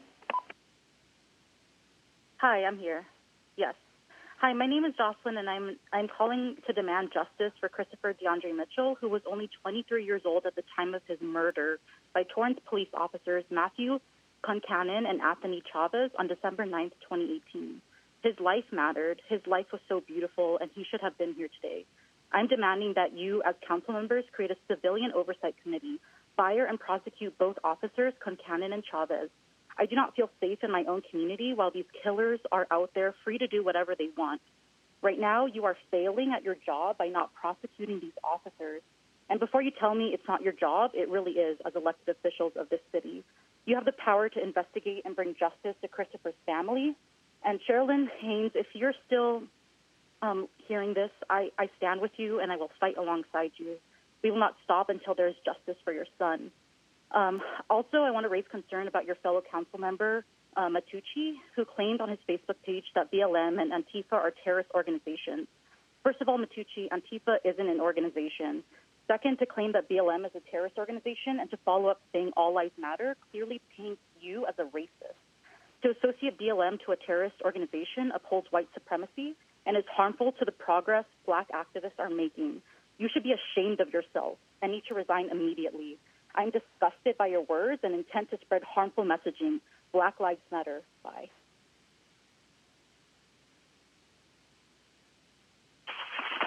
Mayor, that caller has disconnected herself from the line. I'll move on to the next caller. Thank you.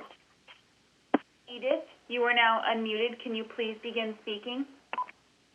All night long, Edith, are you on the line? Hi, yes. First off, Mayor Siri, the way you talk down to some of your constituents who called in throughout today's meeting is disgusting. Councilmember Matucci, your dangerous racist remarks on Facebook are unbelievable, and it's honestly terrifying to know that you take up space in public office. You need to resign. I'm calling to lift up the name of Christopher DeAndre Mitchell, 23-year-old young man who was murdered by Torrance Police Department. We need justice for Christopher DeAndre Mitchell. We demand accountability. I urge you to fire and prosecute the murderers, Anthony Chavez and Matthew Concannon, immediately. And we also ask for a civilian oversight commission for the police department to review this case and the overall police misconduct by Torrance Police Department. I honestly don't know how you all sleep at night. Please do the right thing. Thank you. Thank you for sharing. Mayor, I'll move on to the next caller. Please. Hannah, you are now unmuted. Can you please begin speaking? Good evening, Mayor and Council members. Today, I'm calling as a Torrance resident to speak on the murder of Christopher DeAndre Mitchell. It is revolting that you did nothing then to charge Mr. Mitchell's murders then, and even more so now in light of current events. Callers like me will continue to hold you all responsible for your reprehensible actions. Fire and prosecute Anthony Chavez and Matthew Concannon. Defund the police. Support Black Lives Matter. I know you all have the time and money to be making changes that need to be made, especially if you have the energy to talk about parking in Old Torrance for a public event we even shouldn't be having right now for 30 minutes straight. LA City Council member Irv Weston was smart enough to introduce a motion to defund the police. You guys should be smart like Council member Weston. Thank you, and good night. Thank you, and good night. Mayor, I'll move on to the next caller. Akili, you are now unmuted. Can you please begin speaking? Yes, my name's Keely.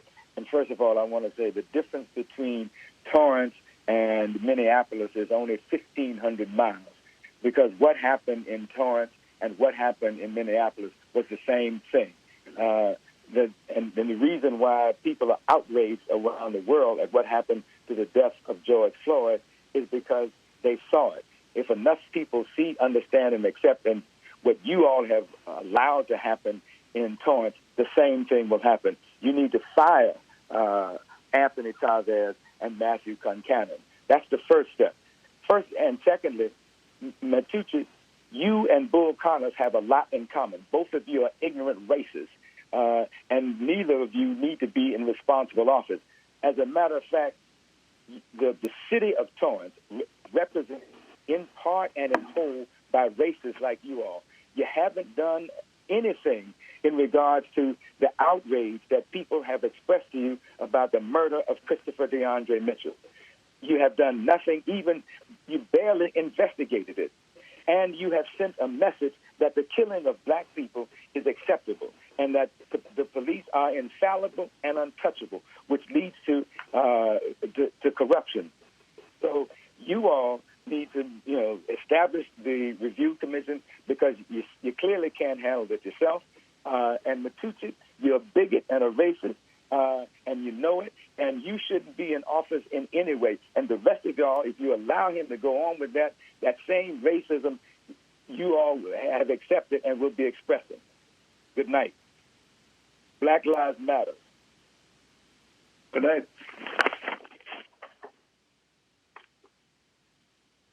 Mayor, I'll move on to the final caller under orals. Thank you.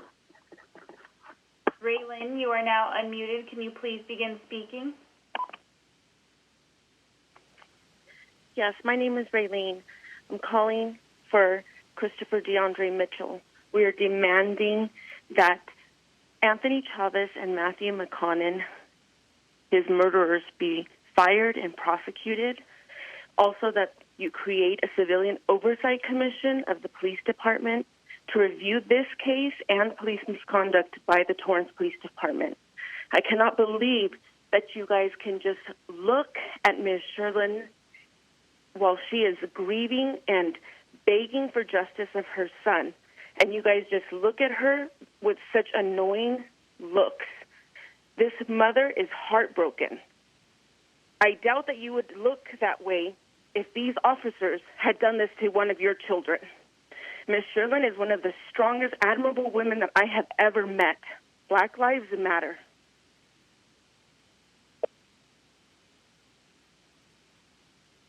Mayor, that caller appeared to have disconnected herself, and I don't have anyone else on the line for oral communications. Thank you.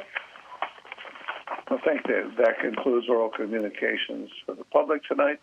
We bring it up here, and it's Councilmember Griffith.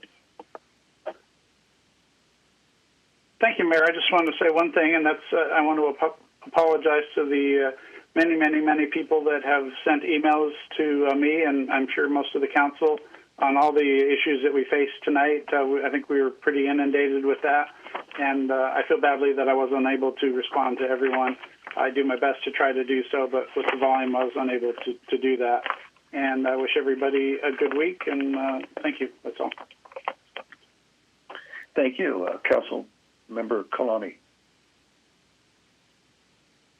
Thank you, Mayor. I just want to wish everyone a good evening, tell them how much I appreciate their the commitment of not only everyone in our community, but every single member of the city workforce. Just everything they're doing to support our city. Budget cuts aren't comfortable, but everybody's working together, and I appreciate that. And I also want to just say happy Father's Day to all of the fathers out there, and I wish you a wonderful, safe, and enjoyable weekend. Thank you. Thank you. Councilmember Matucci.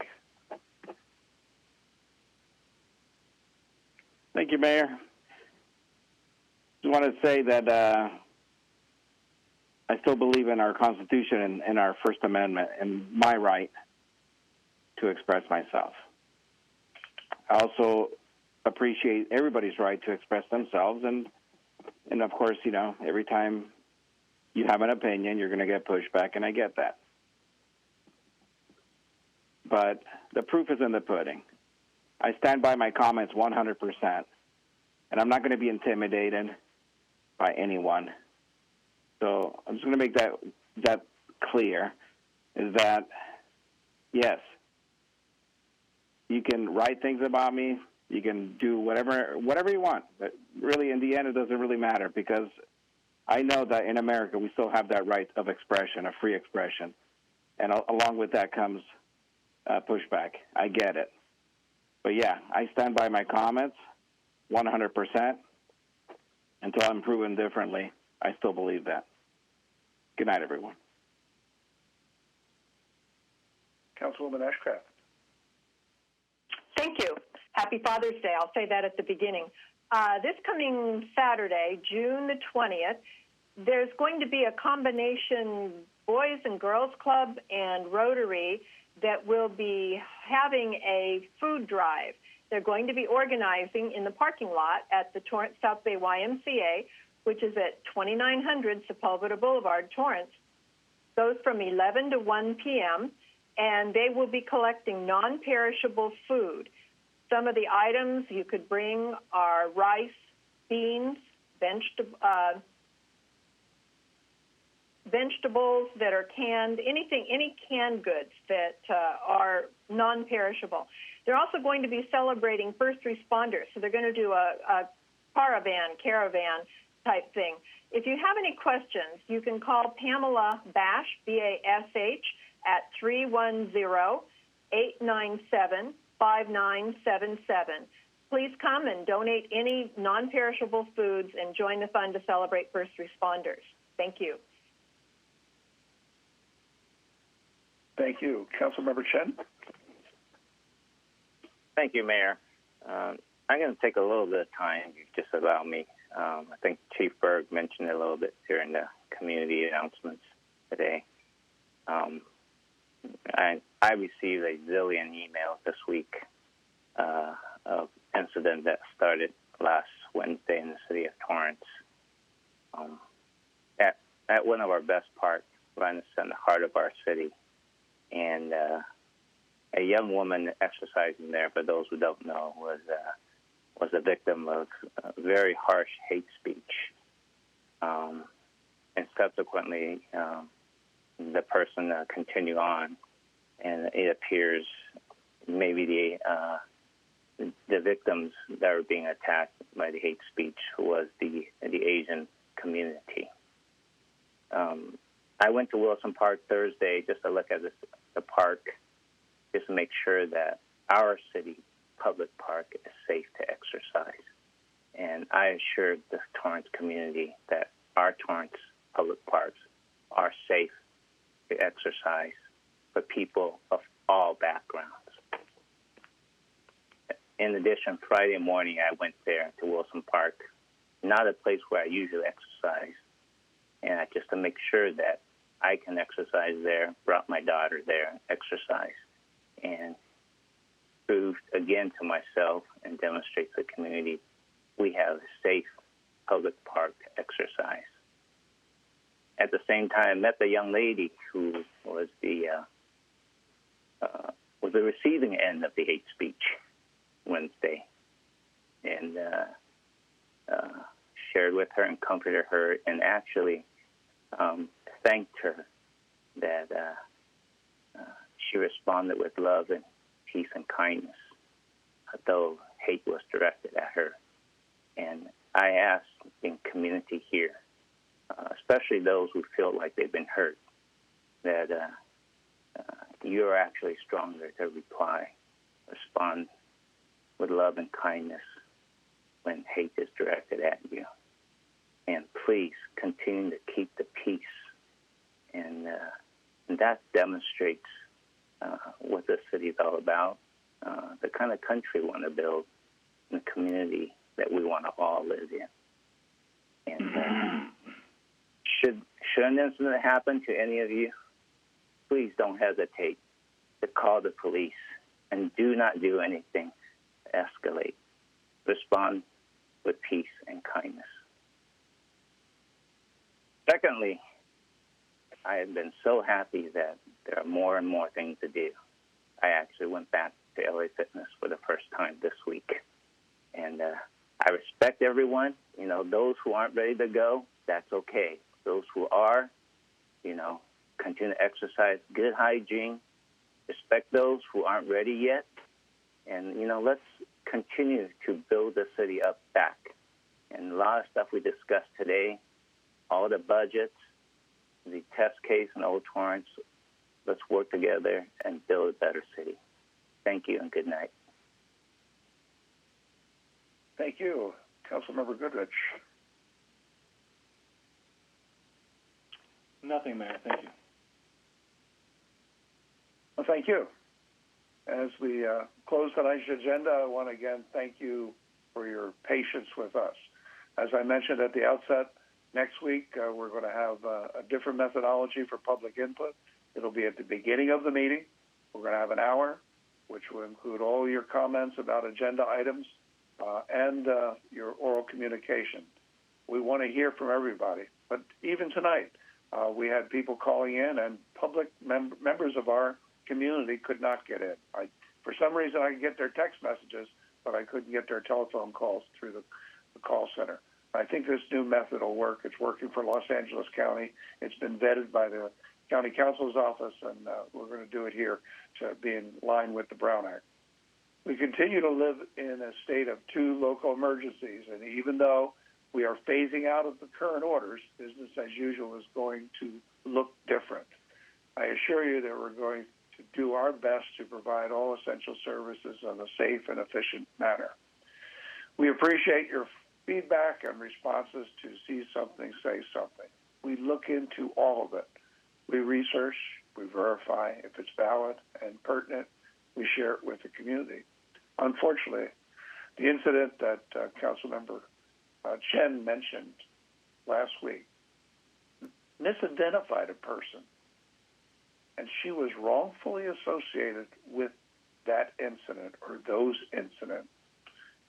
And that could have easily been avoided if people verified the information before they reposted on social media. Social media has its platform, has its reasons, has great benefits, connecting with friends from decades ago, classmates from high school or college, but criminal acts, that's not the place to be discussing it, whether you're using Twitter, Facebook, Nextdoor, Instagram. The way to do it is you call the police. Call somebody who actually can give you the facts.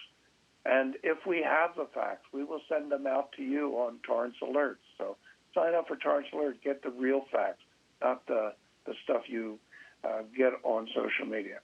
All of that could have been avoided if people had verified that information before they had reposted it. I want to remind everyone, get your information from reliable sources. Do your fact checks. Sign up for Torrance Alerts for city information. We're going to do our best to keep you informed and in the know. On June 12th, a number of businesses and recreation centers have reopened at limited capacity. It's important to remember that we need to continue to be diligent in our safe health practices. Please mind your space and cover your face. It is mandatory until orders are updated. Continue to practice healthy hygiene, washing hands often, and avoiding mass gathering. I'm very proud of everyone for all of your efforts. We could not have come out of this as far as we have come out of it without the cooperation of the community. And that's not just the residents, it's also the business community. They suffered, but they tough through it, and they're going to rebound again. So again, thank you for your patience and dedication. Lastly, I want to wish everyone a happy and safe Father's Day on Sunday. Take care and be safe, and get out with some social distancing and see some of your grandchildren and your children. I'm sure you'll enjoy that Sunday. From staff, anything? Just to mention again that, Mayor, I very much appreciate the involvement of our employees, our employee organizations, the departments in putting together the budget that we were able to present to you. I appreciate so much your efforts at looking at the details of that budget and carrying it forward to help carry us through the second year of a two-year budget balance. And as you mentioned before, cities can't be unbalanced. States can, the federal government can, but cities have to maintain a balanced budget. So your efforts and those of all of our resources have been well spent to achieve that end. Thank you, Your Honor. I would tell you, Mr. Jackson, I had communications with our leaders in Washington, D.C. this week, and they assure me that the HEROES Act will be passed. They don't know whether it will be sooner or later, but they do assure me that the HEROES Act will be passed with the help for local governments and, that we will be needing. So keep our fingers crossed on that. That would be very nice. It would be. I'm not spending the money yet, but it would be very nice. That being said, we'll take an adjournment. Your Honor, I move to approve the recommendation of the City Manager that City Council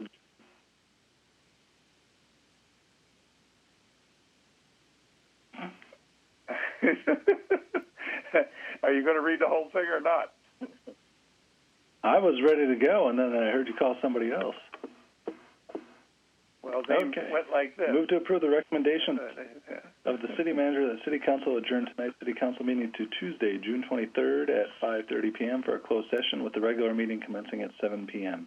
In compliance with Governor Newsom's Executive Order N-2920, which suspended portions of the Brown Act, members of the Torrance City Council and staff will participate in this meeting via teleconference and other electronic means in our continuing effort to practice social distancing to reduce the spread of COVID-19. Members of the public are encouraged to watch the meeting via City 3 on Spectrum and Channel 4 here, over the air on 25.2, streaming on torranceca.gov, Facebook at City of Torrance CA Government, and YouTube channel Torrance City Cable.